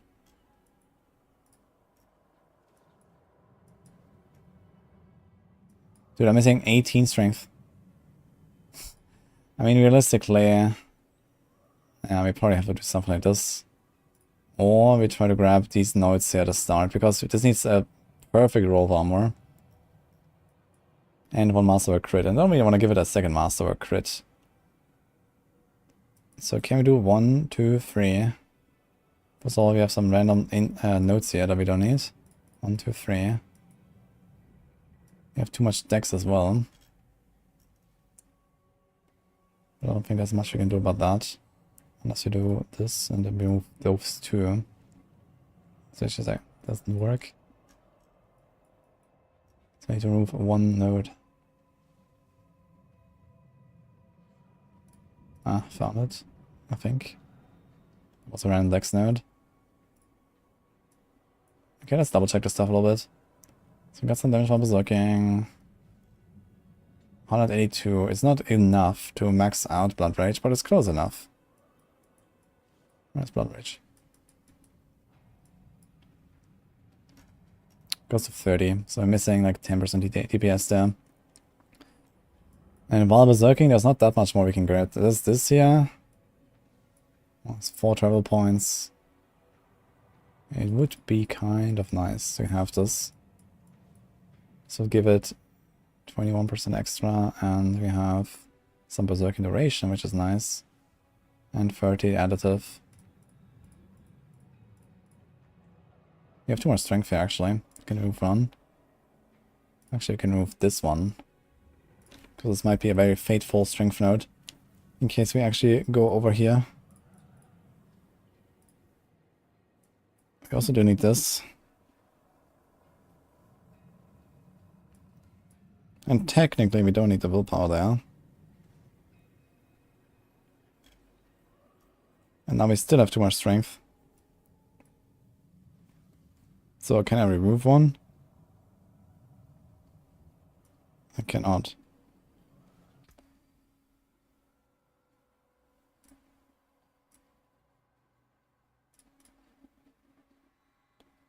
So I guess we have 2 points. We need 6 to get up there. Can move this and this, that's 4. How's the res? Not enough to remove anything. Now, do we want to change the order of boards? Probably not. This is good board nodes here. This is useless. This is kind of useless. This is good. This is good. This is nice, but I can't. This doesn't matter. Okay. This is useless. This is good. This is okay. Yeah, okay. So with the doubled node here, I could remove 2 points because I get 3%. 1, 2, 3, 4, 5, 6. But that's fine to have the other stuff, I think. 1, 2, 3, 4. I actually need 3 points for this. Can we get 3? I'm not gonna remove that, that's for sure. We could cut this out. If you have another good path for 5 points to go somewhere. That's a nope. That's a hell nope.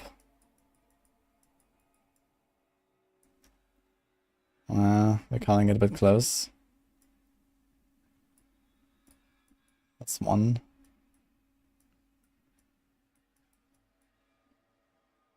It's also like a nice exit here.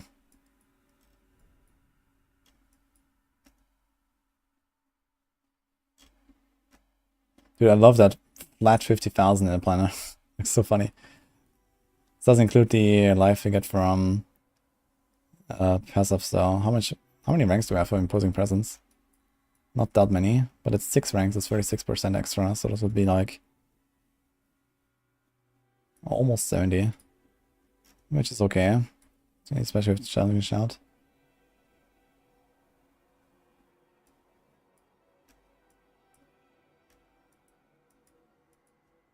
People are actually playing builds advertised on Maxwell? Yeah, imagine, man. Crazy, huh?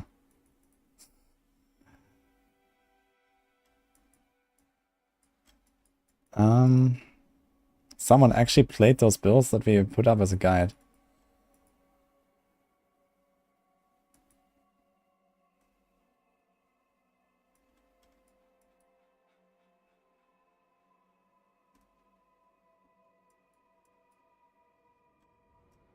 Fuck, man.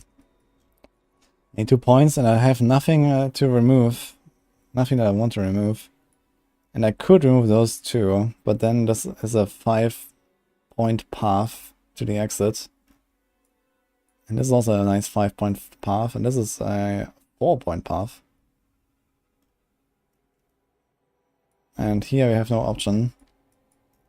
And here this is also 2, 4, this is 6 points. It's too far. So the only option would be to remove live nodes now, or remove nodes from this. Which I don't really want to do, but I suppose I can. To hit this. Now, is that worth it?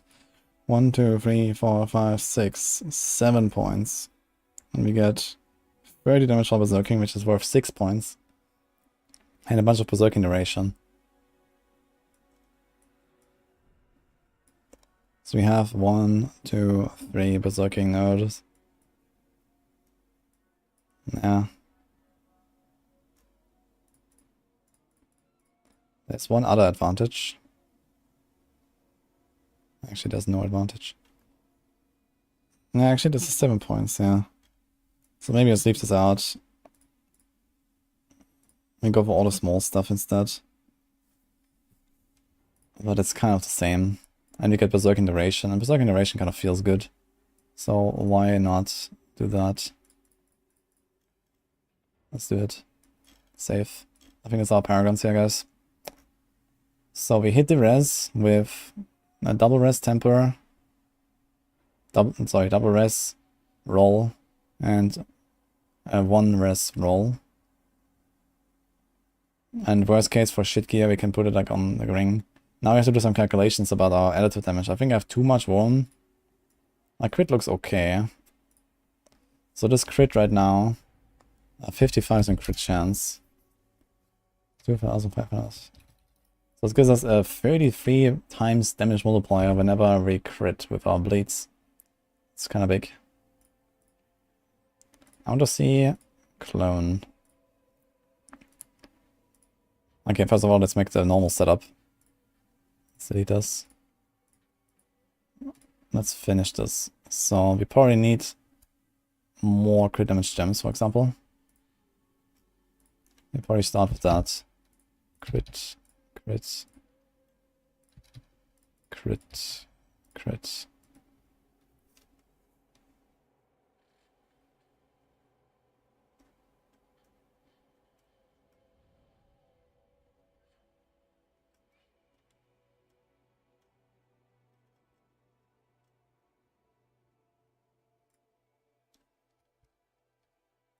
I really see it. I'm making flame barb right now. think we're almost done. I just need to figure out the numbers that we want to put here. So if I seem tanky enough, with like 70 something K life, we have Challenging Shout, we have a Might Aspect, we have a Rage of Harrogate, that's a lot of TR potentially. So it looks okay. Now crit damage does not actually apply any additive damage to our blades, right? So this is purely cosmetic. So we have 700 vuln damage. How much is this? 800, 900, 950, 1k, 1.1, 1.3, let's say. So we have 1.3k additive. Oh boy. We should probably Excel sheet this. Just to make it easier.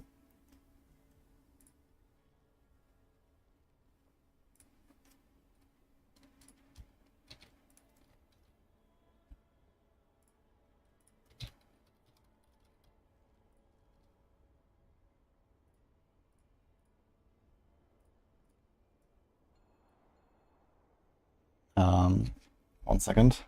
The doorbell's ringing.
Guys, the dessert has arrived. Sponsored by Nini. So... Hi guys. Hello. Yeah, I was a bit bamboozled right now. So, Who didn't expect me? yes. Hi. Hi. Dessert is Nini, exactly. Yes, I'm dessert. Yeah, she ordered some food from me earlier, and then she said, "Oh, you want some dessert later?" I said, "Yeah." Yeah. Miss me? Yeah. We've seen each other for almost 1.5 months. Yes, 1.5 months actually. What is this collection here?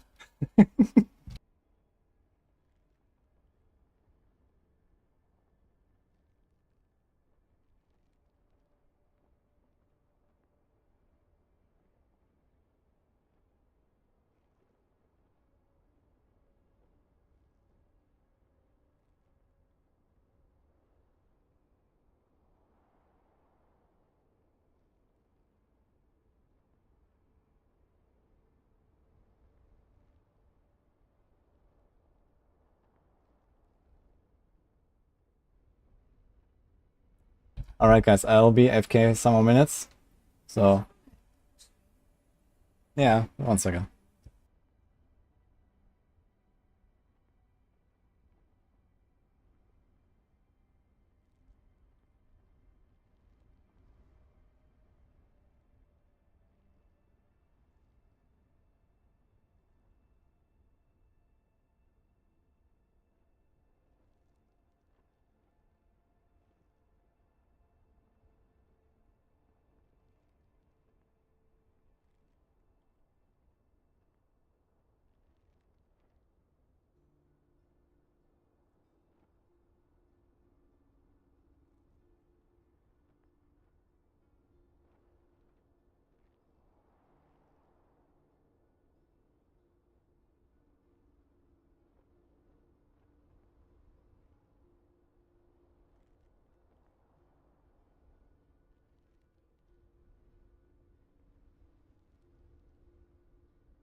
Okay, we're back, guys. Oh, I actually need to close the window. One sec.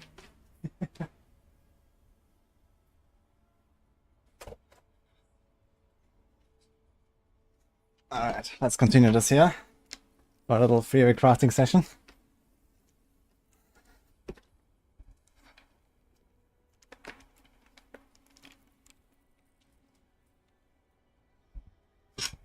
Okay, so I want to make some Excel sheet. That's gonna be fun. I have to do some numbers basically. So I do Vuln. I'll do this. Option A, I guess. Option B.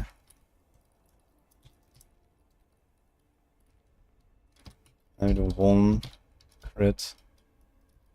This means ammo multi.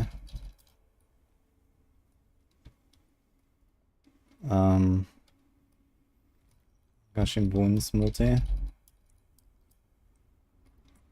Additive.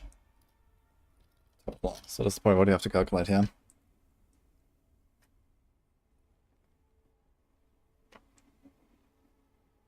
Hey Ma. Show the database.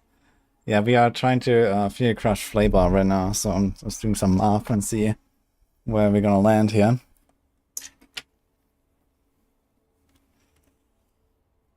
Made a wink. You want a wink?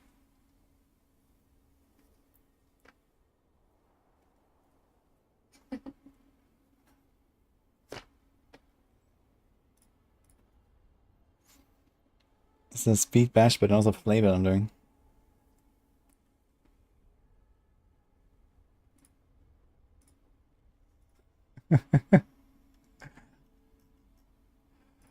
Okay, so the start of this year. So 676. Well, actually, wait, I miscalculated the additive. So let's do this properly.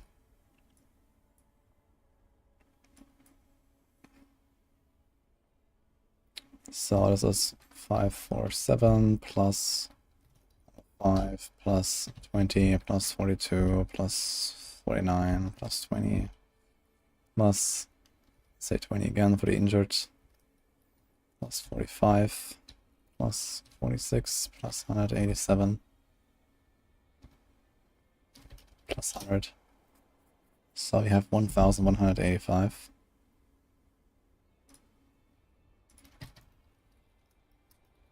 Okay.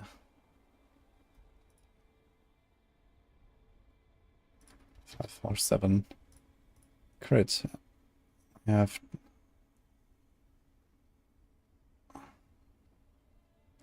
I guess we care about this crit number. So let's do this to 502. Ammo multi.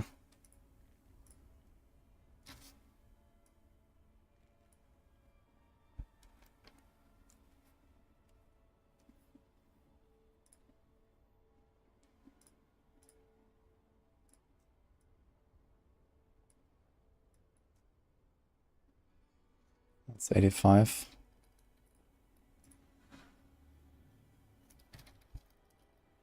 So this, I guess. And the Gashimun's multi.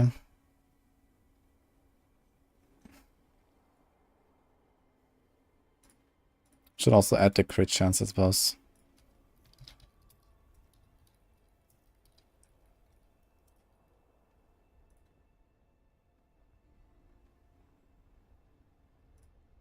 I can actually do more.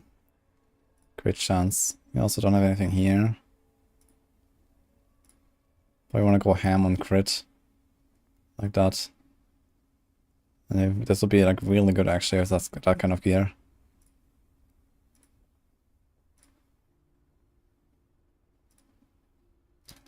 $79, let's say. 80 actually, if you have perfect gear.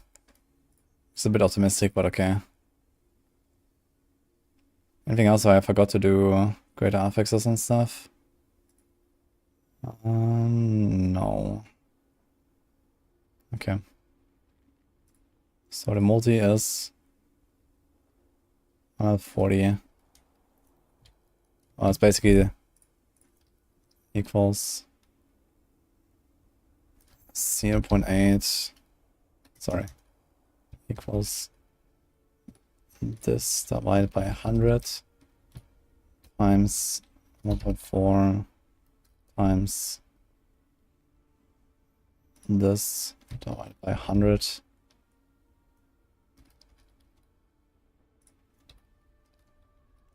plus 100 minus this divided by 100. I think that should be correct. So my Gushing Wounds multi is 28.22, which kind of checks out, I think. So we get a 35 multiplier when we crit 80% of the time. Yeah, that seems accurate.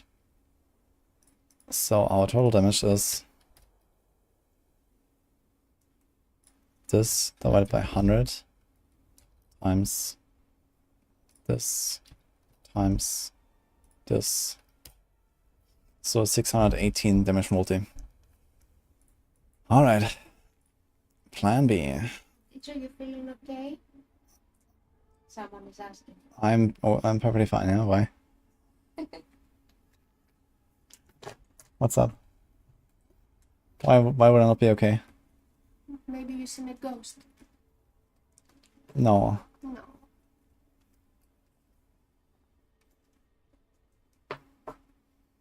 As it buys a bugs like this find its way into the game. Nothing seems per se bugged here right now. Just it's a bit of Blizzard math, which I guess would technically classify as a bug if I had to do that, but it might also just be how they designed it on purpose. So it's hard to tell, because all key passes work exactly the same way with, like, for example, crit damage. I'm not sure what you talk about with bugs right now. I guess you talk about Gushing Wounds having too much value, because it takes your sheet crit, which, you know, technically is 1635, but in the sheet it shows 2500 because of Blizzard math. And this is how position works, this is how victimize works, this is how Gushing Wounds works, so they all work that way. So it might just be intended, which is a shitty intention if true.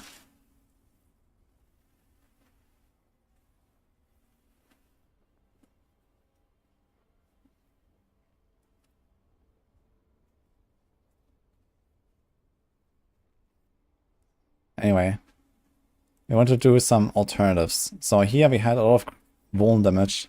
It might be too much vuln damage, yeah. So let's try to do less vuln. So let's just replace, it's kind of easy. Let's just replace like one vuln roll with a crit roll. Let's see what happens. So we can actually just take the numbers from before. This is 156. Equals this minus 156. And this is how much crit now?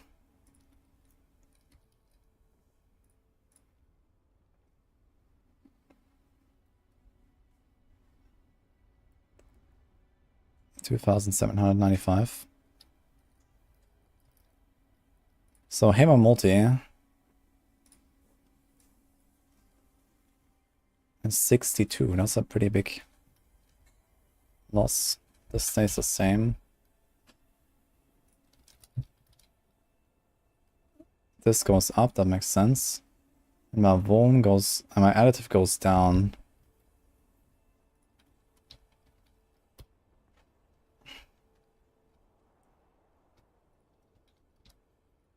That is a massive loss, actually. Is that still correct?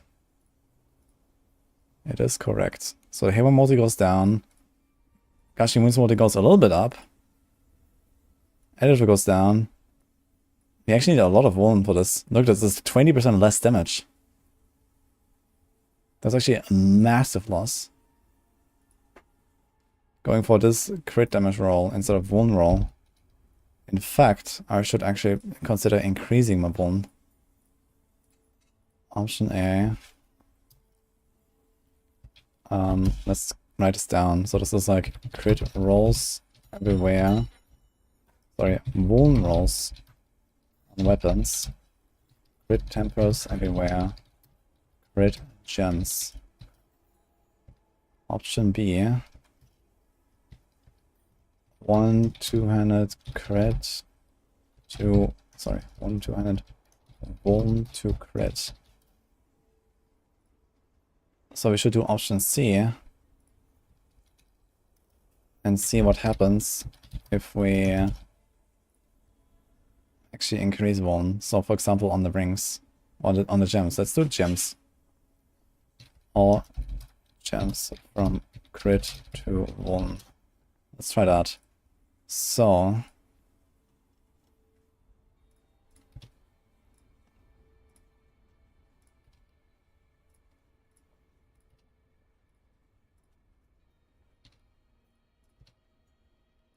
can we get this?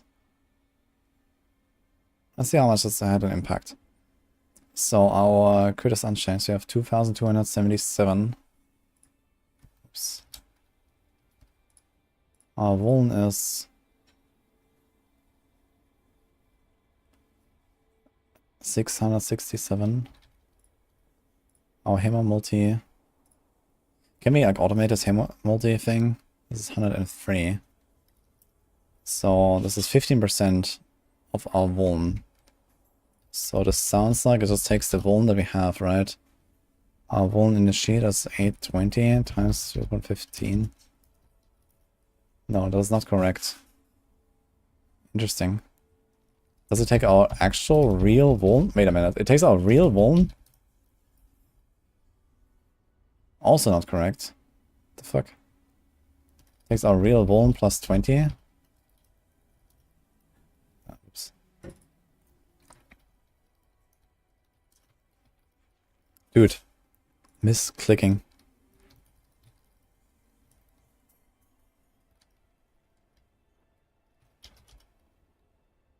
What? Okay, that is actually buggy, I guess. Because this works not as expected.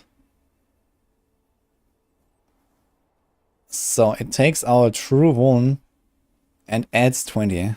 I think this is probably what it does. Let me see that here again. So we had 547 times 0.15 is 82. But it was actually 85 here. So if this is 567, this is 85. And looking at this table, we have 391 plus 20 times 0.15. Yes, so this is what it does. Holy shit. Interesting, okay. So this means the hammer multi equals this plus 20, but times 0.15.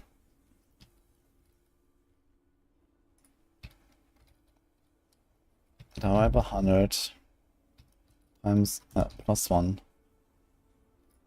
We do the same here, we do the same here. Alright, so I got this figured out. Now we do the same here. Fuck. Now we have no crit chance, so this crit chance stays the same. Now we do additive. So how much did we change? We got 40, 6, 40, 80, 120 additive more compared to this.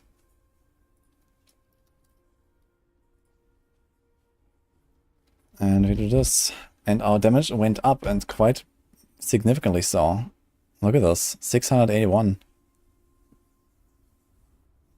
We have a lot of vuln damage, and we still want to stack more vuln damage. Now, there are ways to get more additive as well. We can pick up these individual nodes there. There's like a 1-pointer for a bit of additive. Here are some 1-pointers. 1, 2, 3 of them for some additive. And here are 2 of them. And here's even one for vuln damage. So I should consider dropping some life cluster, maybe. Some shitty life cluster. I'm not sure which one. Maybe this. 2, 4, 6, 8, 9. It's 8% life. Maybe you can drop this. This is 9. You get 4 points basically. It's just... Oh, you get 12 points, right? 2, 4, 6, 8, 9. It's 12 points. It's not bad to take this. It's only 4 total points to life, then 5 out. But he could drop this and just pick up more damage, and this might not be a terrible idea. Give up 8% life, which is okay as a Barb, I think. We're gonna be tanky. Also have very low strength, to be honest. Can we fix that? And then we get to, yeah, we get 7 points. So we can do 1, 2, 3, 4, 5, 6, 7. So that's kinda cool. I think I'll do that. And then we have a bit more additive. Because we just have so little additive, to be honest.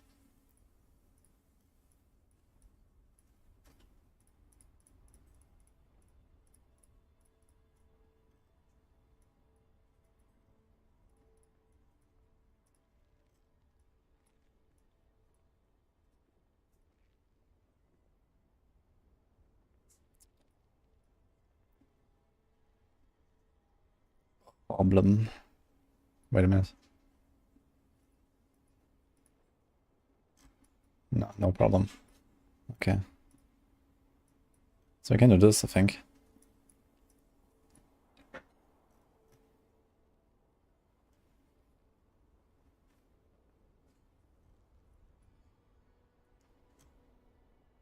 Yeah, it's fine.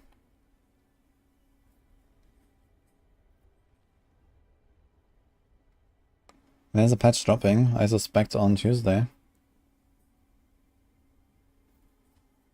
You watch Rob's video, it's a 1 to 10 to 1 ratio for it to work. Yeah, it does not seem that way at all to me. The math does not check out at all for me. Like, my Vuln is already at 800%. You know, it's like over a third of my crit, for example. And I still want to stack more Vuln currently. Like, this 10 to 1 does not work out at all.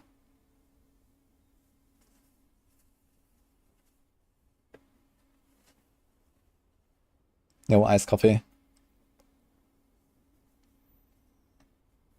Iced coffee, Necro. Thanks, Donovan. Good luck with your Necro. I think it's 10 to 1 with Grandfather. And that might make some sense.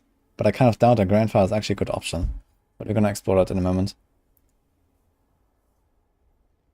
So first I'm gonna do the baseline, and then we're gonna check the Grandfather.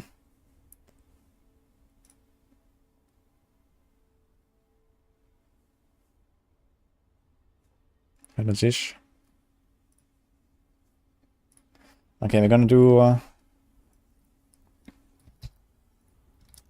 recalibrate.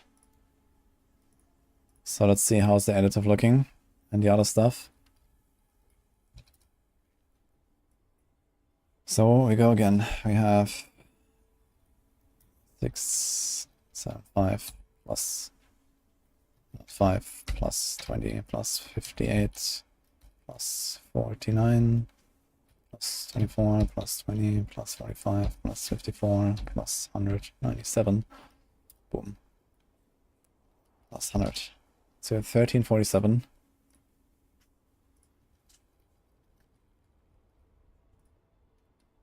My Vuln is 675.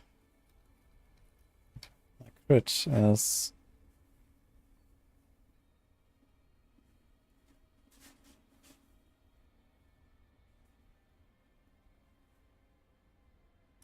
well,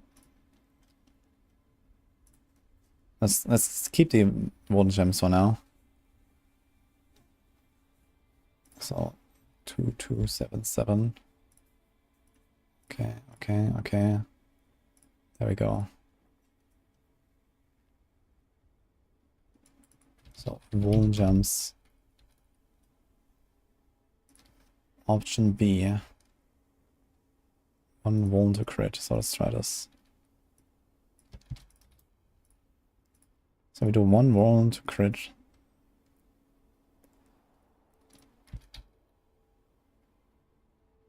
Then we do this, and we have 2570. My wound is down to 519. Lowering our hammer to 1.8, is that correct? Yep. Okay. So now it's kind of close. It's because our additive damage was so low that the wound damage had such a big impact on our DPS. Like previously we had sort of additive damage in our setup that the wound was just so impactful. And now it's getting really close. This is 707, this is 706. Quite a lot more damage.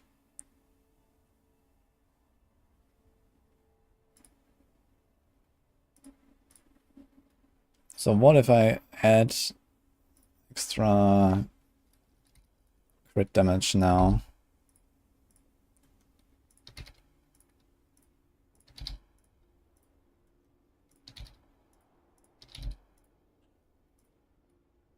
So now we went from, it's minus 40, 80, minus 121. This is 5, 4, 7. And my crit is 2, 7, 9, 5. Okay. My additive for some reason went up. Oh, wait, there's a mistake here. So this is why it looks so good, because the additive is not adjusted.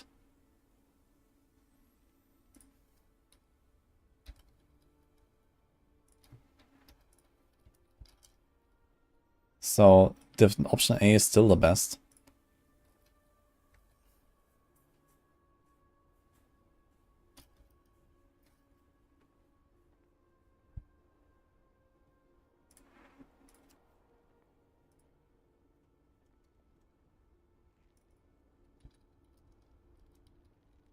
Wound to crit. So my wound here is 399.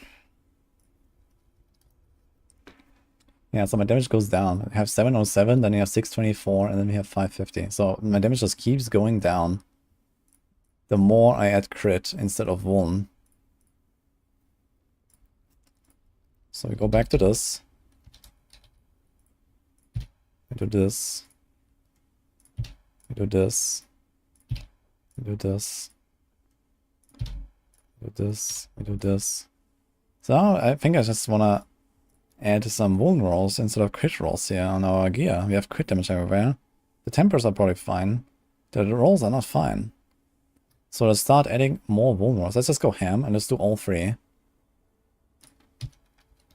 So let's do this.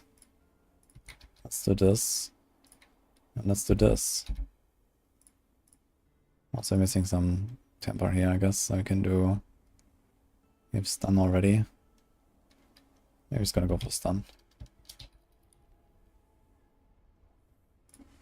So...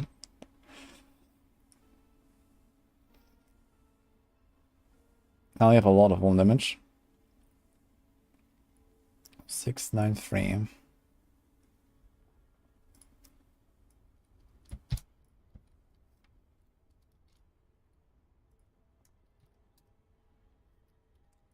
So this is 3 crit rolls from 1.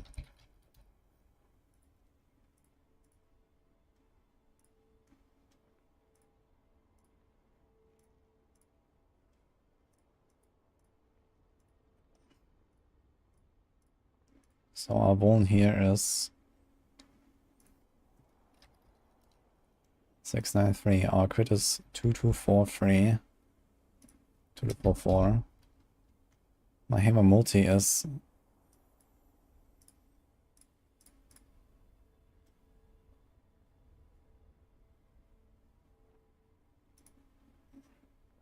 I'm a bit confused. Ah, we still have this here. So let's do that.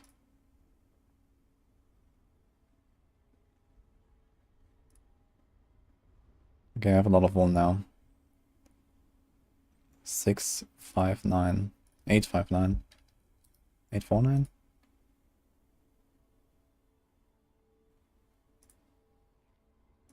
Okay, my crit is 1951.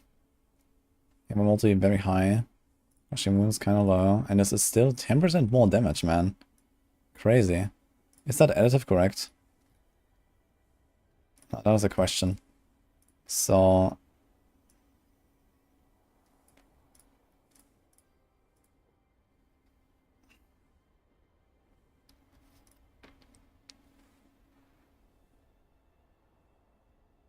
I think I need to recalculate the additive here. Let's do that just to be safe. So we take this.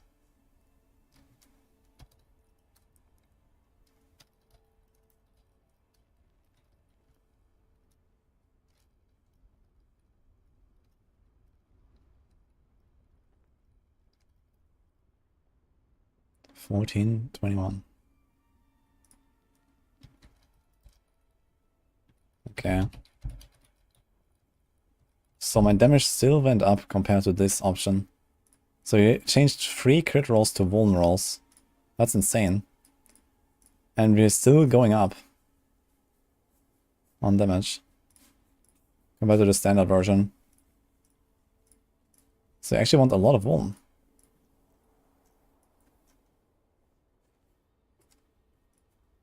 This is correct, yes.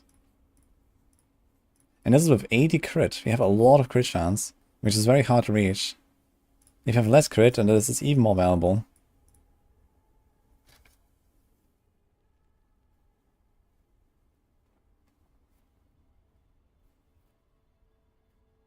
Yo, Raspubin, thank you.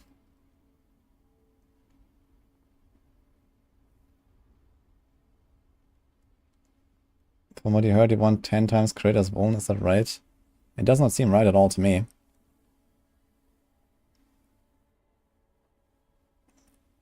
Like, I add, like, I remove crit, I add vuln, and my damage keeps going up. Like, I have 800 something vuln here. 2000 crit. In fact, in sheet I have over 1000 vuln now. If you look at this number compared to this number, it's like almost a 2 to 1.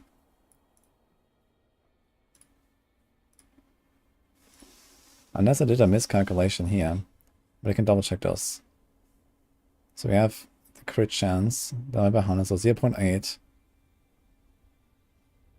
And then we have the crit damage. That's divided by 100 times 1.4. No, that seems correct. The Gushing Wounds multiplier is correct.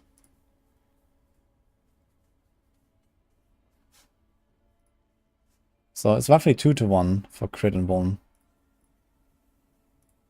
We have vuln rolls everywhere on all of the weapons, and we temper crit. Because the tempers are much more valuable than the vuln tempers.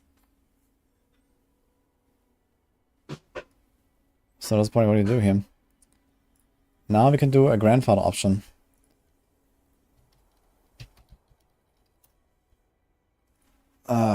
So what are the adjustments, first of all? We have to do a lot of changes. So let's do this. Create grandfather. So we probably... Let's start with the sapphires here. We'll probably do something like this. Let's say like a random here. So that's kind of big life. That's pretty good. Okay, and now we have to move Moonrise. We have Moonrise here already. So what do we have? Rapid. Rapid is not that bad to put on normal slots. We have to drop... Let's stop Retribution.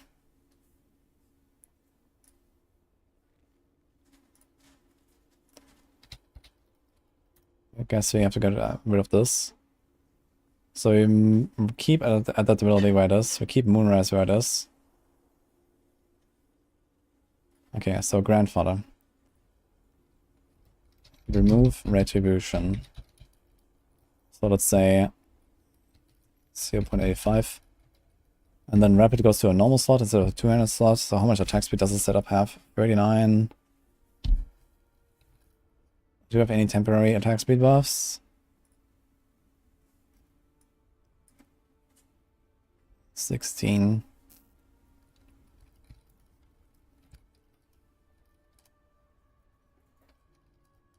to go from 2.15 185.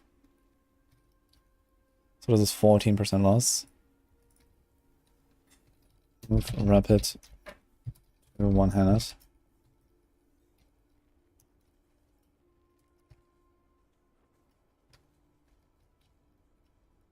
Something like that. So these are the multipliers. And then the flay. Lose, flay, temper. So our duration goes from... This is like 300% bonus. We had 450% bonus. So we had... That's like actually 400 over 550, right? So we lose another 27%. Dude, this is so much loss. Just from equipping the grandfather.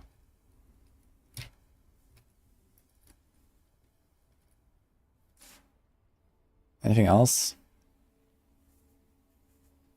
No, we gain a bit of life. And some additive, okay. So let's do the calculation. So I guess we start with this again. Let's copy this, paste this here. Crit tempers everywhere, wound gems. Wound rolls. Let's start with wound rolls everywhere, because that's where we ended on the previous setup. Crit tempers everywhere, wound gems. Okay, let's see how much we got. So my wound 692.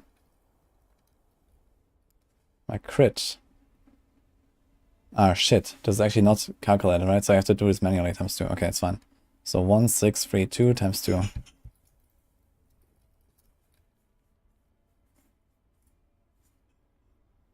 Grandfather's just doubles that, right?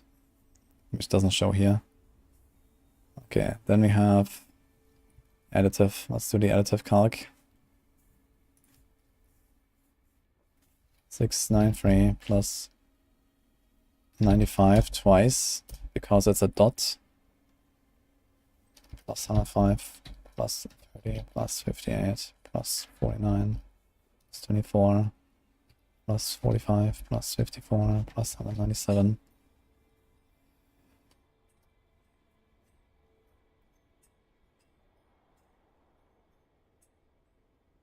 Being again 2% crit chance. That's correct, actually. So we do this.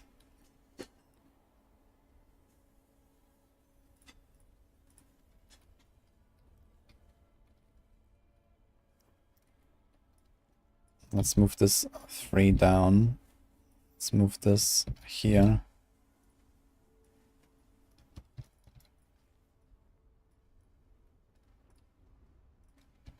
Times this, times that, times this. This is a lot less. Although I did not fix the additive damage value yet. Okay. Greater Costume Wins multi is 38 now, which does kind of make sense.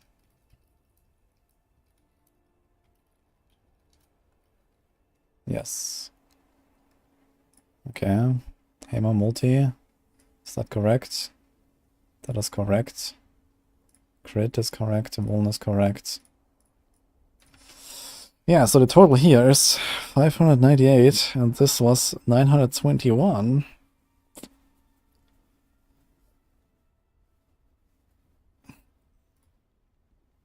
Without a grandfather. Now we can start adding some more crits and see what happens. So let's move wound to crit and see what happens.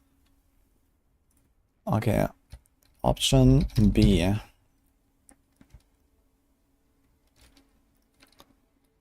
Two-handed crit roll instead of one. Let's start with that. So we do the same stuff. Actually, just copy paste the entire thing here. And we do this. So this is minus 156.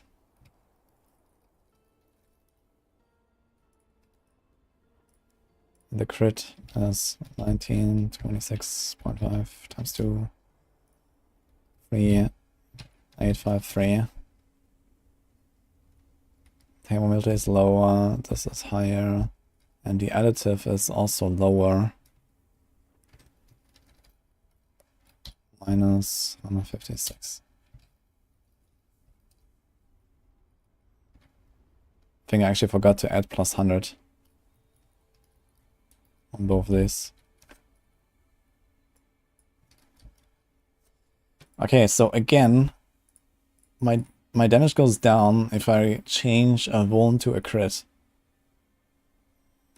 It goes down by 7-8% or so, around 7% almost. Here, 6.5. Even with grandfather, it does not go down by as much.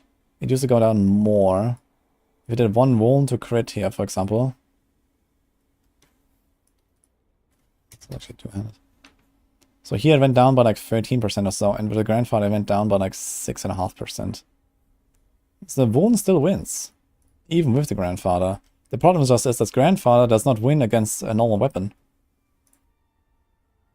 You do get life, which is cool, but you also have a bunch of life on a normal weapon. And potentially you get something from the Paragon, so we found out extra stats, so we unlock probably this. So that's 40R. And there's a tiny bit of like 10% additive. And there's a bit of strength multiplier, I suppose, that I didn't count in here actually. Because my strength right now is very low. Wait a minute, we have more strength without grandfather, never mind. So we also lose strength actually. Wait. I forgot. An all weapon has strength. Like, it does not look good for grandfather, man. This grandfather seems like super shit.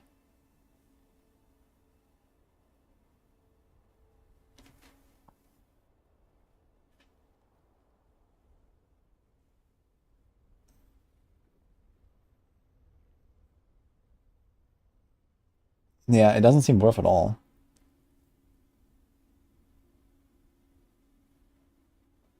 And I didn't even calculate the polearm stuff. Like now we also have to, we lose the polearm. Wait a minute. So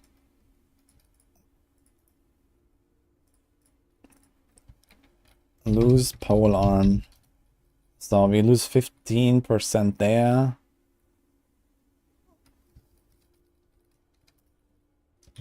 And then I guess we get some, we get like two, we're probably gonna do like dual wield or something, right?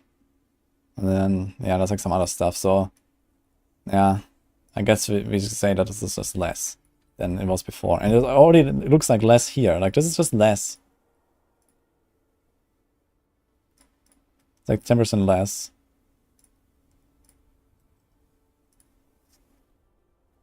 Yeah, like grandfather is just not the play. I have to do the same thing again with my bash planner.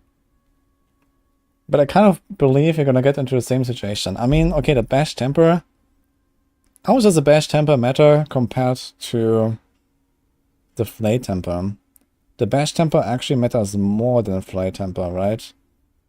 So if you look at this here, we had 550 flay duration, and we went to 400. So 400 over 550 is a 27% loss. On bash, all of our damage comes from the cleave, right? The entire damage is the cleave, basically. So you lose a third of it. You lose more than you use on flay. Because at least flay has a 100% base duration, and then you add a lot of it on top of that. But bash doesn't have any base cleave. So for bash, it's even worse to go grandfather, it seems. Plus, we didn't actually really lose like much in terms of like aspects here. Not sure how this would be on bash.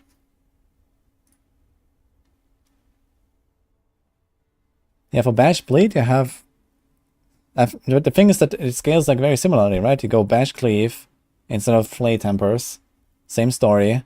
And then you scale wound, then you scale crit. It's the same. It's basically the same build, right? It's basically the same paragons. It's basically the same shit. Like, there's not much difference, besides you need like a two-handed berserk ripping to get those bleeds going. So if you go two-handed berserk ripping, normally, let's say you have a two-handed moonrise and a two-handed berserk ripping, right? For bash cleave, a bash bleed. And then you have a grandfather. You have to give up one of your two big aspects. So you have to put moonrise on the neck. You lose value from Moonrise. Then you have to put adaptability on the ring. You lose value from adaptability. And then you have to drop whatever aspect that you also lose value from. Just to get a grandfather in there. At least here, I didn't even lose something important. I lost like an elements aspect, like who cares?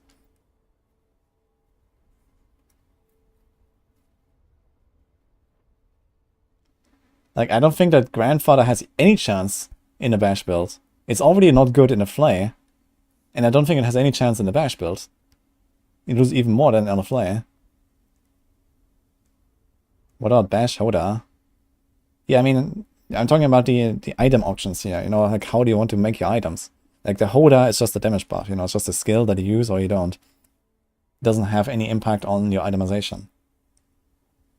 I'm just talking about, do we want to use grandfather or not? And the answer seems to be hell no. And if I do the math.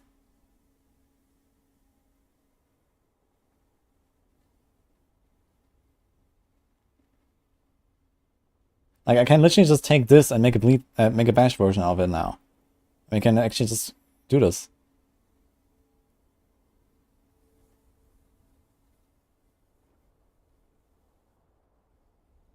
Grandfather became almost useless after crit damage changes. That is actually not true, I think. Grandfather just got outclassed because of the tempers. Like, the tempers are just so strong, at least on Barb here for these builds. Grandfather is a good weapon. It's still double damage for crits. Test in the pit and see. Currently I don't have a grandfather. And I mean, I will do a big tormented boss session, and I could craft one if I wanted right now. But the math does not check out. So if grandfather is better, I must have a massive oversight. Or there must be something going on that I'm not aware of.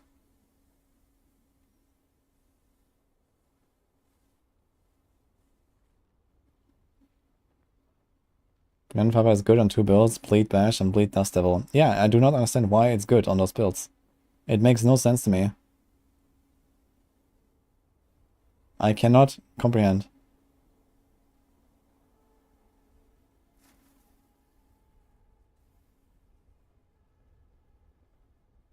Sure you're calculating gushing wounds correctly? I mean, you can double check it again. So gushing wounds.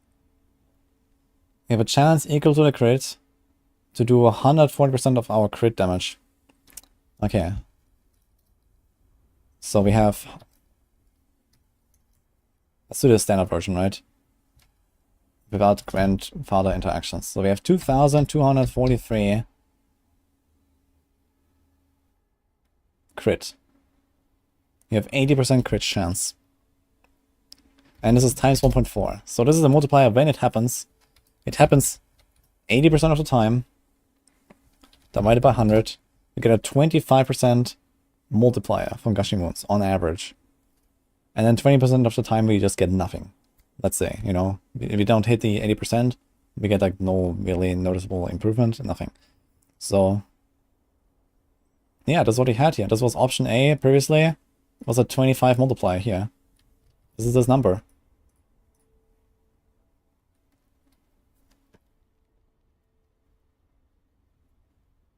It's just a stat sake to push crit up as high as possible for blade scaling. That seems terrible. Like, the numbers are just not... Like, the math doesn't math, man. You get 2% crit. Maybe if you masterwork the all stats up, maybe 3 or so. Or something like that. You know, if you like masterwork the all stats instead of the life or something. Yeah, maybe you get like 3 crit, right? Let's see. Like, you get 2.8% more crit. Compared to not having grandfather. With 2 masterworks here. Like, what?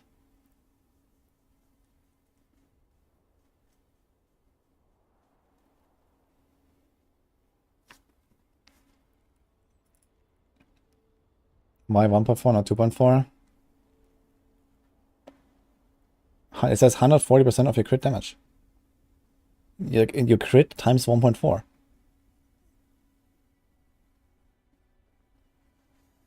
Did I miss something here? Increase the bleed damage by 140% of your crit strike bonus. Okay, let's see this again. 1.4 crit Let's go to this again. 2, 2, 4, 3. 2, 2, 4, 4. 80% chance. It's a 25 multiplier. Yeah, this is the increase.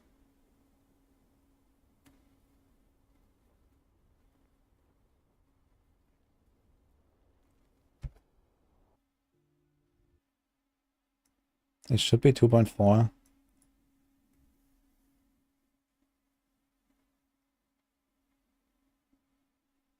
No.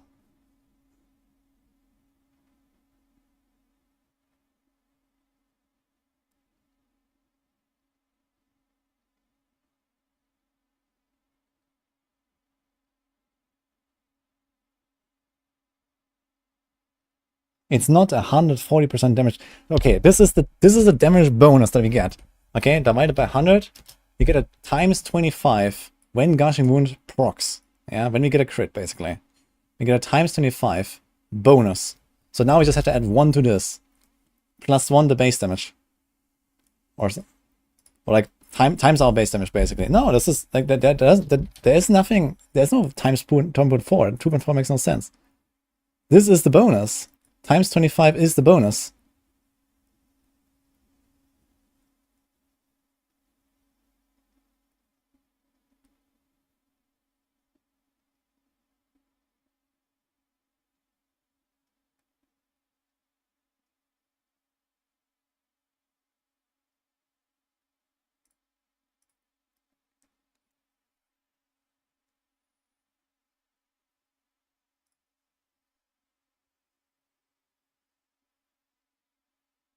Yeah. Usually when something says, okay, you get 140% damage, let's say Moonrise, right? We have Moonrise here, 160% damage bonus. Yes. This is when you say this is, 2.6. Because you have 100% base damage, you add 160. This is the number. But this is not the case here. This is just a calculation of how much bonus you get. And then that's added to the base. It is not the entirety times 2.4.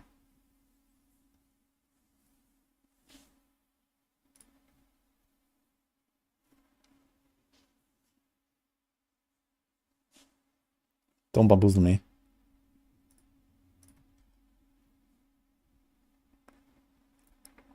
Okay, so TLDR, grandfather sucks. Let's go to delete this, yeah. Boom. Okay, so grandfather sucks and we want a lot of Vuln. So this is where it's at.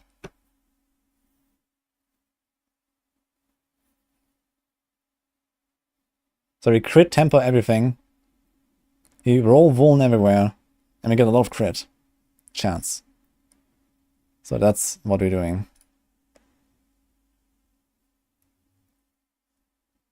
Okay.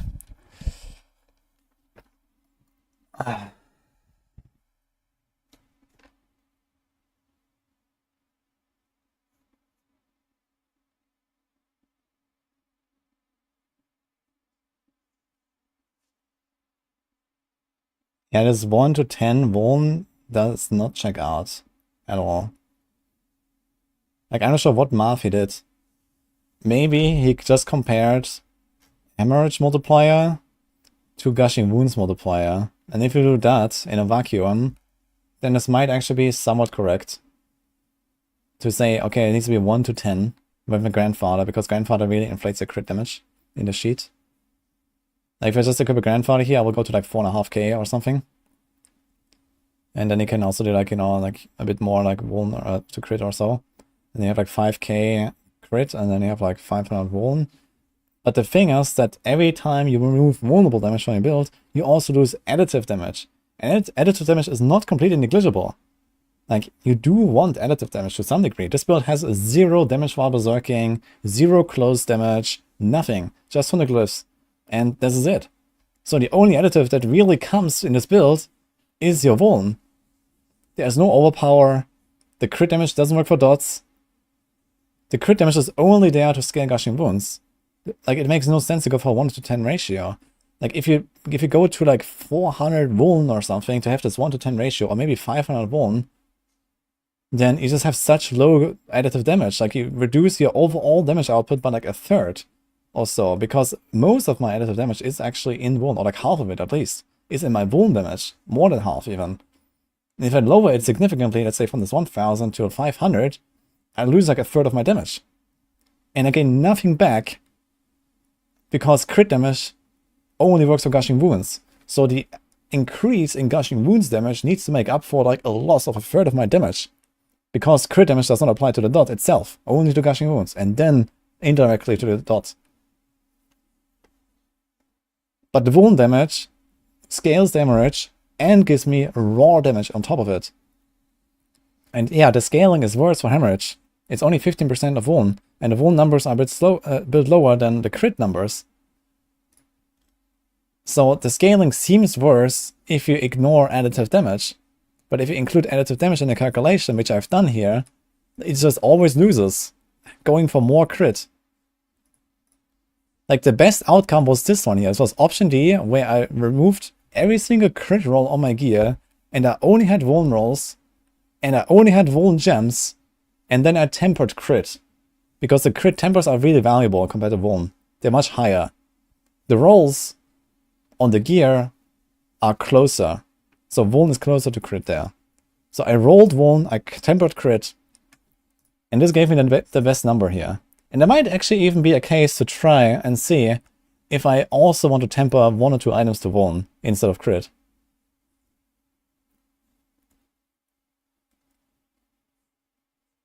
Yeah, we can try a wound temper with this. So we can see where we're at. This is the setup here, right? We have... Let me double check this. 1951. 1951. This is the setup right now. Option D. This is where we're at. We can do option E. Option E. And let's say we change one roll, change one crit temper to 1. Let's do that. I'm gonna take the emeralds. So my wound goes up by 80. This is 939. The crit is 766. Hammer multi 244. Let's double check. 242. We have 928, is that correct? Oh, yeah, I did a 10 too much here. Okay, that's correct. Good thing we checked. Okay, gushing wounds multi goes down. Additive goes up. So this is this plus 80. And the total is still more. Look. It is still more.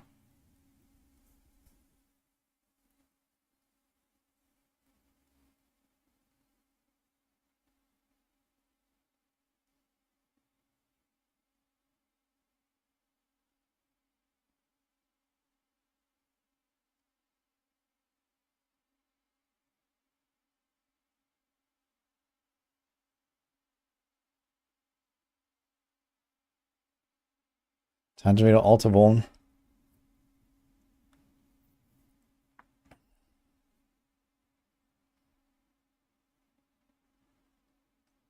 Yeah, I didn't watch any videos, James. I'm just trying to map it out.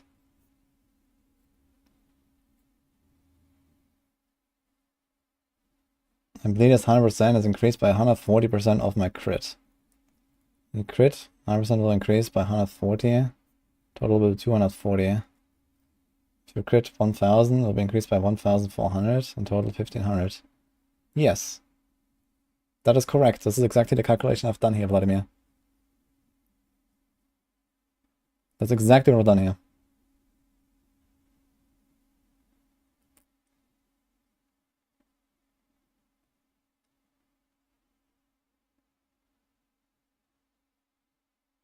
Now, it seems like you still want a bunch of crit, because if you just like remove all of your crit, like at some point, you know, you get to the equilibrium where adding more additive through the wound and then increasing the hemorrhage multiplier a little bit more just does make up for the loss in the Grashing Wounds multiplier. Like, you're getting really close to that point. You see, this is almost equilibrium right now.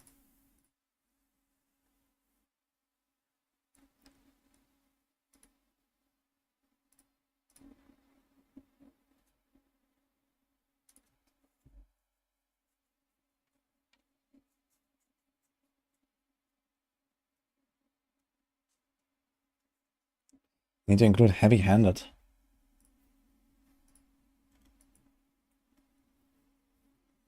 All these new weapons that deal 15% increased crit strike damage. Does it actually go into the sheet? It needs to go into the sheet then. It might. We can check that out.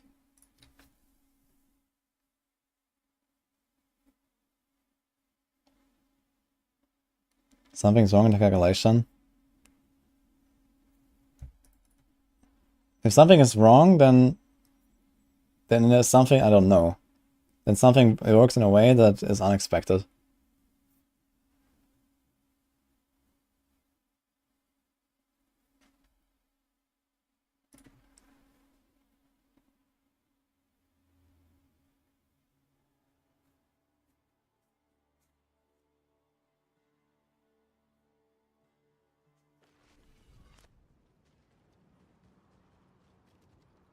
Okay, let's get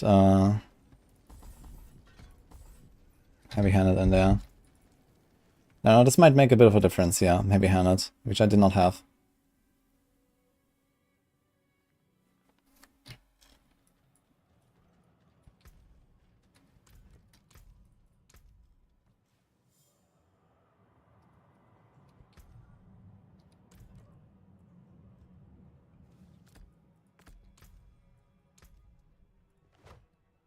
Okay, 50 crits.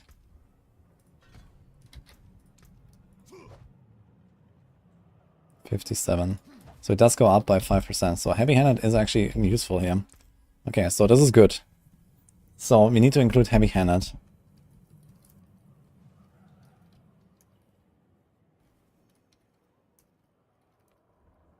Dude, what?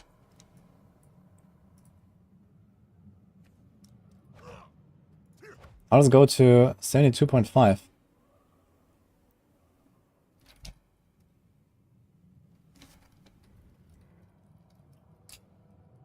What?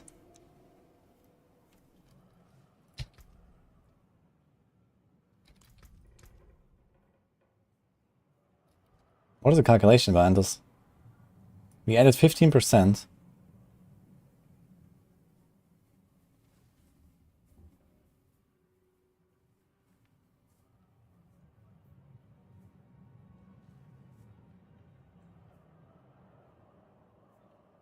Okay. Let's add an item that actually has crit damage on it.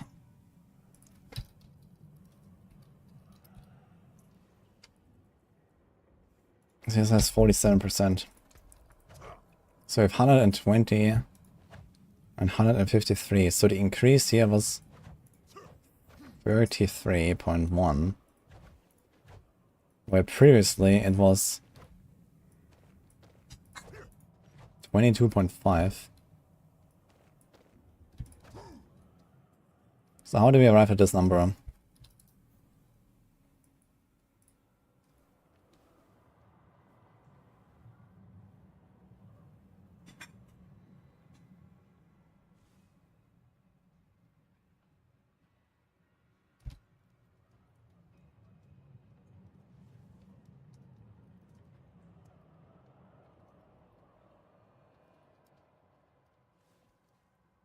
This is how.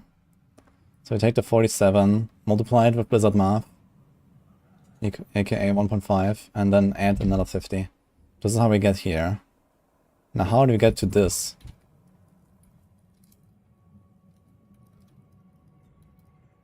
It's a 27.5% increase. Previously it was a 45% increase. So the increase of heavy-handed is lower now that we have a bit of crit damage. Let's add more crit damage.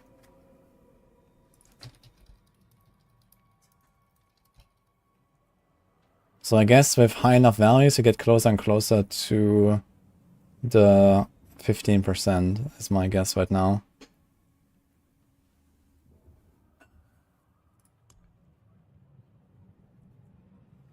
Here's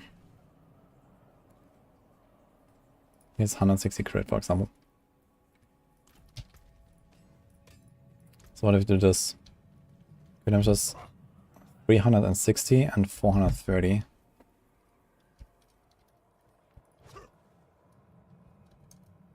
So now the increase is 19%. So it seems like with higher and higher crit damage, we get closer and closer to the 15% expected increase. What if I only do 2 points? Is that exactly 2/3 now? 6.6. 12.7 was 19 before, so 6.3. Yeah, that checks out. Okay. Okay, so there is not really anything super crazy going on besides when you have really low crit values. But it seems like the more crit you add, the closer you get to the true 15% increase. So there's no crazy shenanigans, it seems. We can add more crit damage, maybe.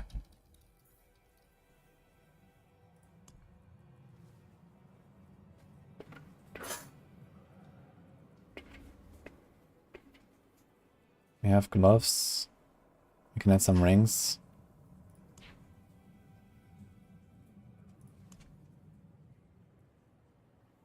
Here's a crit ring. Can maybe add some other weapon.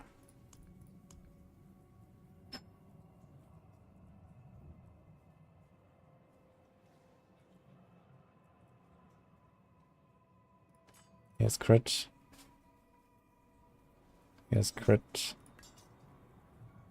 Here's crit. Okay, let's do that. So it's a lot of crit now. Let's do this. Now we have 960 and 1119.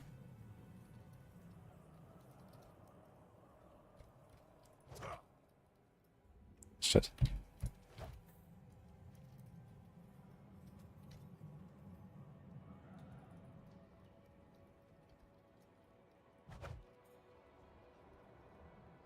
Yeah. So for some reason it's slightly more than it should be. But the difference is going to be negligible at some point. It's like a 1% difference, roughly. So this means that all of these values are very slightly in favor of more crit, I guess. Actually, no. Actually, slightly less favor in more crit. Because the more crit you have, the lower this effect becomes. So this should not change the actual outcome of the comparisons. It will increase this number, but it will increase all of these numbers by almost the same.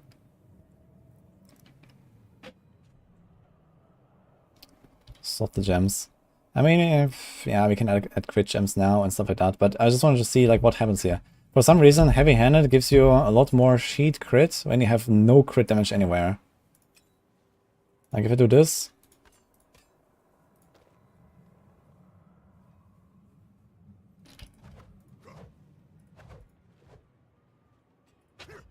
$200, $245. I think I know what's happening here.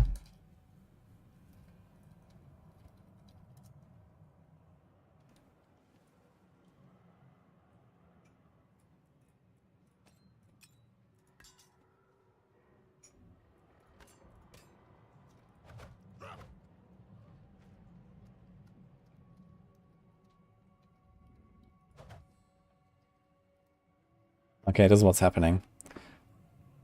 It adds the 100 base damage. Okay, so it doesn't just like multiply your crit damage by times 1.15. It also adds 100 base damage, so this is where that number comes from. So if you have no crit whatsoever anywhere, like this, and we have heavy-handed, we have 172.5 divided by 150. So this is where that comes from.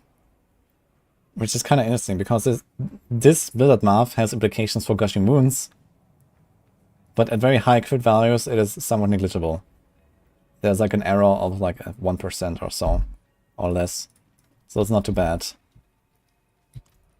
But it is another case of Blizzard math.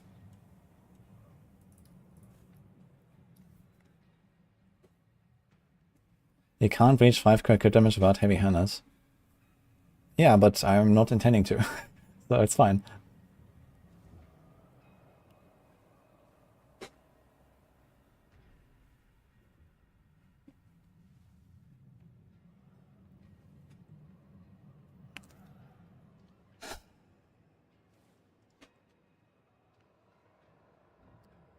One thing that I think I missed is I have to add +1 on the Gushing Wounds multi everywhere. Because it's the increase, right, that we calculated. So I only calculated how much does the Gushing Wounds actually do. But not actually how much is the increase. So we have to add +1, I think, everywhere. Is that correct? Look at this. So let's make an example. We have 50% crit chance. We get 140% bonus. Right. Sorry, 0.5. For 50% crit chance, times 1.4 for the bonus. Let's say we have 1000 crit damage. So we get a ×7 multiplier on average, and then we also get half the time we get nothing.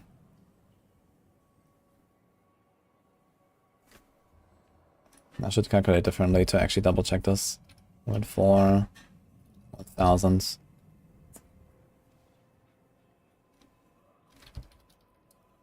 Yeah, so this is +1 when it happens. And now this happens 0.5 at a time. And then 0.5 at a time, we just get no damage, right?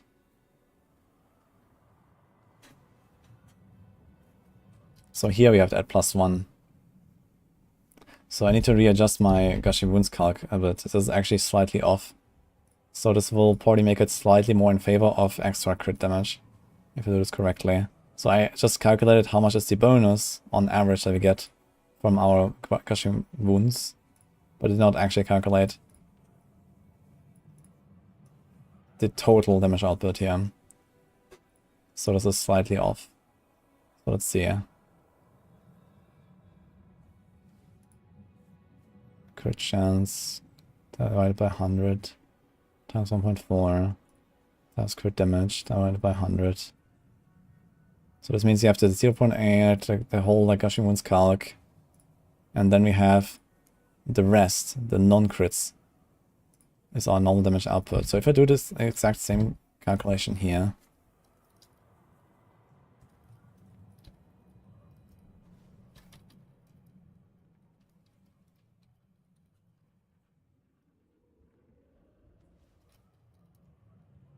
yeah, we arrive at the same number. Okay, so what I just do is I'm just gonna add +1 on all of this. I think this is accurate.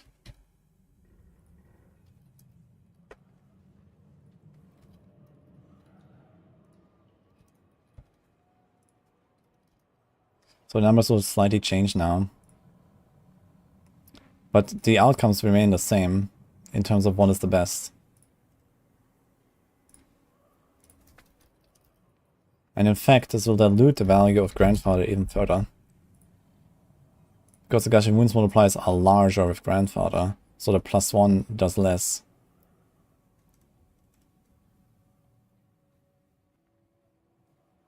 Robles and 4.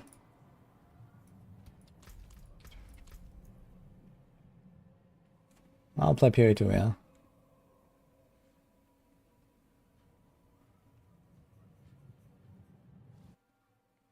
Makes no sense to the Gushing Wounds split without Grandfather.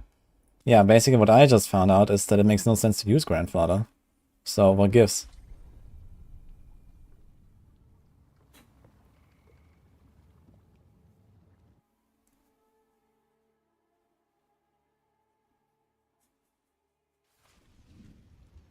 Bash can crit. That is actually true. Bash can crit. Now, does a crit apply a bigger bleed? It may actually, right? Berserk Ripping. Whenever you deal direct damage while berserking. It should not scale with crit, actually. It's at 6% of the base damage. Base damage usually means no crits. This is the same wording that Poison Imbuement has. Poison Imbuement does not work with crits. The only reason why Poison Imbuement works with crits is because of blended Poison Imbuement. You get a 75% multiplier, but critting does not actually increase the damage itself. If you don't take blended Poison Imbuement, a crit and a normal hit will do exactly the same poison. So it's the same wording. It should do the same for this.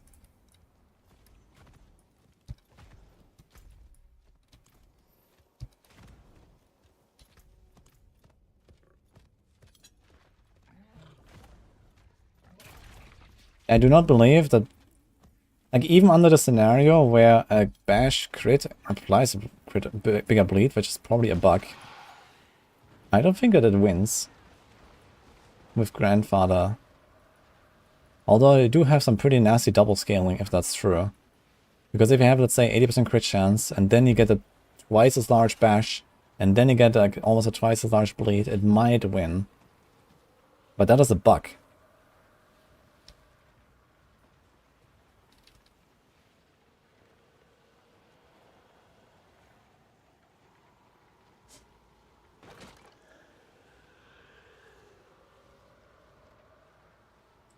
I mean, I have not made the plan yet. I was just making the plan out to see what I will spec and what I will go for in my stats. So, you know, I was trying to map this out to actually understand what I need. So, I will respec my Barb. I've been working on this now for like 2 hours or something. I'll respec my Barb. Bugs do not occur anymore, yes.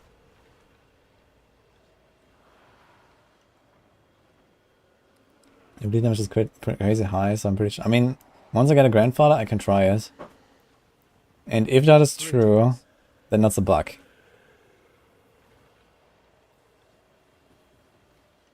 Well done.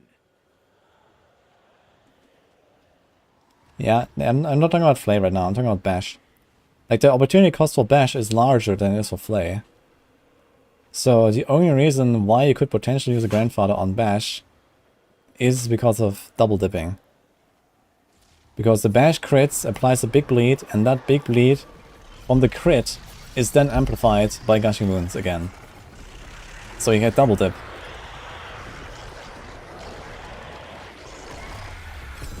I mean, this is easy to test. We don't need Grandfather for that, actually. We can just test it. We just hit the target dummy a bunch of times and see when I crit. It's going to get a bunch of crit damage.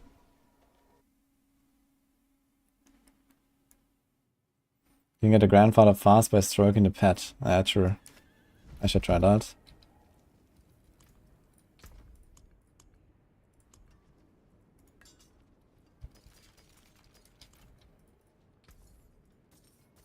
Well struck.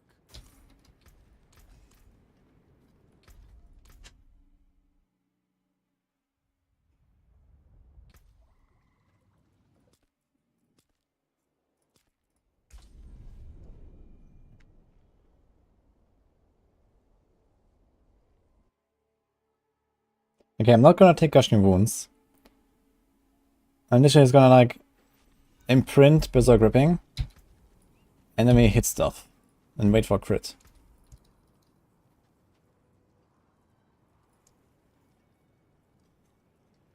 Only 13 out of 16, man. What? Okay, let's do this. How much crit chance do we got? Let's remove this first of all. My crit chance is 27, which is not terrible. Is that a bit of crit damage?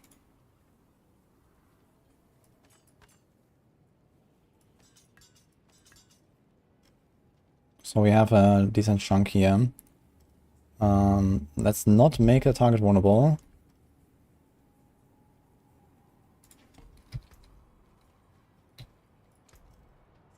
Let's not go Berserk. We just hit it with no Berserk, no Vuln. So we have a bunch of all damage here, and then we have like a lot of crit damage. And like a small, like a little bit of additive damage here and there. So the crits should be probably something like double or triple the size. Let's see. So this should be very easy to see if the bleeds are very higher.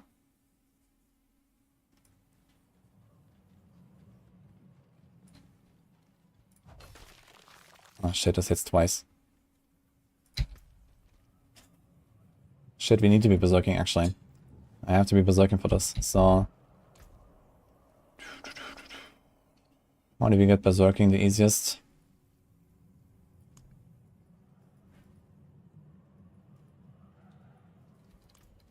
We could do the lunge, actually.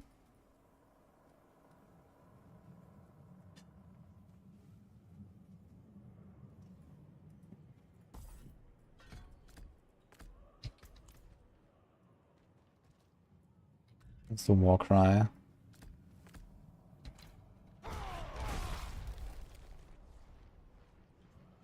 It's like a 2000.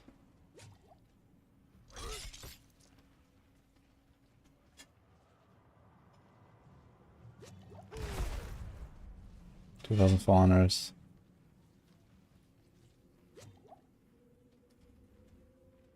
Shit, we have elements aspect, man. Where's that? Let's remove that. Okay.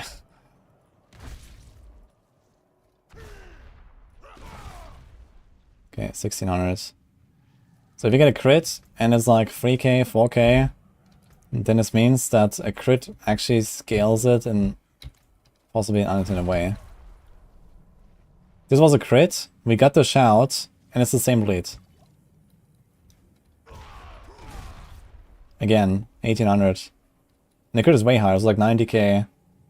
Let's go to a non-crit, 30k. It's the same bleed. Okay, so this is not, there's no double scaling. It seems pretty expected. 1500 to 1800 to 2k maybe.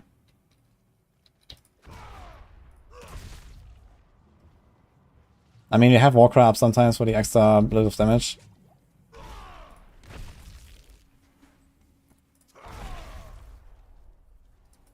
Doesn't matter if you use bash.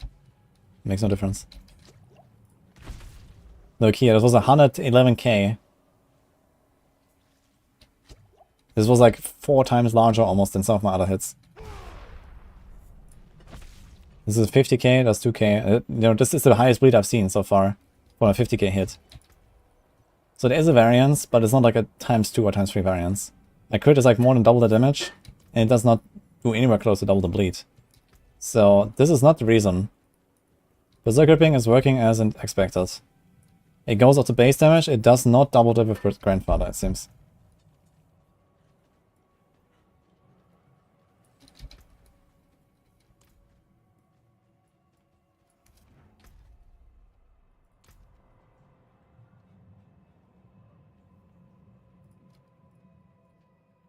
Yeah, so back to this. Interestingly, changing crit to Vuln temper still gives us a benefit. Although this is like a pretty minor now. At this point, this is like a 1% difference. Not very large. Now the thing is, what if you do lower crit chance? What if you do 60 crit chance?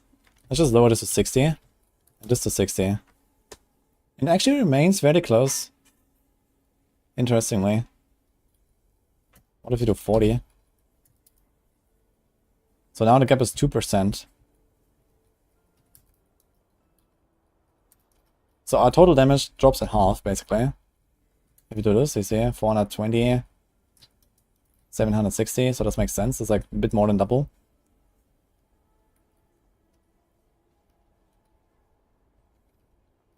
Yeah.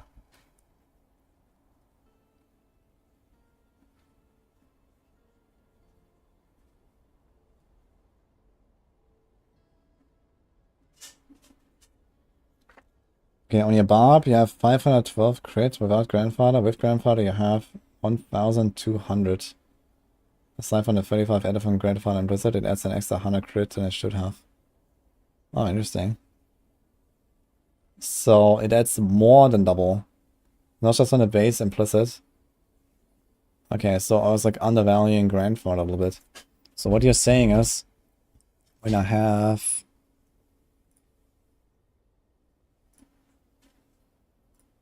Let's go back to this. I think this is where I did a calculation for our Grandfather, right? So we do this, and we do Grandfather, this, and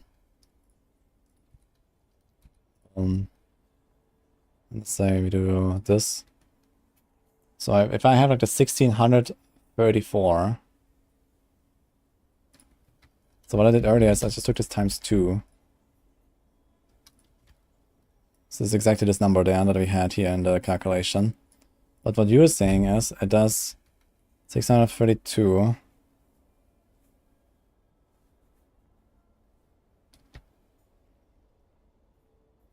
×2 plus 100? Is that what he's saying?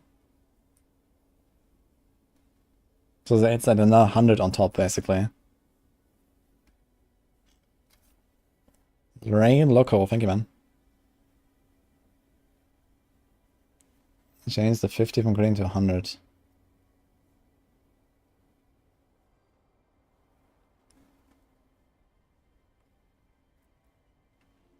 Okay. So we arrive at this number here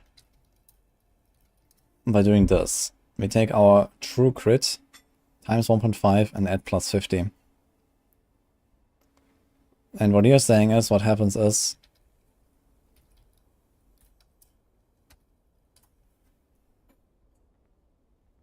what? No, this is not correct.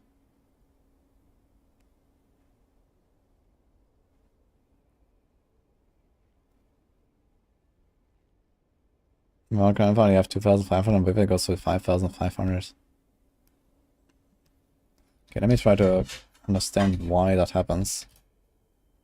It's a 2.17, 2.18 for you. It's a bit more than expected. So it's just like equipping grandfather, unequipping grandfather, right? Nothing else. Without gems. And you get 35 for the... the sword has 35, right? Yes. Okay. So if you have... Okay, let's take some numbers here. 2252. No GF with GF. Let's try to figure out what's going on.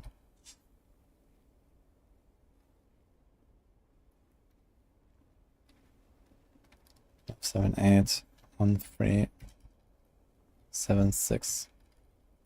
Okay, let's understand what is happening here.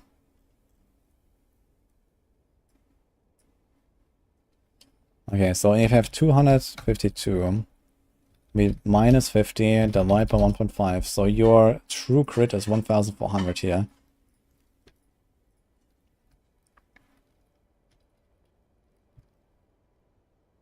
So how do we arrive at this number?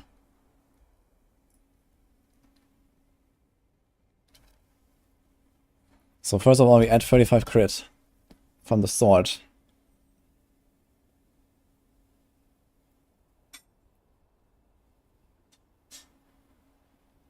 Yeah, it seems to give you like slightly more than double. But this is not even just slightly more. This is like more than times 2.5 here. Look at this. This guy went from 2.2 to 5.3. You know, how much difference is that? 2.37.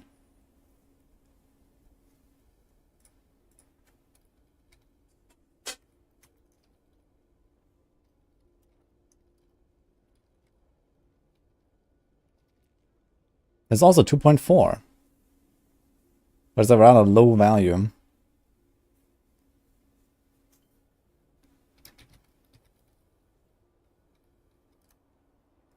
Here's like a much smaller increase, 2.21.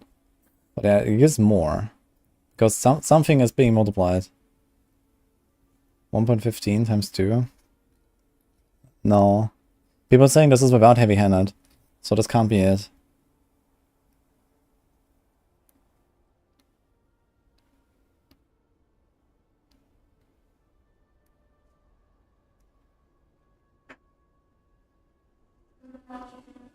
It's poisoning me, but it's usable. Yeah, it's kind of playable, but not great. Something's getting multiplied. Yeah, I wonder what it is. Like, how do we arrive at this number? I wonder if, like, we have that in one of our guides, maybe. Maybe we have, like, this, like, in some mechanics posts. Snail? Maybe he knows. I mean, maybe I could ask him as well, but I want to also understand right now. So we can track the bash barb. Do we have a grandfather version here? Does he have it in mechanics? No. No. Fuck. Is there any other build that would use grandfather? No.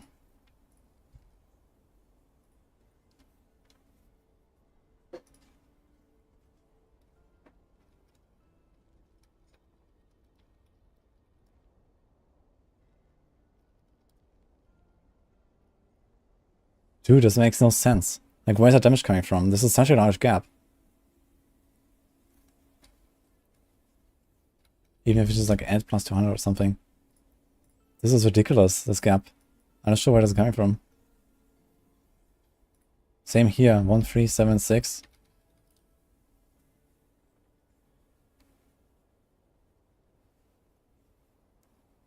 With 0 crit damage, apart from 200 sword inherent, it goes from 100 to 305.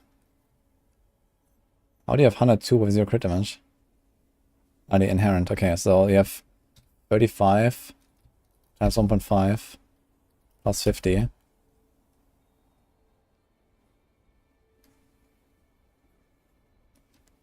So it is 202.5 times 2. So you do 1 plus the sheet. So 100 plus the sheet.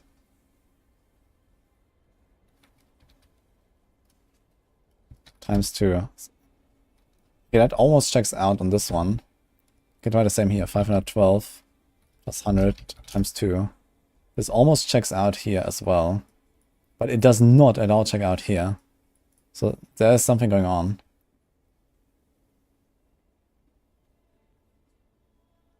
There's nothing on the Paragons.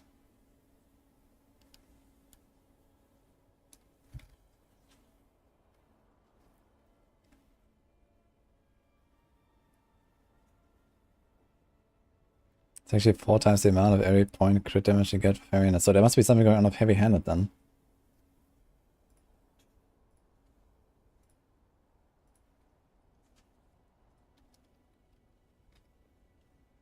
Yeah, so what exactly is happening with heavy-handed?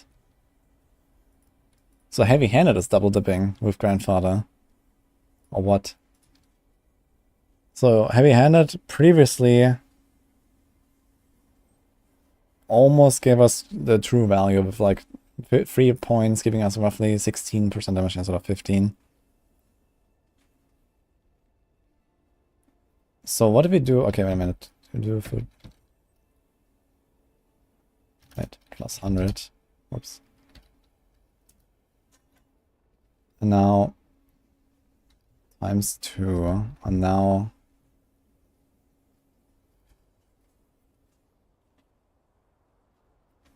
times 1.15. So do you get 2 times the heavy-handed?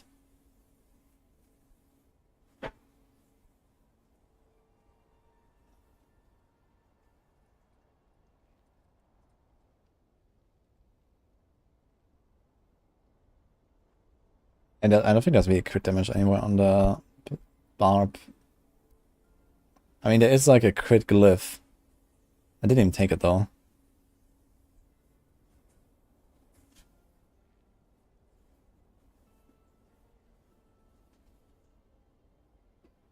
Play game when you're ready.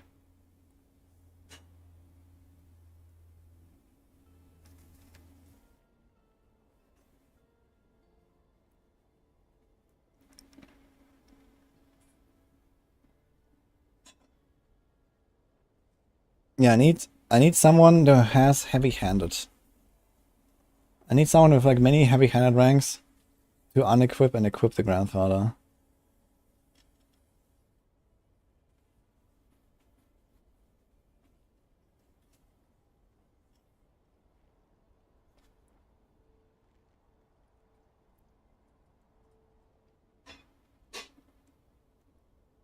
Okay, what is dust? Okay. We did it with +5 and without. Okay, 5,000, 59, 2,000, +5 heavy-handed.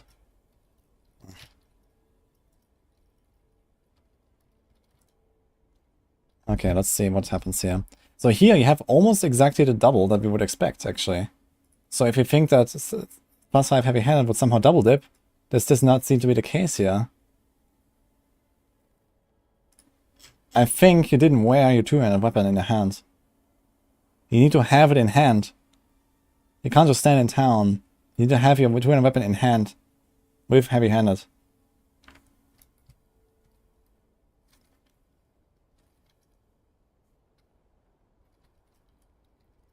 Because this almost just checks out without any heavy-handed shenanigans. Yeah. Okay, there's one. Yeah, same thing with State Farm here. It's almost the same.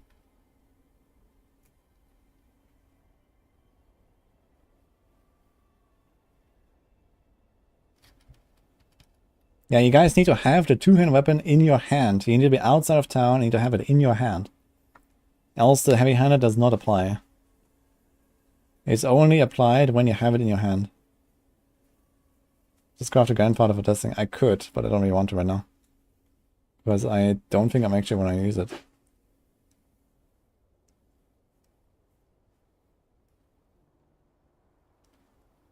Okay, so here's another one.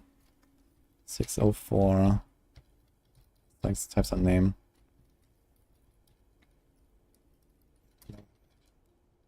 How much is with it, Braille?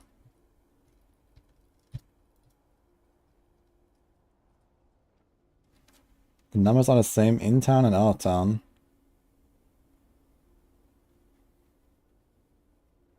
It doesn't change? What? Dude, I literally just did it myself. What do you mean it doesn't change?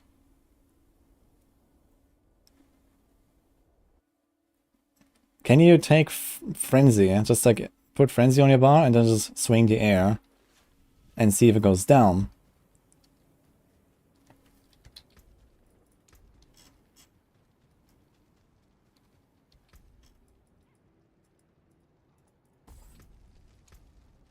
Look. 659. 693.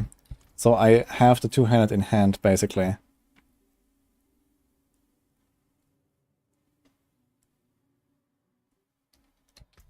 So it thinks I still have my two-handed in hand, actually. So let's do Frenzy. Look, now we have 590. I go to town. Let's see.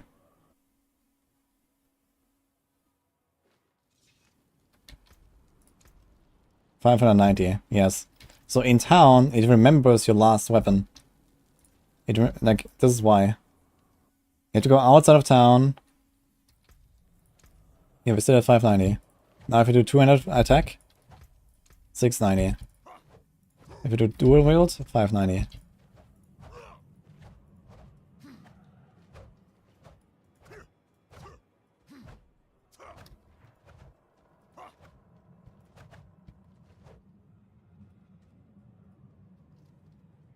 Okay, so something is off with this number. This seems like way too much of a gap. I'm not sure why. Maybe that something was off here. Who gave me this number? Okay, here's the rail. Okay, let's see this again. Okay, and without 512, 1229, 3 hater. Wait, this is... Okay, so this is basically what we're doing here, right? So let's check this.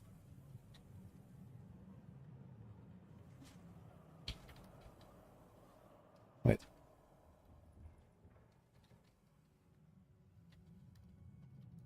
This was the calculation, right? For some reason, there's like a tiny gap. Like I always have like a tiny bit of a difference. I'm not sure why. But okay. And now...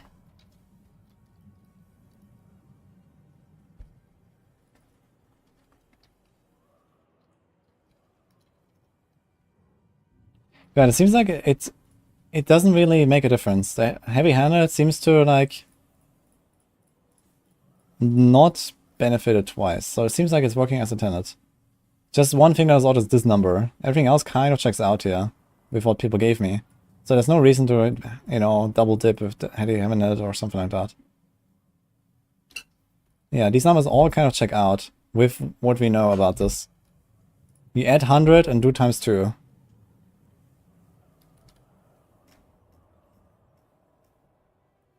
Who was that earlier? It was like 102.5. And then it was... how much? Who said that earlier? With nothing, basically. Just a grandfather. 405. So this was basically 102.5. What? Plus 100. times 2. So this is what it did. 604 plus 100 times 2. It's almost this. 512 plus 100 times 2 is almost this. There's always like this slight difference for some reason. Besides here, this seems to be fine. I'm not sure where the slight difference comes from, but it's like negligible. If it's just like, you know, the last decimal.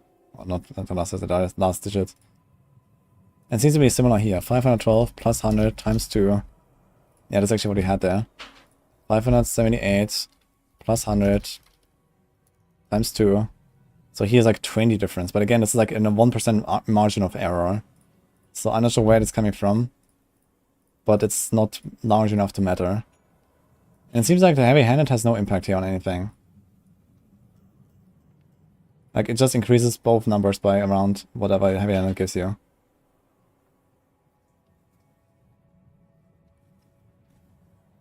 He had 5.9 crit of Grandfather without a 2.1. Yeah, this seems like a way too large gap. Like 5.9. That's like 2.8. This is like an insane number. But I think, again, this might be because of heavy-handed.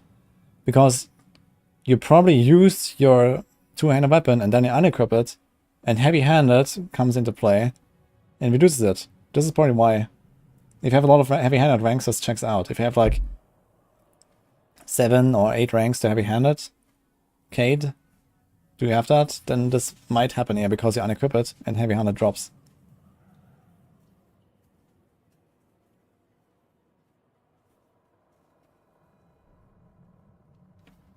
Okay, we have a heavy-handed amulet. I cannot see that.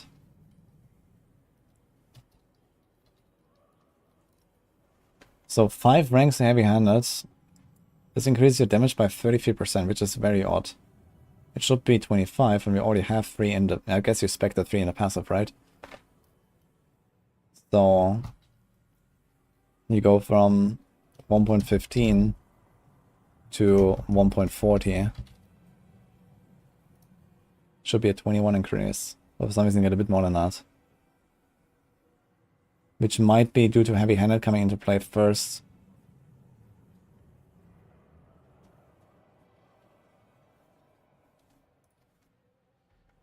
It's kind of strange.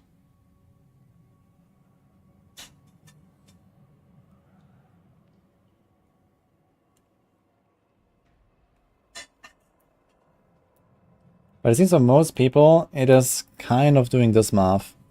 So it takes approximation. So it takes sheet crit damage at 100 times 2. And this seems to work out almost exactly for most people. For some reason, not for everyone. So I'm not sure what is causing that.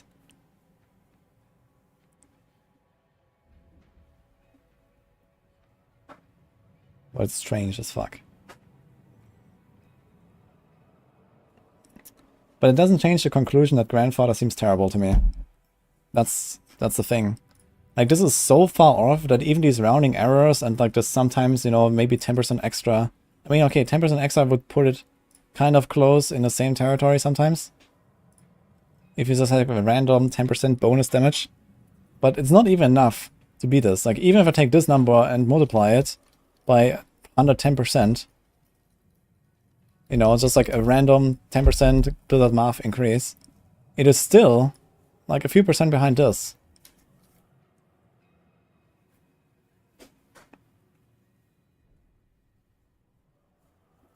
Just Heavy-handed gives a character over 2k crit damage of GF.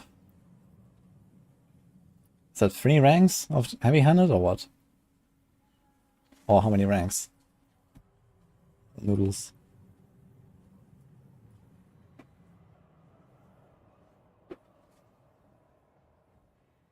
You have 9 ranks of heavy-handed. Yeah, okay. So you have 9 ranks of heavy-handed versus a 45% multiplier. So you said to go from 3,700. Like if you do this times 1.45, you should end up at 5,300, but you go to 5,900. So there is some kind of weird scaling involved. But I guess you also had crit damage on your neck because you're running a bleed bash or bleed flay build. So you probably have crit damage on your neck as well that will be dropping here, right?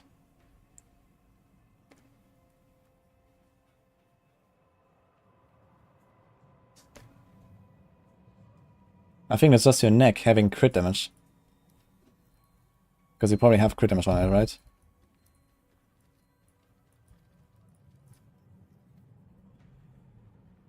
So, okay, what I will do... I will make this build without the Grandfather. And when I get it, after a big session, we will try the Grandfather. And I'll just equip it. I will not change the gear very much. Because it seems like the conclusions stay the same no matter what. We lose damage if you roll crit instead of one. Grandfather or no. So...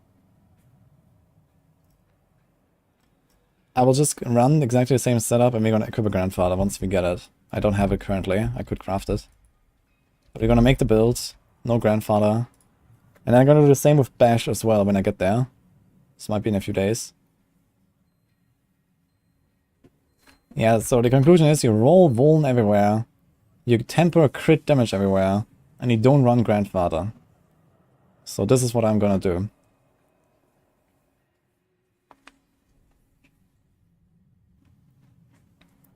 For Flay, at least.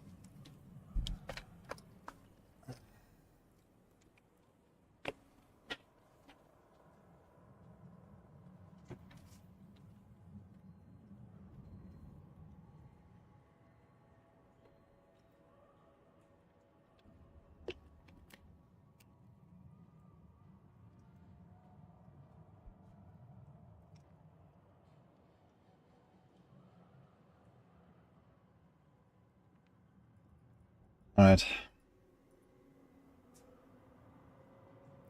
Oof. Time to forget.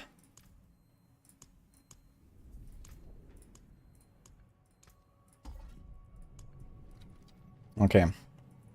We somehow have to get heavy-handed in here, by the way. So how to do this? I guess we remove defensive stance.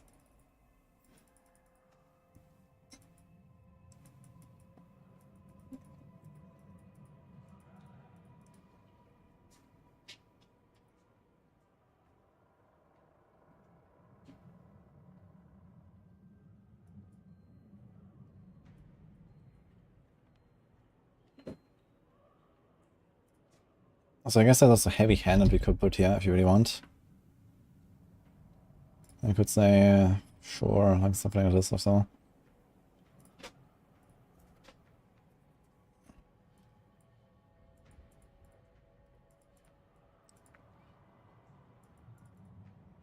We have very low movement though, right? Actually, this is like 50-ish. 70, berserking. Okay, we're kind of fine actually. Let's do that. Do I have 5 points on play? We do. Okay. Okay. Okay. Let's do it.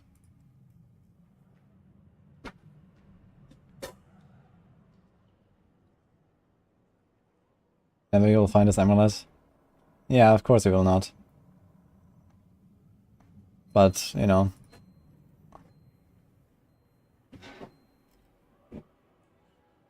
Yeah, we have 171 movement speed. And this is, I think, without the passive. 12. 183. And we're actually going to be capped. We don't need movement speed on the neck. So this was kind of not necessary.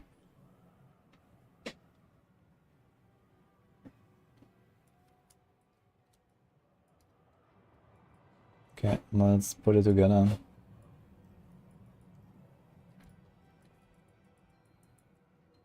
Wait, what happened here? Okay.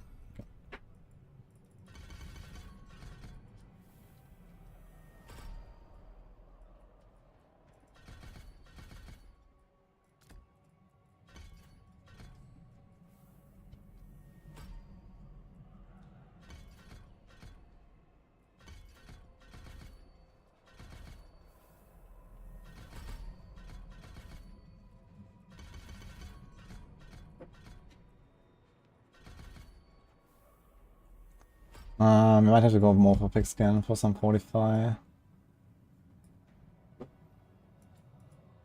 We'll see. I'm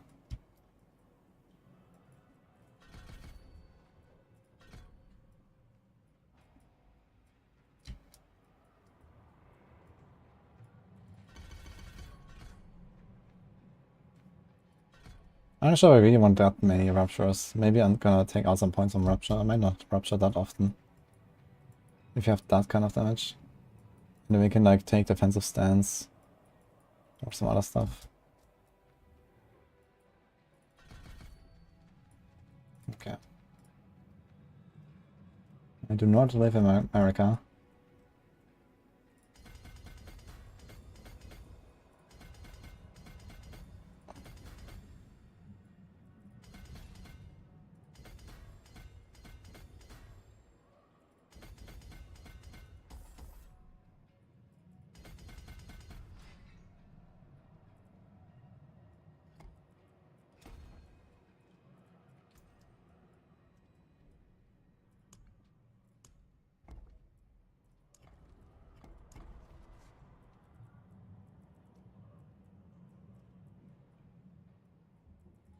When you use Rupture, it just removes the bleed and doesn't do damage. Are you sure?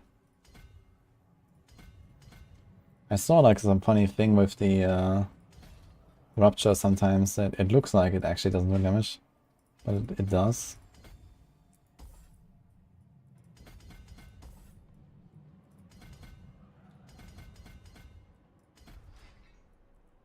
We need iron. Do I actually have that leveled?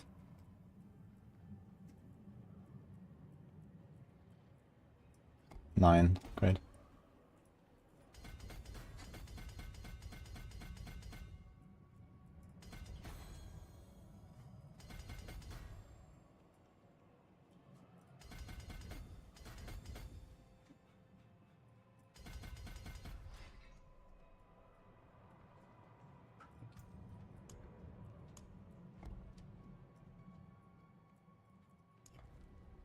Wait.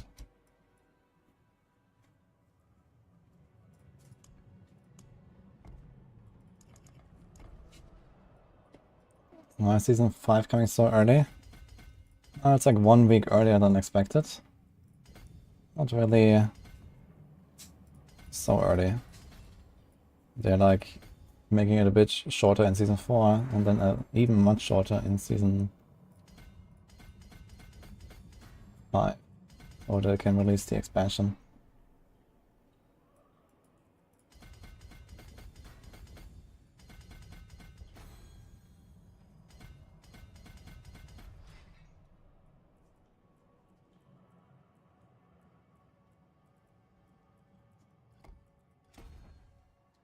Great.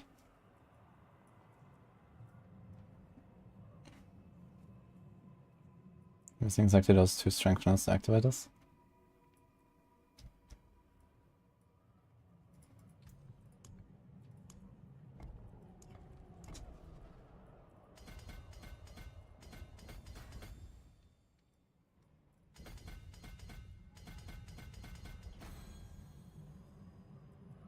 Yeah, Flay is like the best single target build in the game currently. He does some pretty outrageous DPS. Need Executioner, which is actually active. Wow.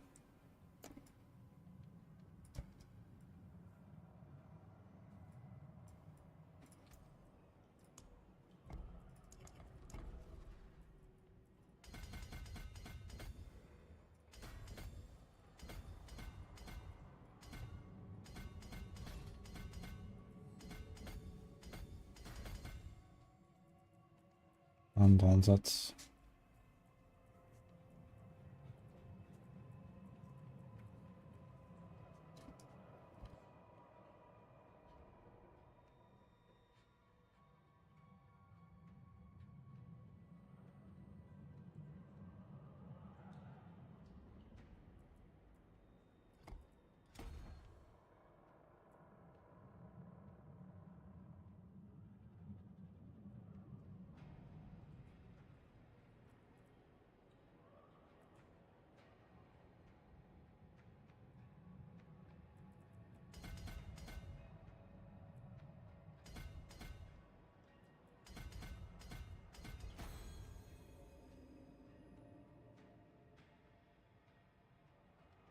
Okay, guys, we're almost done here. Let's see. Last one.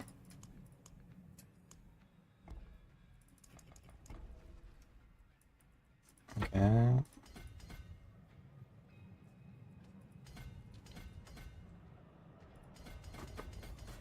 I wonder if I have enough res.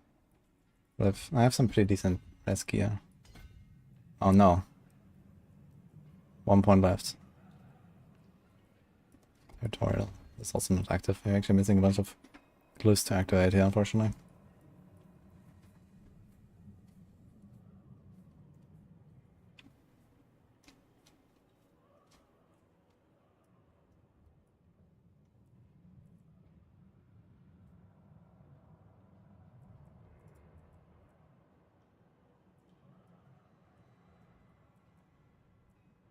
Oof, I'm not sure where that point will go now. Some random life. Some random like bonus glyph node somewhere.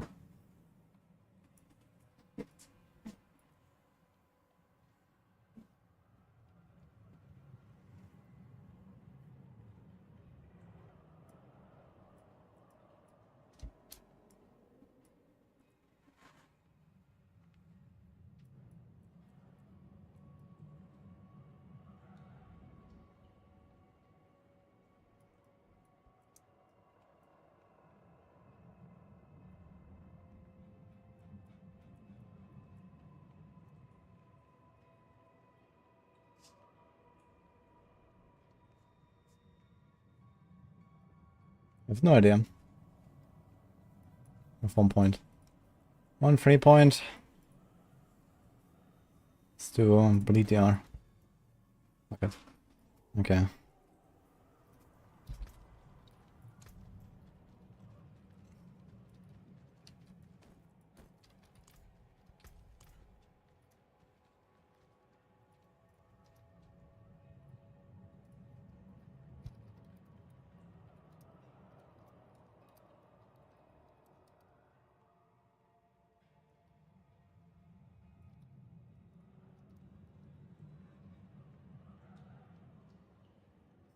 Did das ja.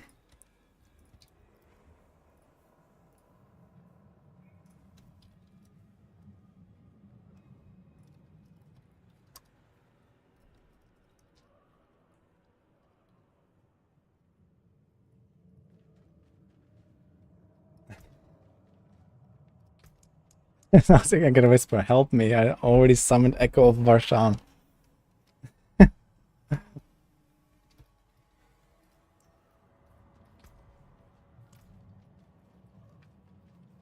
Okay.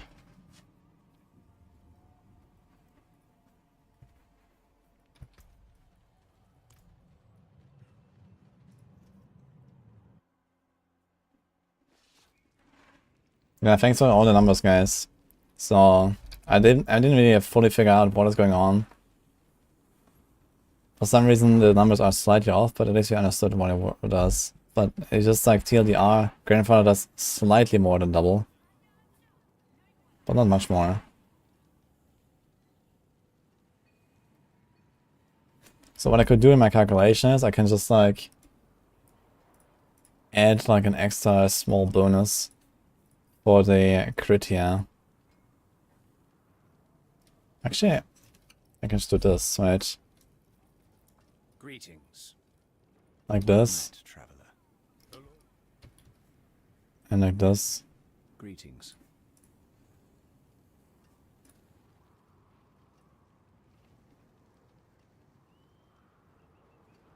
Doing a crit roll instead of one.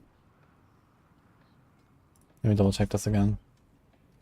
So where's the flay? When a crit roll is like 195.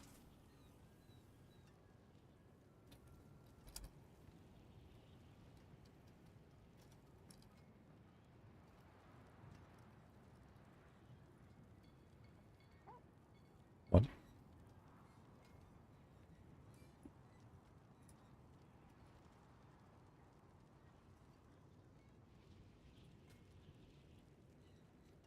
Ah, I forgot. Okay.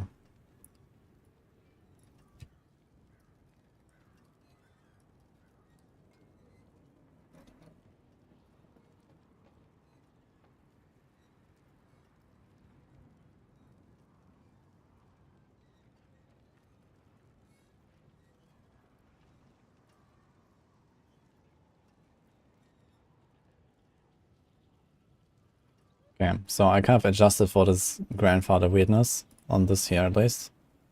With grandfather.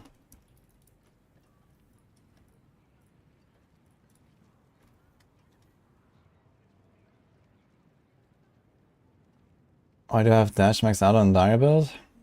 I guess I like roughly minus 2 seconds on a cooldown or so, which is kind of nice.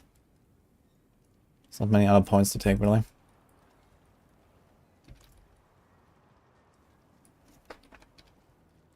Well done.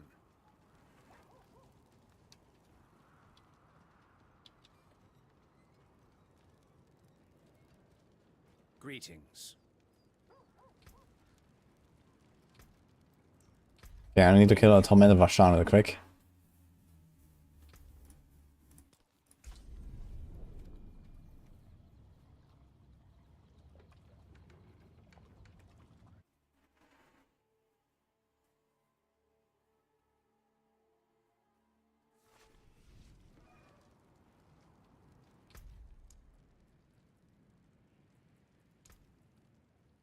We're just playing in softcore.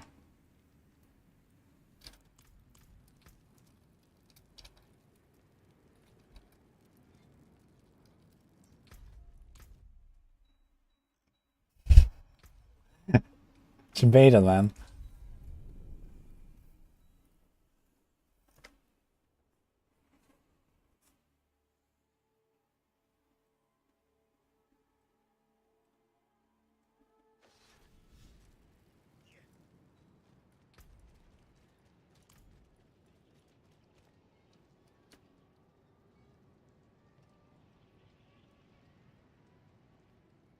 Okay, we're gonna start stuff for movement speed if you want, or lucky hit with non-fizz.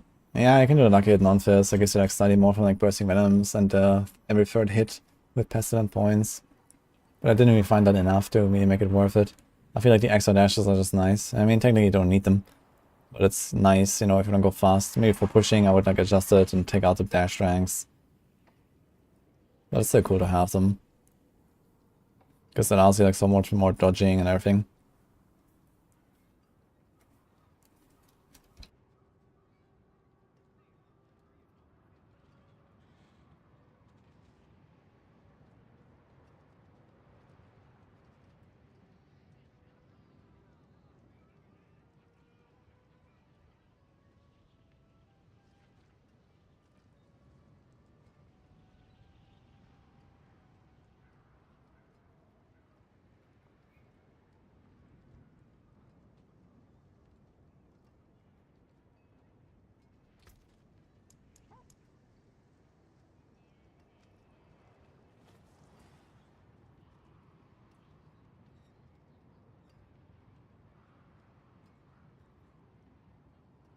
Okay, Nini was here for a second. Oh no, the guy just messaged me. Cannot invite you. Oh no.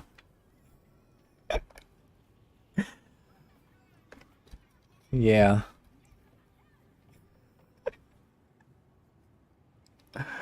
Oh no, man.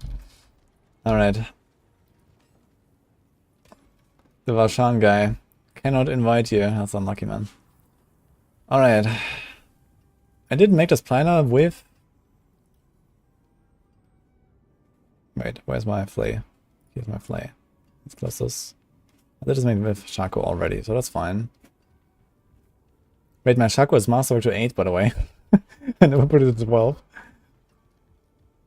Nice button.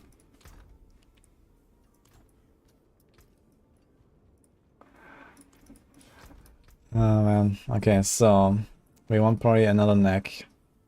I have some items prepared here for my flay barb. Let's type flay. Here's flay already. Here's flay. Here's flay. 60 flay, for example. 60 flay as well. It has 1. Has greater life. So that's actually exactly what you want, as long as we don't brick it on the crit. And it has 5 tempers left as well. So that's actually pretty good. So let's go on the rogue, try to temper this thing. Here's the ranks to flay. Here's more ranks to flay, with lots of strength.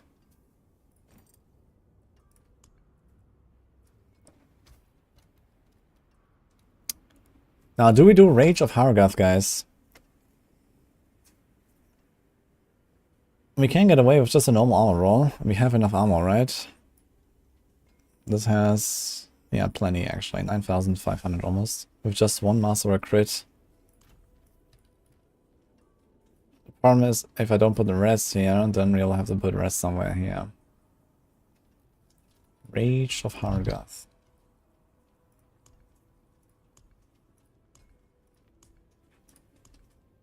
I put it on a mule, I think.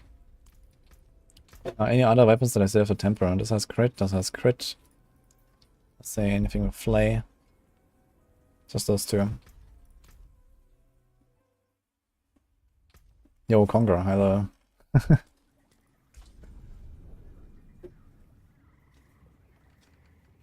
Welcome to the Giga chat side of the 4. Thank you. Yeah, we just spent like 3 hours making a planner and trying to understand the different choices on our items. And I think we kind of got there now.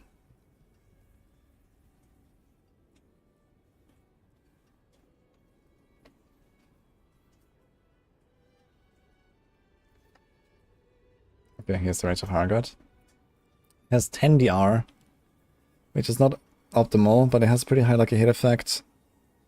I guess the physical crit chance against elite is actually useless, right? I'm not really sure if I really want to do this. Inflicting bleeding on enemy has a... I mean, okay, this is like every 5 flays, I get a 1 second off my cooldown. So that is probably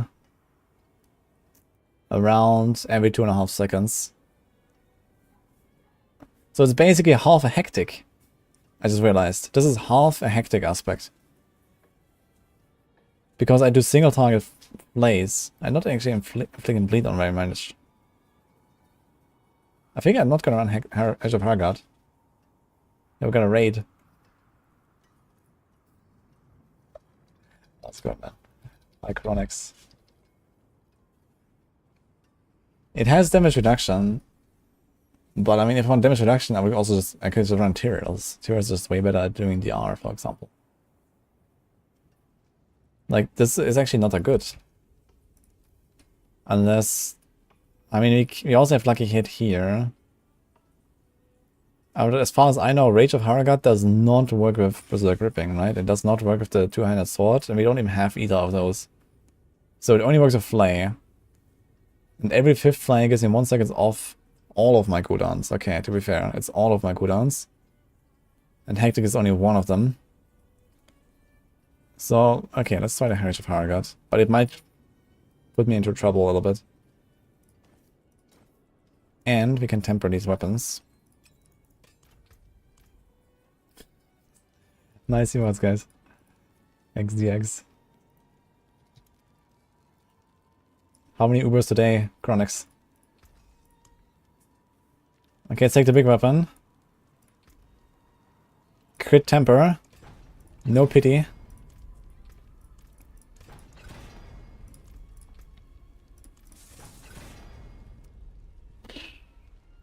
Minimum roll. Here's another one. We have 3 tempers left. It's not perfect flay. YOLO. Marksman. Rain of arrows, last chance. And it's that. Alright. Unlucky. There goes my greater affix life. So I'll use this one for now. It also has 3 tempers left, but it's my only weapon, so...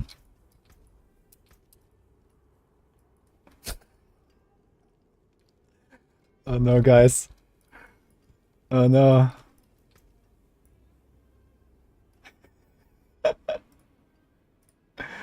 Oh no, guys. I am still waiting you. Oh no.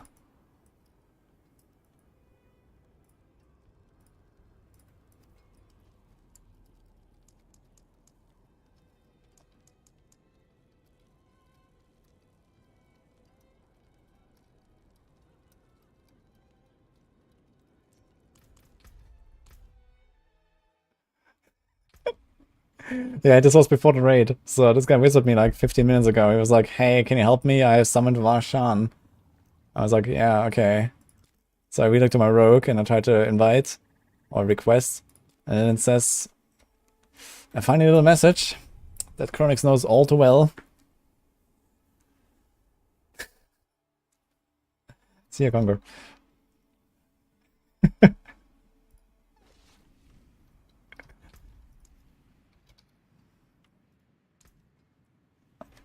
Make sure all players have hardcore characters. Just have a hardcore character.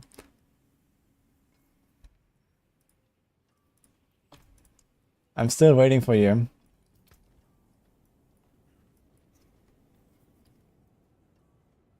You're never raiding again, you're getting blasted? Wait, what happened?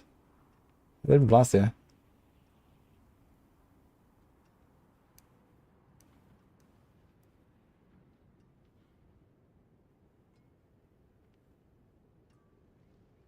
I'm gonna try the Whitlock. What should I do? I don't have a softcore character. I told him we can't play together. Like, what is he gonna expect? So I'm not really sure if I feel that comfortable with Heroes of Paragon. In fact, I might not even have the res to play it right now. So we might have to stick for this for now. And then we have to change later. Because my pants currently, for example, I need to roll armor and I need to roll res. We don't have armor right now. And we need the res. I think I cannot do Rage of Paragon for now. I mean, okay, I can roll this to armor. But then again, we have the chest armor, which means I cannot do Rage of Paragon. So it's a bit of a yikes here. Can I post a tag? I'm not sure if can I see a battle tag of someone? New profile? How do I see the tag? I don't know.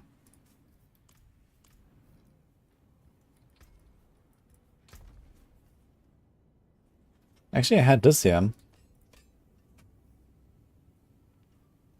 Which is an okay weapon. Better than this. I could have rolled this one, but it also has low strength, low life. This has high strength, high life. It's fine. Okay, let's do this. There's flay, there's strength. Strength, flay, crit. Strength, flay, crit. Okay, so this is looking okay. Let's take this. We don't want damage while berserking. Okay, Bonkers is there. Let's go. Goblin hype is over, yeah. This was the last day.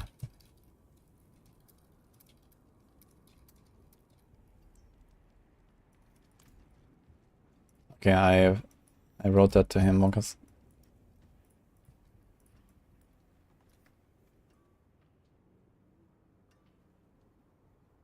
I'm gonna say infinite chance go down and Roger and mob pack. Bits for flay. Yeah, I guess we'll do it. So I have to try to make it work. I would expect that this is pretty good. So let's just do it. Okay.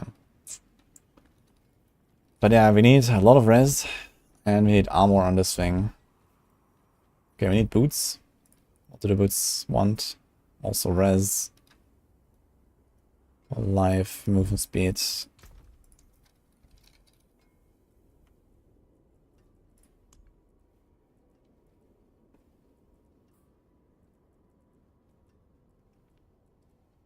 Don't we have like some boots that we already used? This is Druid boots. This is int. This is willpower.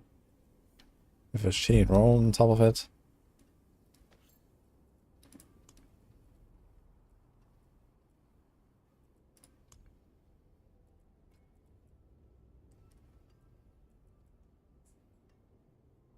I didn't just use Zen's Blessing only, no?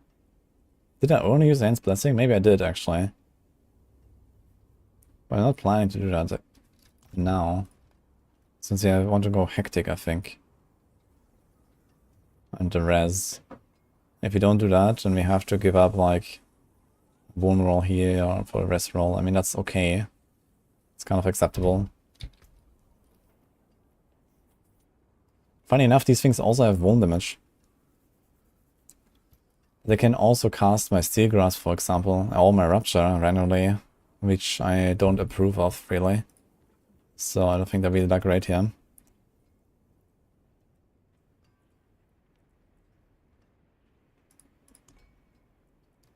So it starts again, boots. Life, dodge. Now those are really juicy boots. They have life, which I actually have here. Okay. Okay. Let's put this on a Sorc and try to temper them to move in speed.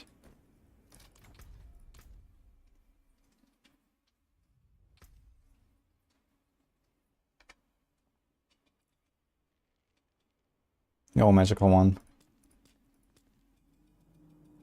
I did not actually factor in Holy Bolts. So let's think about Holy Bolts for a second. So Holy Bolts does not benefit from your Flay duration tempers or Bash Cleave tempers.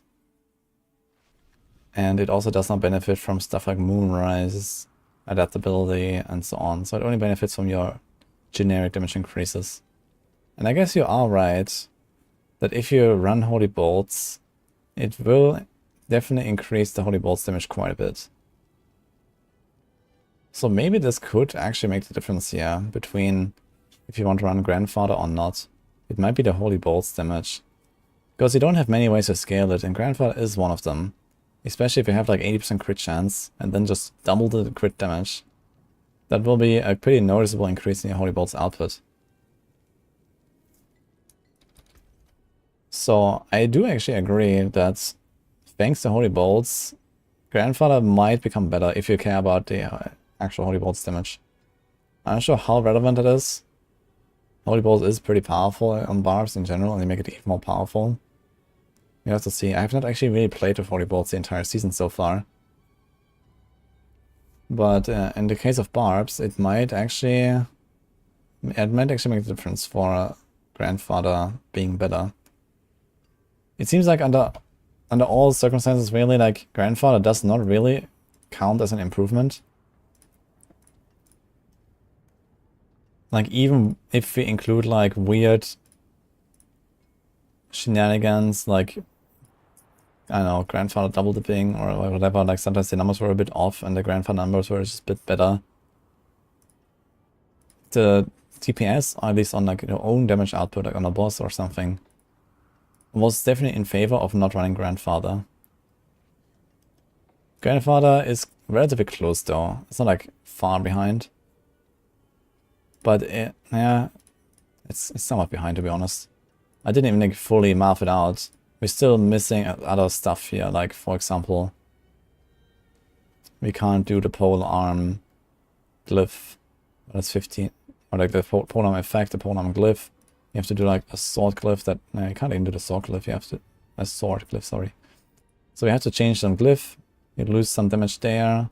The pole arm is 15% damage. I didn't actually fully math that out here. We just mathed out what we change for the aspects and the temper. So damage is definitely, I would say, a quarter to a third weaker if you equip a Grandfather. But your Holy Bolts damage will go up.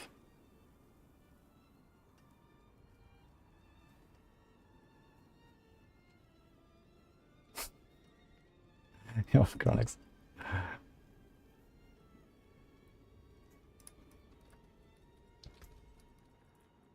Alright.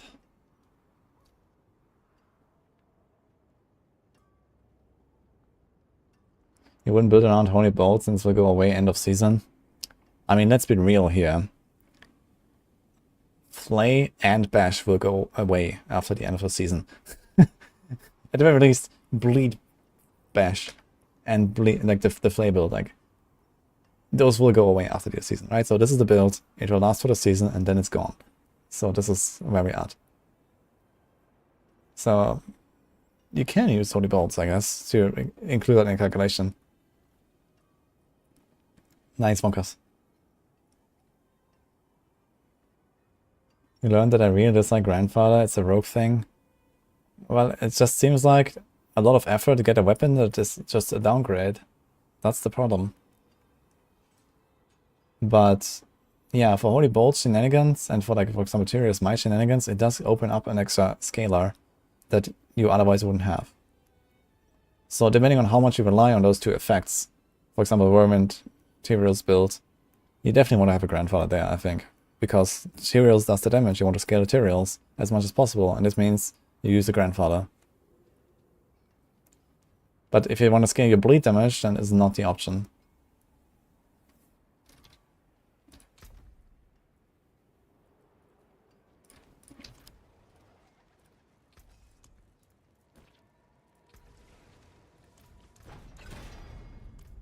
Please don't break. Ooh, 11.5. That's a very nice one. Alright, we got some boots. If I don't go broke on rolling them. They're actually better than my rogue boots. But I'll put them on the Barb now.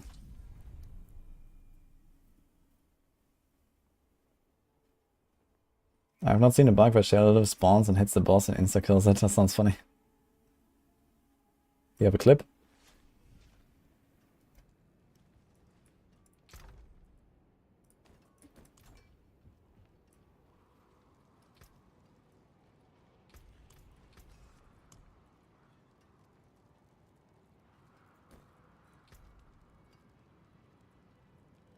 Okay, so it's gonna be a bit tight, I guess, because we need normal gloves. Wait, what do we need? Crit, attack speed, vuln. What do we have for gloves here? Let's see. Strength, attack speeds. I mean, you can do like a strength roll, worst case. I don't really have that much strength in the planner. This is very low strength for a Barb, to be fair. So I can definitely get away with an extra strength roll.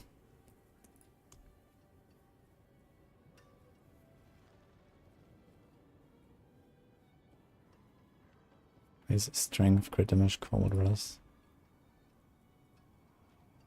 Is attack speed, strength. Attack speed, life. Percent damage. He has crit chance, attack speed, strength, and crit. That's actually tempered.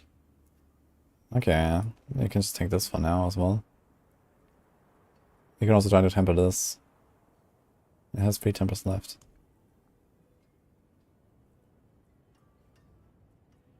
There's also greater life, greater vuln. This is pretty good.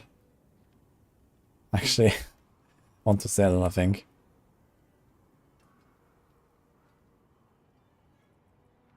Let's check my mule out.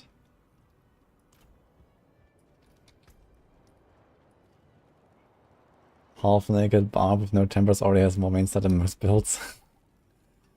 I mean, there's a greater strength, normal strength. Yeah, I mean, it actually looks like surprisingly low strength in this planner. Like, how come? This stuff is not masterworked. You only have this one greater strength. And we have strength there, which we're not supposed to have here. Nothing there, nothing here. Yeah, I guess it doesn't really go up from here though. Just like a bit of masterworking, so you have like, I don't know. That's 50, 100, 300 or so. 1800, 17 something.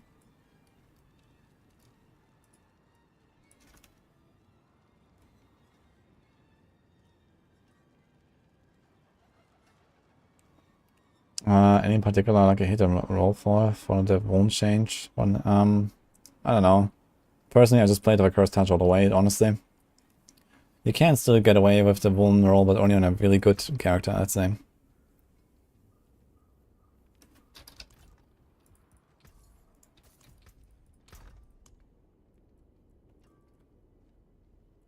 Okay, what do you got for rings? Do we want any individual resistances? 21, 1, 1, 1, 1. So it really doesn't matter. We have 0 individual resistances on any of our Paragon wards on this Barb. It's all about auras.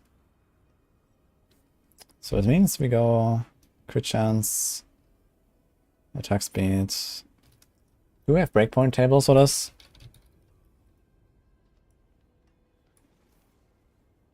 Hey, virtual reality cat. Thank you. We do not have breakpoint tables for this. That's unlucky. So, we hope for the best.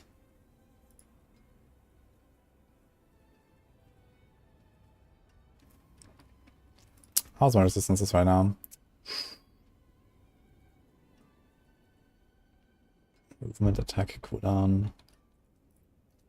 What do I got for amulets? I think we had like some nice bleed amulets somewhere. There's counter offensive, which is damage while berserking and teleport cooldown reduction. Fuck. I'm just gonna vendor that one. With 0 tempers, unfortunately.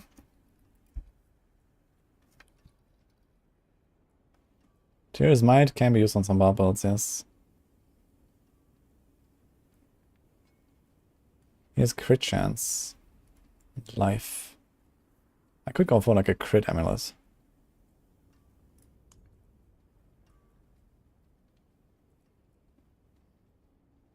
He has crit chance and crit damage and life. But that's kind of like what we need. Anything else? Here's strength cooldown. Kinda big. So this is like really good for like a bash barb without bleed. I'll try that at some point. Let's put it here. Could also already sell it, honestly. Kinda nice. He has heavy-handed. Crit end movement, lucky hits.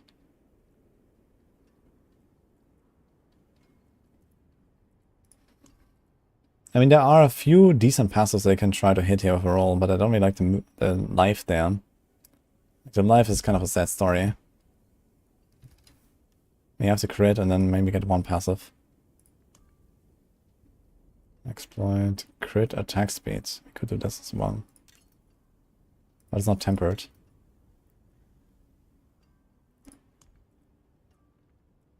I'm pretty sure I had some amulet that had like a Barb passive. He's actually a crit greater life. Can try this too. Greater life wouldn't hurt. So the attack speed.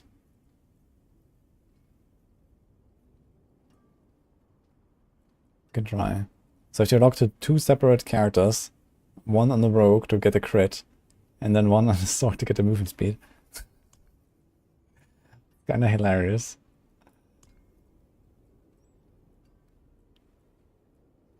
I'll check some mules real quick. So many bosses have like 1.5 billion to 2 billion life or so.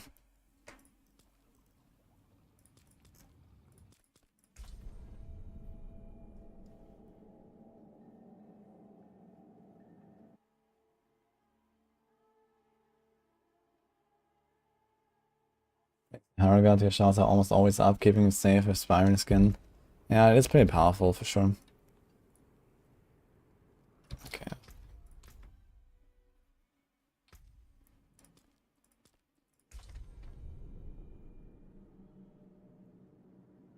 No movement speed on Amulet feels bad. Yeah, I mean, you almost cap out with just like Boots Temper and Amulet Temper. So it's fine. Okay, we actually don't have anything. Right, I need to temper that Amulet. What should you master for Dust Devil? Damage or damage to close? I'd say for Dust Devils, you don't always have close. Close is a bit better than like other stuff, but I would actually go for damage while berserking. It's easy to hit, it's a 1 in 3. And it just applies to everything all the time, basically. I like damage while berserking.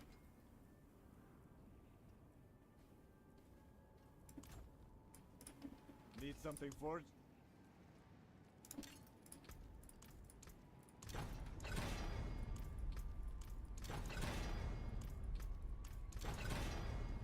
Okay, 10 movement.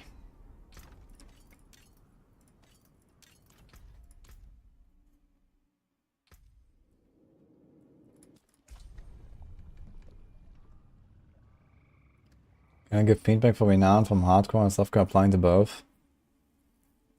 I think it's okay that they are completely separate. You know, you don't have like any weird shenanigans where you want to make a softcore character to do your renown safely to then get it on hardcore. I mean, this is also kind of like a weird situation.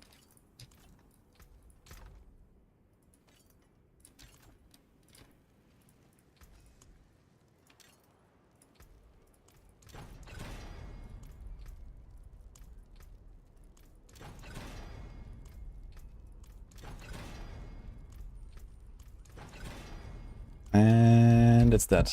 Okay. I can try this.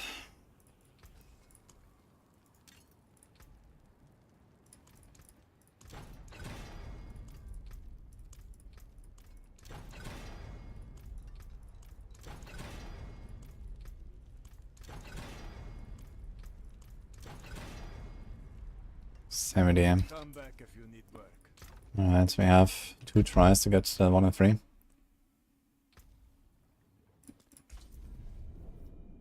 Tomorrow is the mid-season patch notes. The patch will be next week.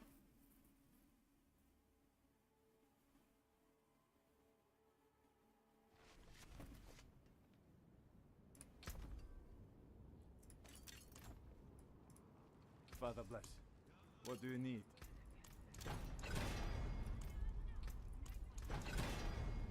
Holy shit, dude. Teleport, cooldown reduction. Goodbye. Do we have any other mules that might have amulets? I'm not sure about that. I can check, like one of the ring mules maybe. Yeah, my findings with Grandfather and Flay are... It's quite a damage loss to equip Grandfather. You get a bit of toughness. And... well, it does boost your Holy Bolts by a noticeable amount. So it depends on like how important are the Holy Bolts. But you probably lose like raw damage, I'd say like a quarter.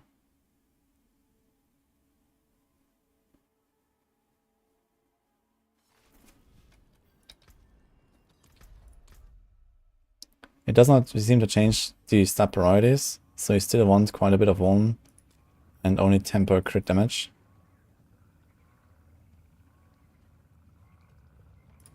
Check this guy.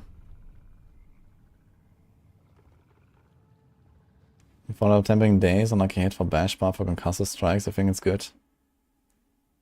Well, not the worst option.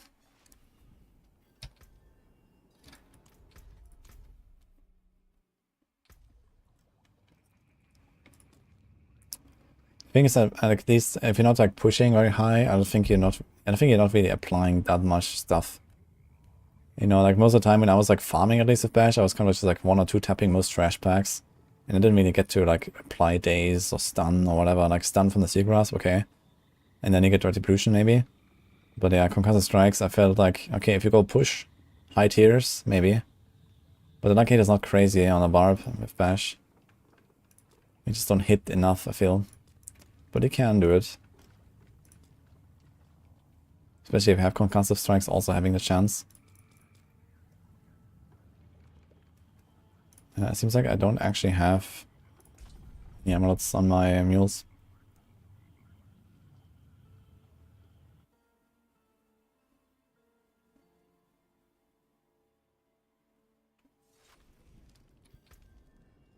Dude, I have so many of these weapons. I need to get rid of them. I have like 2 entire mules full of like 1 or 2 GA rogue weapons. So if anyone is in the mood to brick some stuff, let me know. Okay, I think we're just gonna go on the Barb again and use the amulet that we originally had.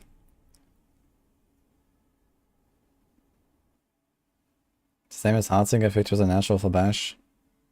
Yeah, 50% natural chance is nice, but you attack much slower with bash. And you don't stack lucky hit like rogues do. But yeah, you can. You can do the daze thing. Bash, lucky hit is not terrible. Okay, we take this amulet, and now we go for rings. You can do literally any ring you want, so that's cool. Here's one of greater auras. That's also kind of cool. Maybe I like that. They also want crit. You want a lot of crit. You probably want greater crit, actually, if you're honest.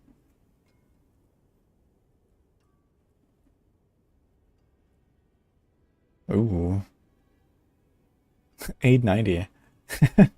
It's actually missing 0.2 res. That's funny. Maybe I'll take this. But I want a good crit ring. I need crit, man. So let's do it.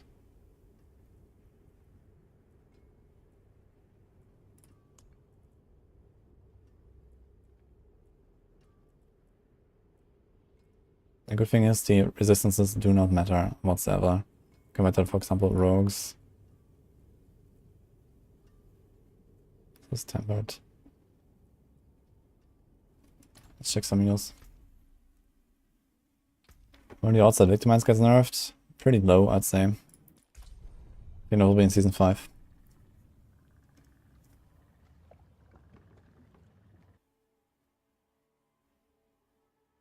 Ping temper 8 ranks of Siphoning Strikes is good for any rogue. 8 ranks of Siphoning Strikes, huh? Yeah, I feel like Siphoning Strikes is not that hard to trigger on most rogue builds. You don't need that many ranks in it.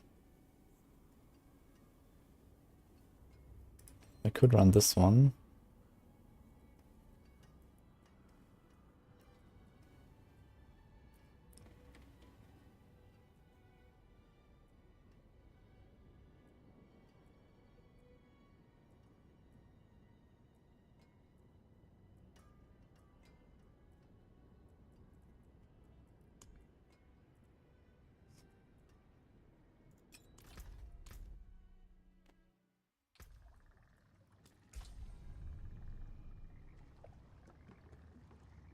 Yeah, I mean, there's a chance I will fix Victimize. But the thing is, the double dipping is not really like outrageous. It's like pretty good, you know. It's like a few times more damage depending on the situation. It's like roughly 1.5 times multiplier to, let's say, a 3-4 times multiplier, which is quite a lot. But on the other hand, I mean, the build is not like ridiculously powerful, you know. There's like other builds that are just way better than Heartseeker still, despite the double dip.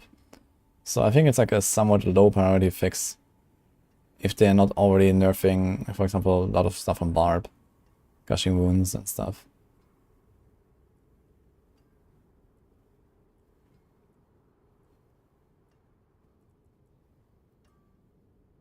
That's a lot of crit damage. You're supposed to have attack speed, right? Attack speed, attack speed. This is attack speed. I'm gonna have to roll the crits. I can't put that. There's one. Not really many rings that have big crit, but we have this. Funny enough, both of my greater crit chance rings also have crit damage on them. But I actually want Vuln there, I suppose. Here's attack speed 1, we can maybe try that.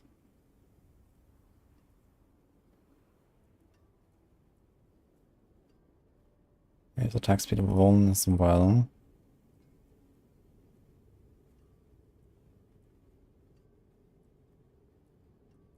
So let's try those.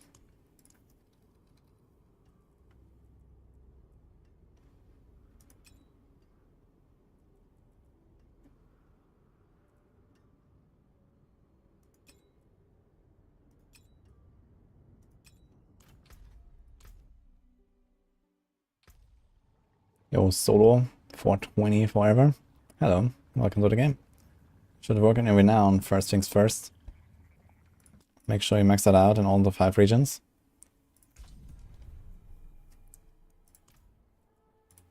If we go in the rogue, we temper crit. Let's go.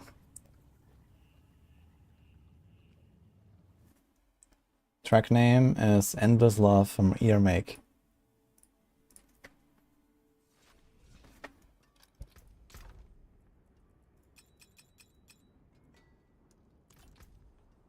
So which is the best one? Attack speed 1, attack speed 1. Attack speed crit.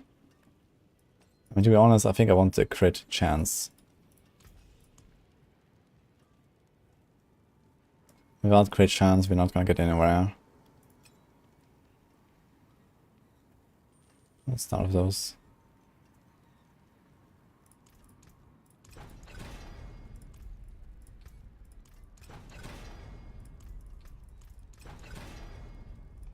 Okay.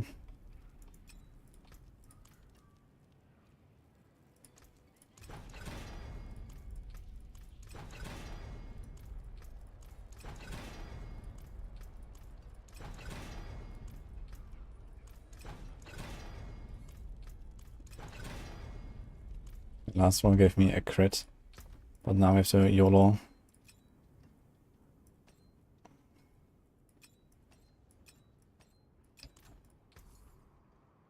Well, be wary on. A little vague. Renown is a system where you can unlock extra skill and Paragon points. And potion slots. So you open the map.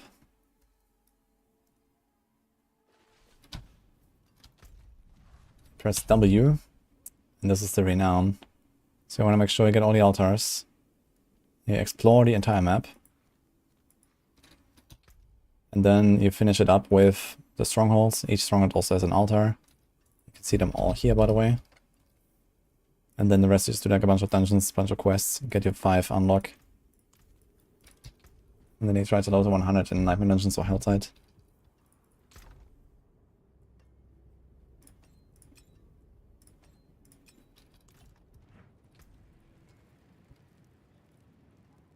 So here we have Steel Grasp Cooldown. Which is pretty good. Let's try to hit it. Now this thing has 0 tempos and this has 3.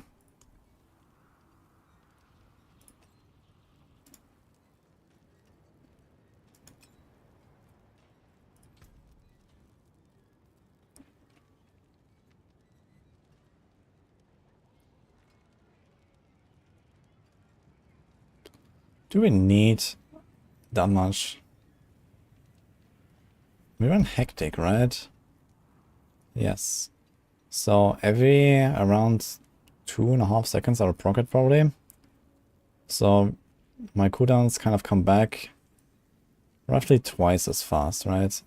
So if this thing has an 8-second space cooldown, it will actually be like around 4 as long as I keep attacking based on Hectic and Rage of Hargard. Now the question is, can Rage of Hargard trigger multiple times when the enemy is already bleeding? Can I just like spam Flay? I need to try this. Can I spam Flay on a target and get Rage of Hargard procs? Let's do that. Good night, Azorian. Sorry we didn't actually get to it. Let's do it tomorrow. I wanted to check Azorian's planner.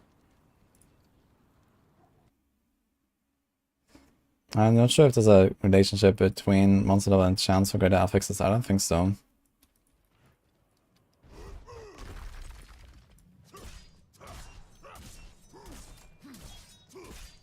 What?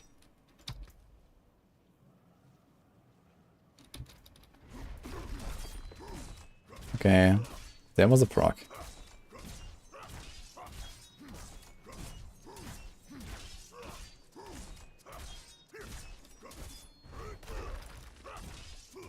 Okay, this doesn't proc at all. He was a proc. He was another one. He's not another one. So it does seem to work as long as you're hitting the same target, but this 50% does not check out. So I guess this 50% arcade is actually like not 50% on a hit, and yeah, it's like a hit and dot component, right? So it's probably something like 25% on a hit, 25% spread out over the dot. 2, 3, 4, 5, 6, 7, 8. Maybe less even.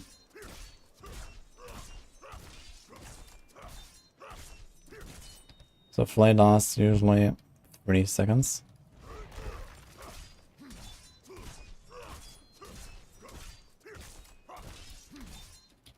So I guess the kicker here is this.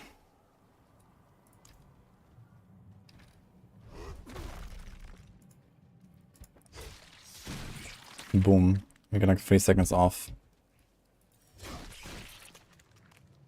And now we got nothing. Dude, this shit is already taking for like hundreds of thousands with just a rupture. What?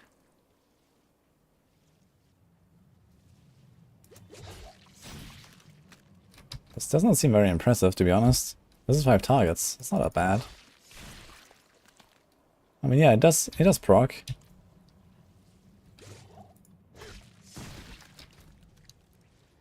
We'll see. But I mean, we will have bigger packs most of the time. We'll have like 10 targets, we get like minus 5 seconds or something. Yeah, okay. Let's see.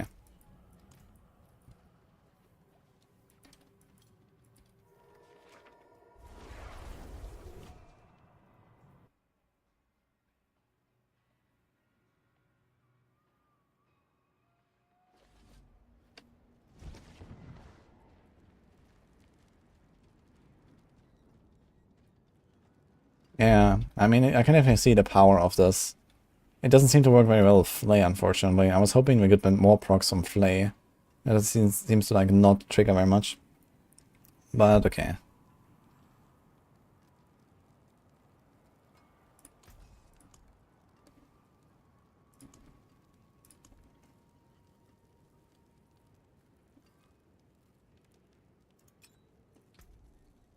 I'm just not 100% sure what I will do here. Do I do brawling cooldown reductions just so I can go faster? Or do I do the Steel Grasp? The Steel Grasp is definitely gonna be helpful for the boss fights. Boss fights may be long, but it's a 1 in 4 to hit here. Let's see. Death Blow. Death Blow. Rupture cooldown. I don't think I care about Rupture, do I? Do I care enough about Rupture is the question.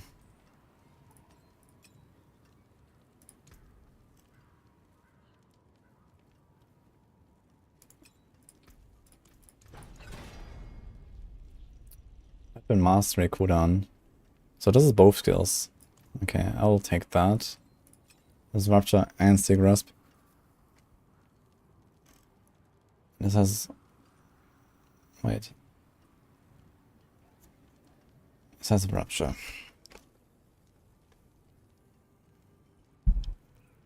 Maybe I'll just leave it for now. We can still redo it, maybe. One more attempt at some point. Now, where did the boots go? We had some big boots.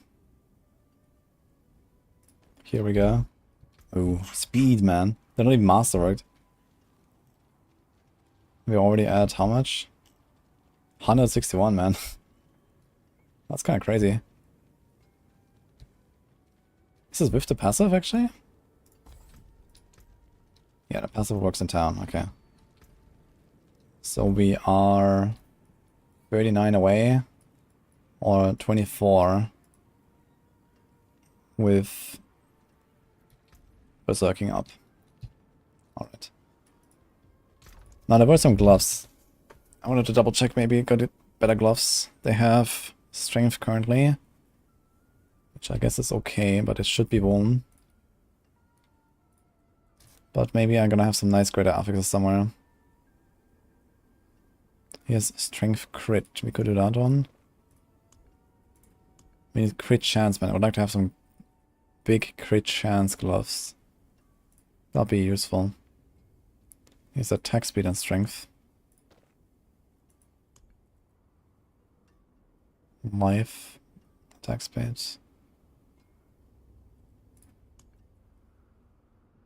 There's life as well. There's a Vuln and life, and they can roll crit chance instead of the dex. Should be a kind of interesting development here on this glove.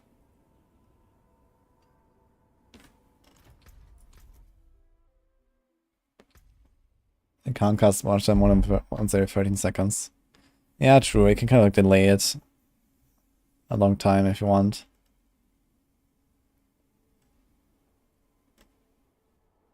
I mean, you can still cast Rupture every 5 for the attack speed now. There's not really a huge reason to wait, I think.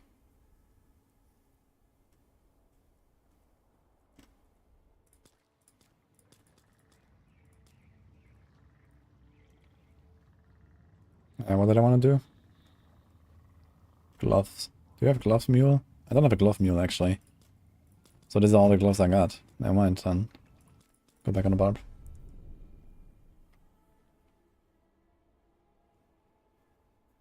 Take it all the loot I have with the Barbarian. I did get it because I have it.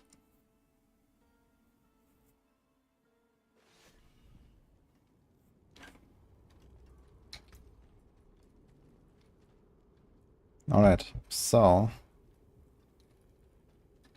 I think all this double swing stuff we're gonna delete.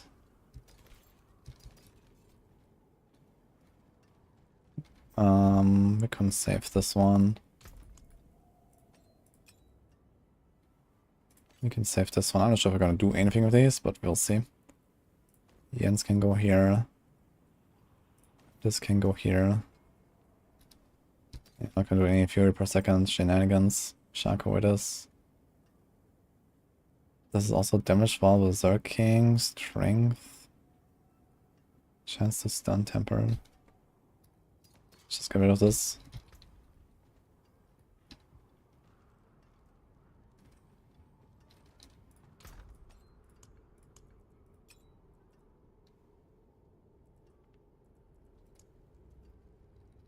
So yeah, we simply don't have really good gloves that I want for this. We have no glove that has greater crit chance. Not a single one, actually. That's a pretty sad story. So I think I'm gonna work on those as I play this Barb. I want some greater crit chance. But okay, we take this for now. It has crit and attack speed and the strength, so that's okay. It has some crit damage. Let's go. Let's put the stuff back in the stash. We put this here. We're not gonna roll with this ring. We put this back. I might have to use another ring for now to get attacks, to get res. I carry the best That's sockets. shards of the heavens.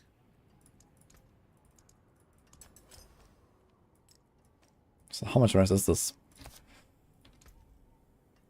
We're missing 35 res. So this is a roll here, a roll there. And we're missing the armor.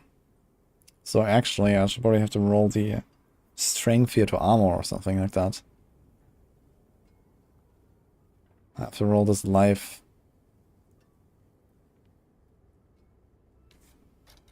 Come back and see us. Okay. Fire us.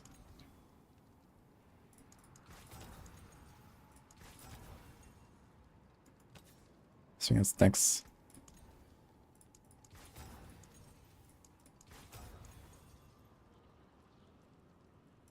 Let's get rid of life. We don't have that much life actually. We have kind of low life. With a ruby already socketed and there's only 4 more coming. Now we roll the life per second here. Oh! Perfect 10 res. Okay. First try, that's good.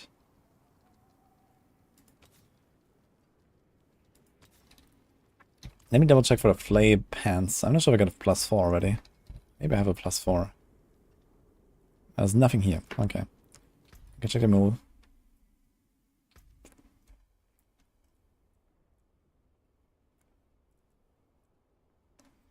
Okay, the link from Rob. Actually, I'm gonna compare it now. Since we are done making our builds, let's see the difference. My god. Okay. Undying. No Rage of Hargot. Wait, what? This is Bash. This is not Flay.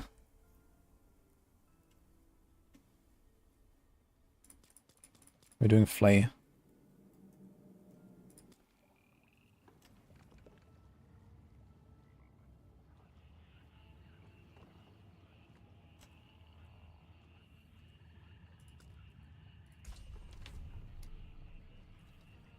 He hasn't done Flay, okay.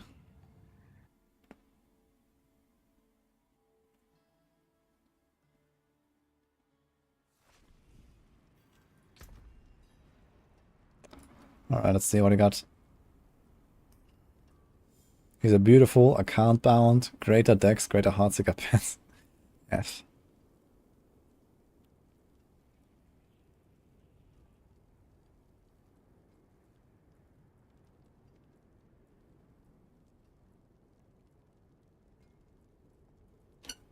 Alright.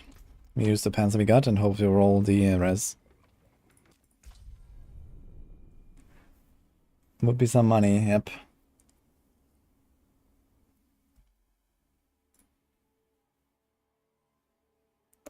Flay, bleed, barb.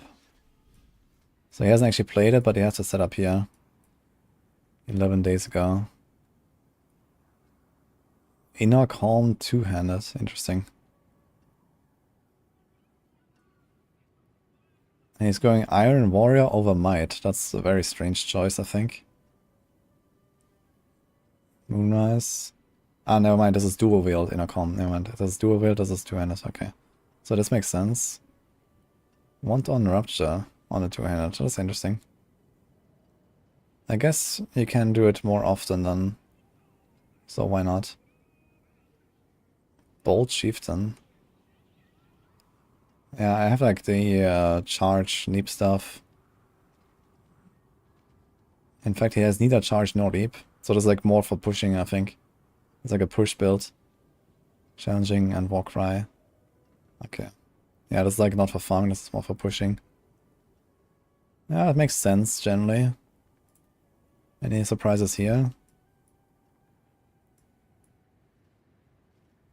He's running Wrath Glyph. That is a very surprising choice, I think.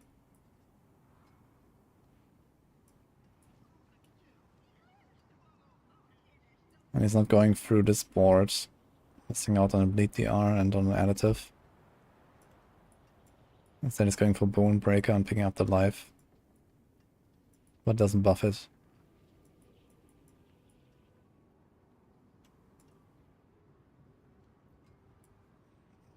Then he's not picking up this life and this fist damage. That is kind of strange. Here's a Might. This is pretty much exactly the same. Here's a Marshal.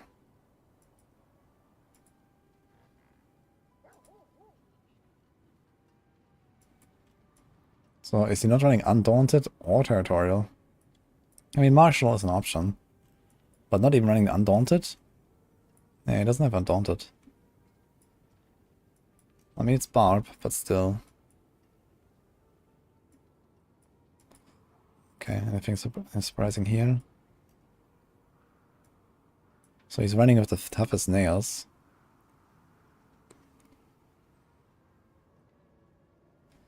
Is there any advantage in doing that? I guess Iron Blood. But there's no reason to run Iron Blood when you can just go Might. I mean, he's running Rage of Haragat and he has one defensive power. Just make it Might. This is like more situational to run. He has a lot of shout stuff. Slaying Strike, 1 in Rupture.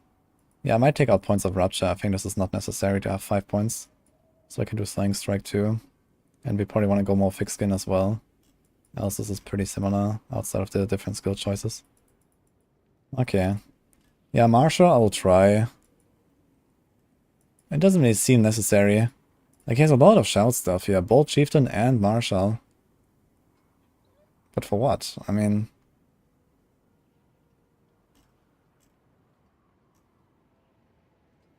He puts Vuln. He puts Crit. Vuln, Vuln.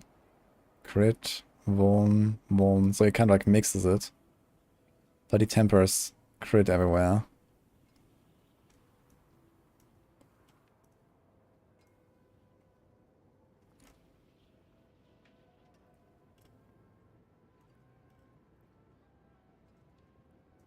Ranks to Warcry.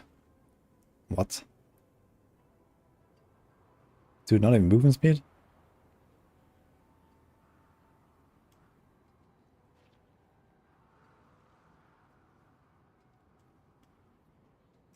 Okay. We'll see about the shout stuff. For now I want to make a kind of like farming setup anyway. And then we're gonna try this a little bit, and then we're gonna do like torment the bosses with this. So this is a strat anyway. So... Still need to roll a few things. We need like one more res roll. Even if you master work this up. And we need an armor roll. So the reservoir has to go on one of the rings or on the pants instead of life. This strength roll needs to be an armor roll. Or something like that.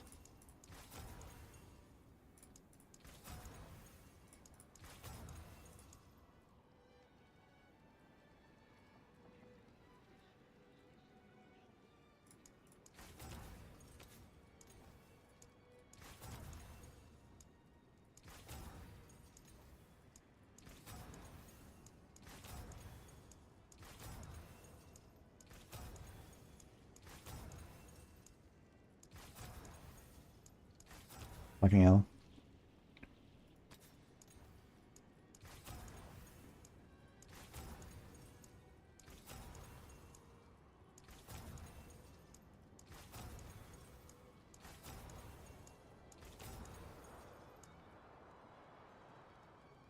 Actually, what are the tempers on his rings?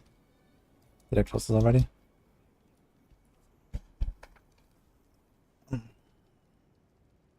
He puts Warcry. He really likes Warcry. Warcry ranks and Warcry cooldown.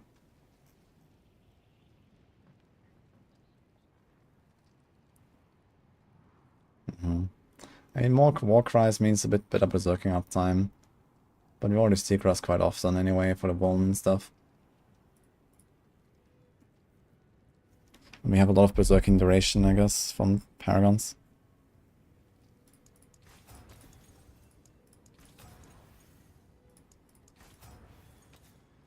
Okay, this is not going my way here.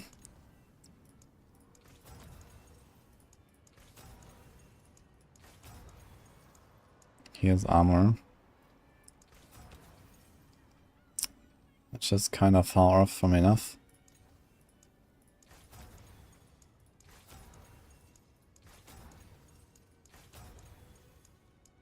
It's better armor. We need a one res roll. We need an all res roll.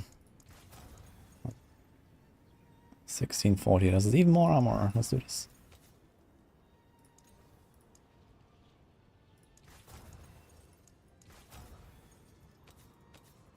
Both these wings are 2.6 million per roll, man.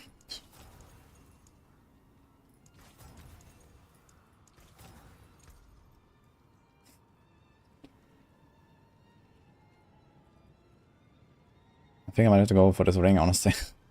It's just not happening here. Maybe I could take this and try to roll crit.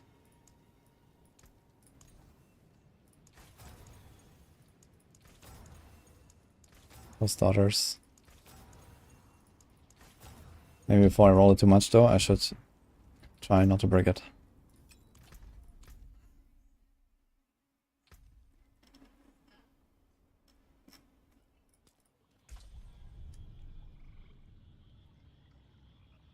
He's targeted res on Barb.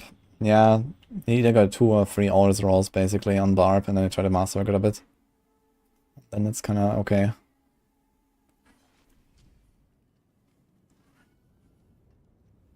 What kind of ranks you get 41% multi-buff, doubled it at 40 bolts. Ah, what? Wait, Warcry doubled as of holy bolts, what's going on? Where's that coming from?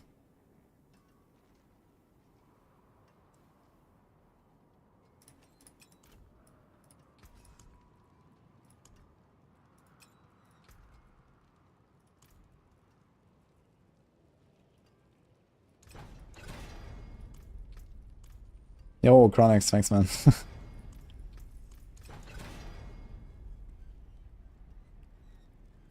It's a perfect, almost perfect crit damage roll, let's go. I might just use this ring for a while. Try to roll crit on it.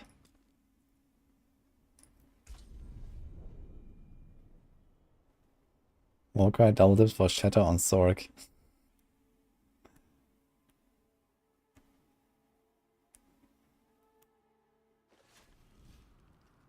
I mean, someone just said that this build was not played and then just Rob took it from somewhere, so nothing surprising.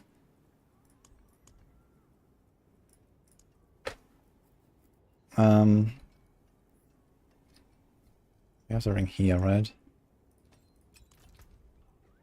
Which one do we replace? This one has weapon mastery cooldown. We don't need the rupture cooldown, I guess. Let's replace this one. So we go for steel grasp. I'm kind of tempted to go brawling, man. It's easy to hit, it's 1 in 3. I got steel grasp, okay, let's do this. Emote only, let's go. As my health, well, we do this. Do this. This thing is not tempered yet, actually. I just realized I should probably do that before I sink more into this. 1 to imposing. 1 to gut roll. Uh-oh. We have only 1 left. We have 2 to defensive stance. Should I cut my losses? Ah, YOLO. 2 to gut and yell. Oh shit. Not what I would like to see, but okay. That's what we got now. And 1 YOLO Worldly Fortune. Got to immobilize. How many chances do we have on this? 3. We need to hit the Seagrass stun.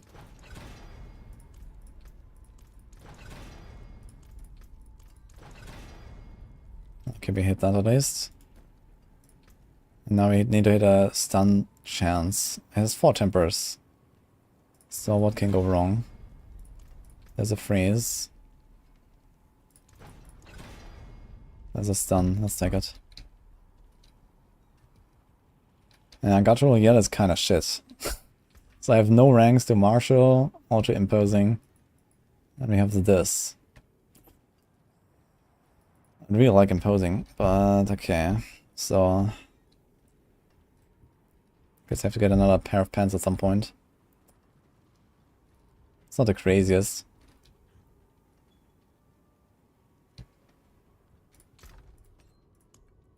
Put this here. Let's put this here.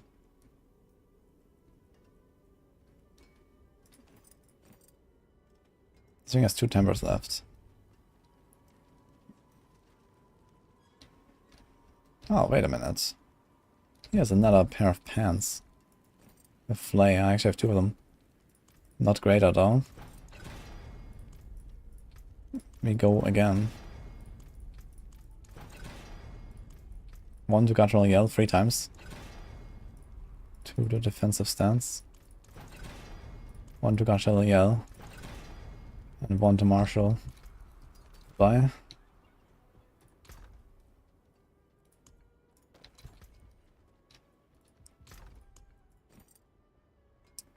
Here's a double swing size thingy. Boom.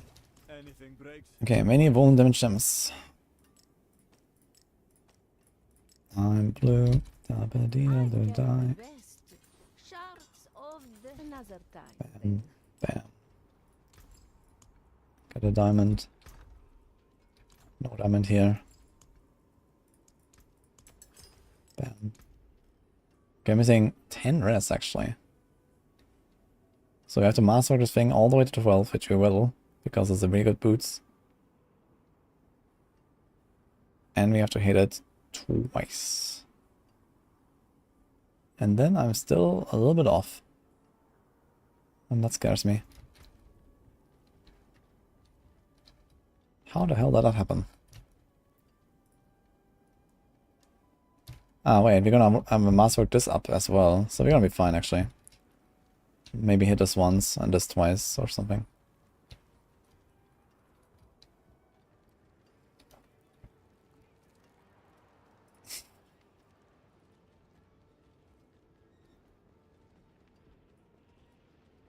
Wonka? Come back if you need work. I need rubies. Many. I don't want rubies, man. Not gonna Sorc.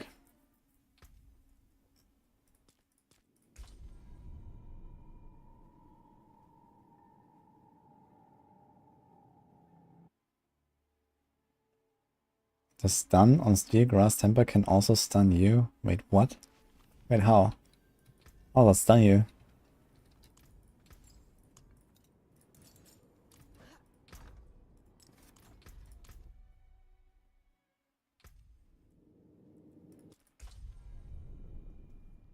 So what do I have to do to get stunned myself? Can I avoid this?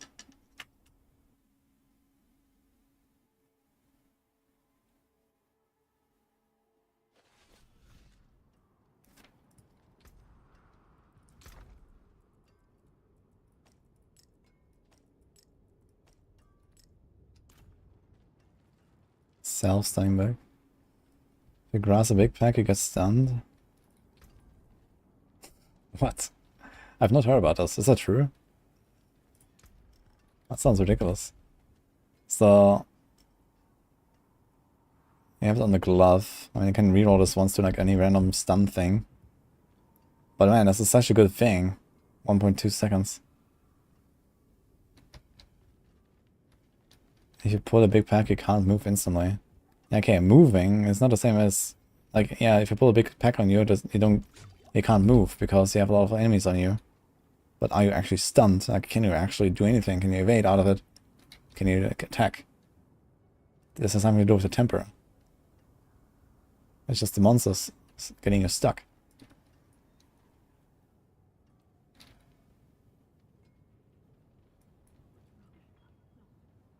You can't attack. Wait, I'm gonna try this right now. I can probably see it in...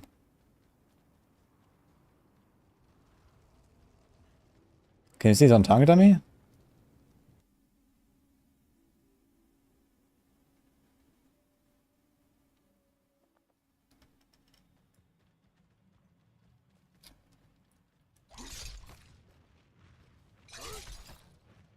So nothing is happening here. My spear? Oh, because it's OP. Woolen, berserking, everything is stacked. Roger, kapow.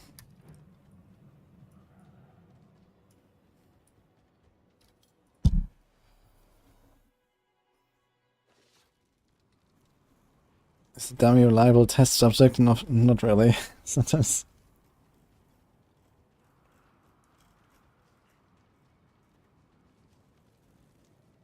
I'll try this out. It sounds weird. So you're saying Stieg, like, but why does this only happen on big packs?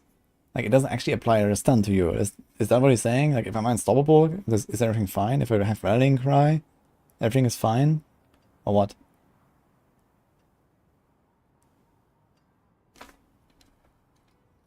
I mean, I might have rallying cry anyway.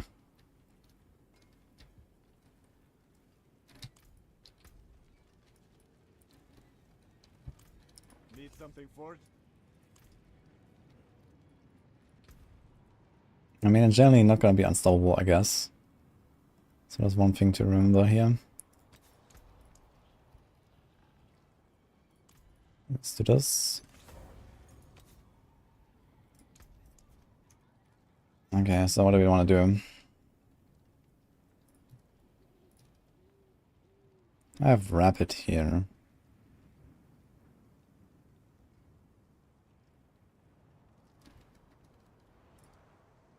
But I guess what we do is want on. We do this.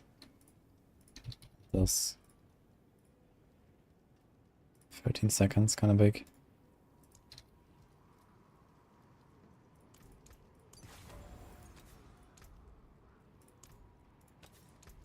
Tactic. That's a good omen.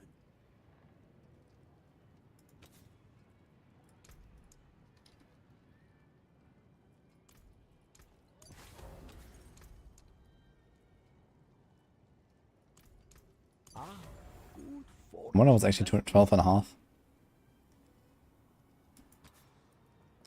Is that like a debuff for this or so?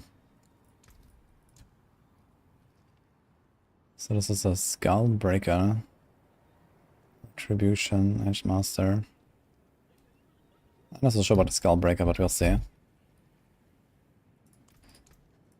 I mean, it is actually kind of powerful. Like, if I get a guaranteed stun, I can, like, you know, dot them up. And then do a Seal Grasp. attack 1 or 2 more times, and then do a Sea Grasp again, and then attack 1 or 2 more times, do a Sea Grasp again. So it's kind of crazy, like anything that lives, which is like instantly die from that, I guess. Retribution.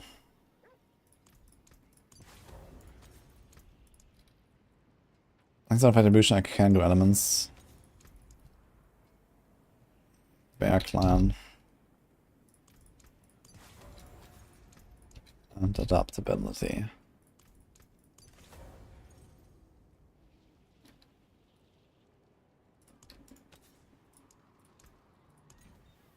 Want some vuln damage here.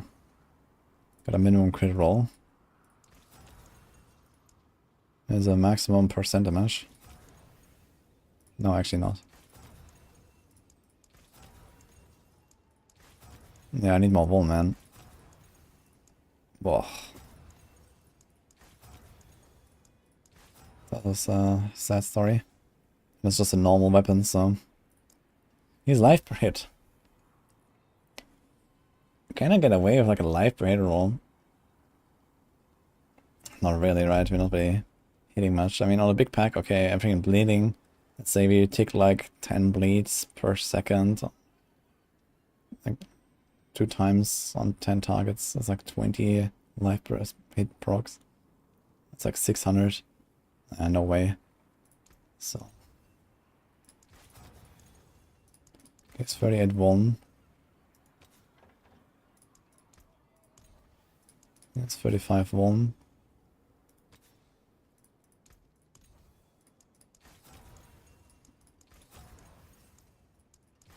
Another crit. 68 vuln. I mean, it has good tempers. So it might take a while until I replace this, but I'm not gonna roll more now. We don't have crit chance on this ring yet, so we need to get crit.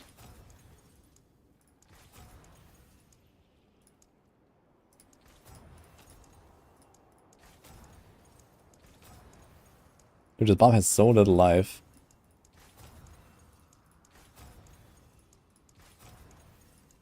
Shit.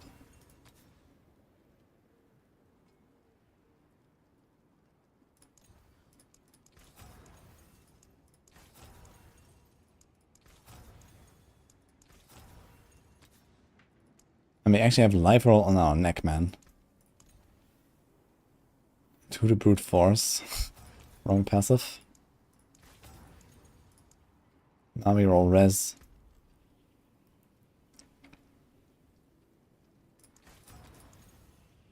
Now we roll res again, man.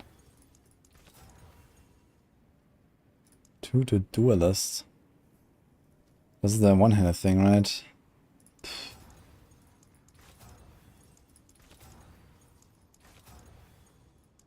That's movement speed.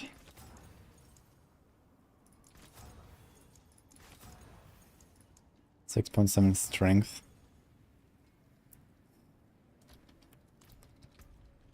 Oh man. Kind of piece of garbage gear right now. We have 700 angel breath. So I just rolled like 600 and like 100 million gold or so. But I guess that's something to get started. How long am I going for? Yeah, I think it's actually the end of the stream, guys, to be honest. Been sitting here so long, we're setting up this Barb. So we're kind of ready for that, which is nice.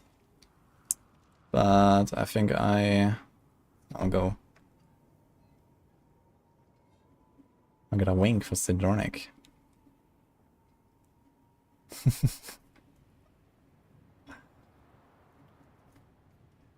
I'm looking for gloves with greater affix crit. I mean, for now, I'll just go with this, what I got here, and we'll see what happens with this Steep Grass stun, if that actually stuns me, and...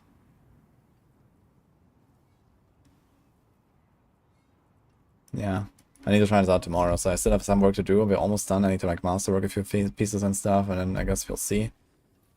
I mean, you're gonna go to like 50-something K life, but yeah, like we have like not much room for a lot of life and stuff.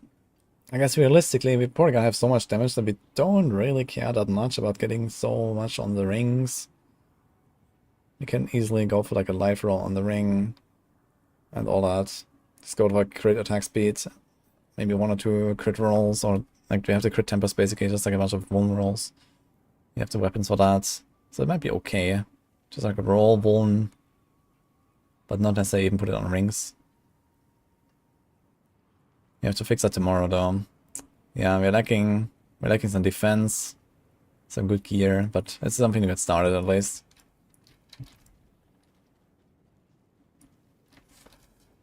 Yeah, it was an interesting stream for sure.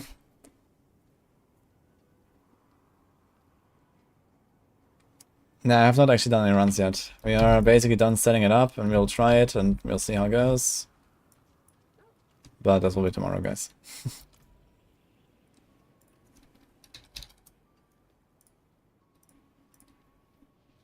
Just try it. Yeah, I'm not res capped yet and all that. I need to fix this.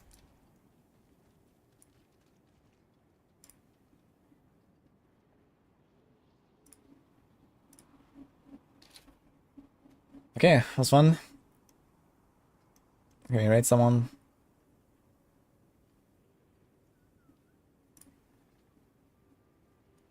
Let's raid Crouching Tuna today, guys. I haven't raided him in a long time.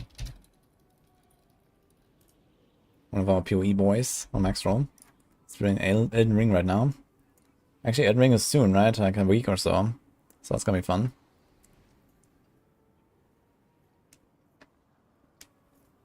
Good, I guess.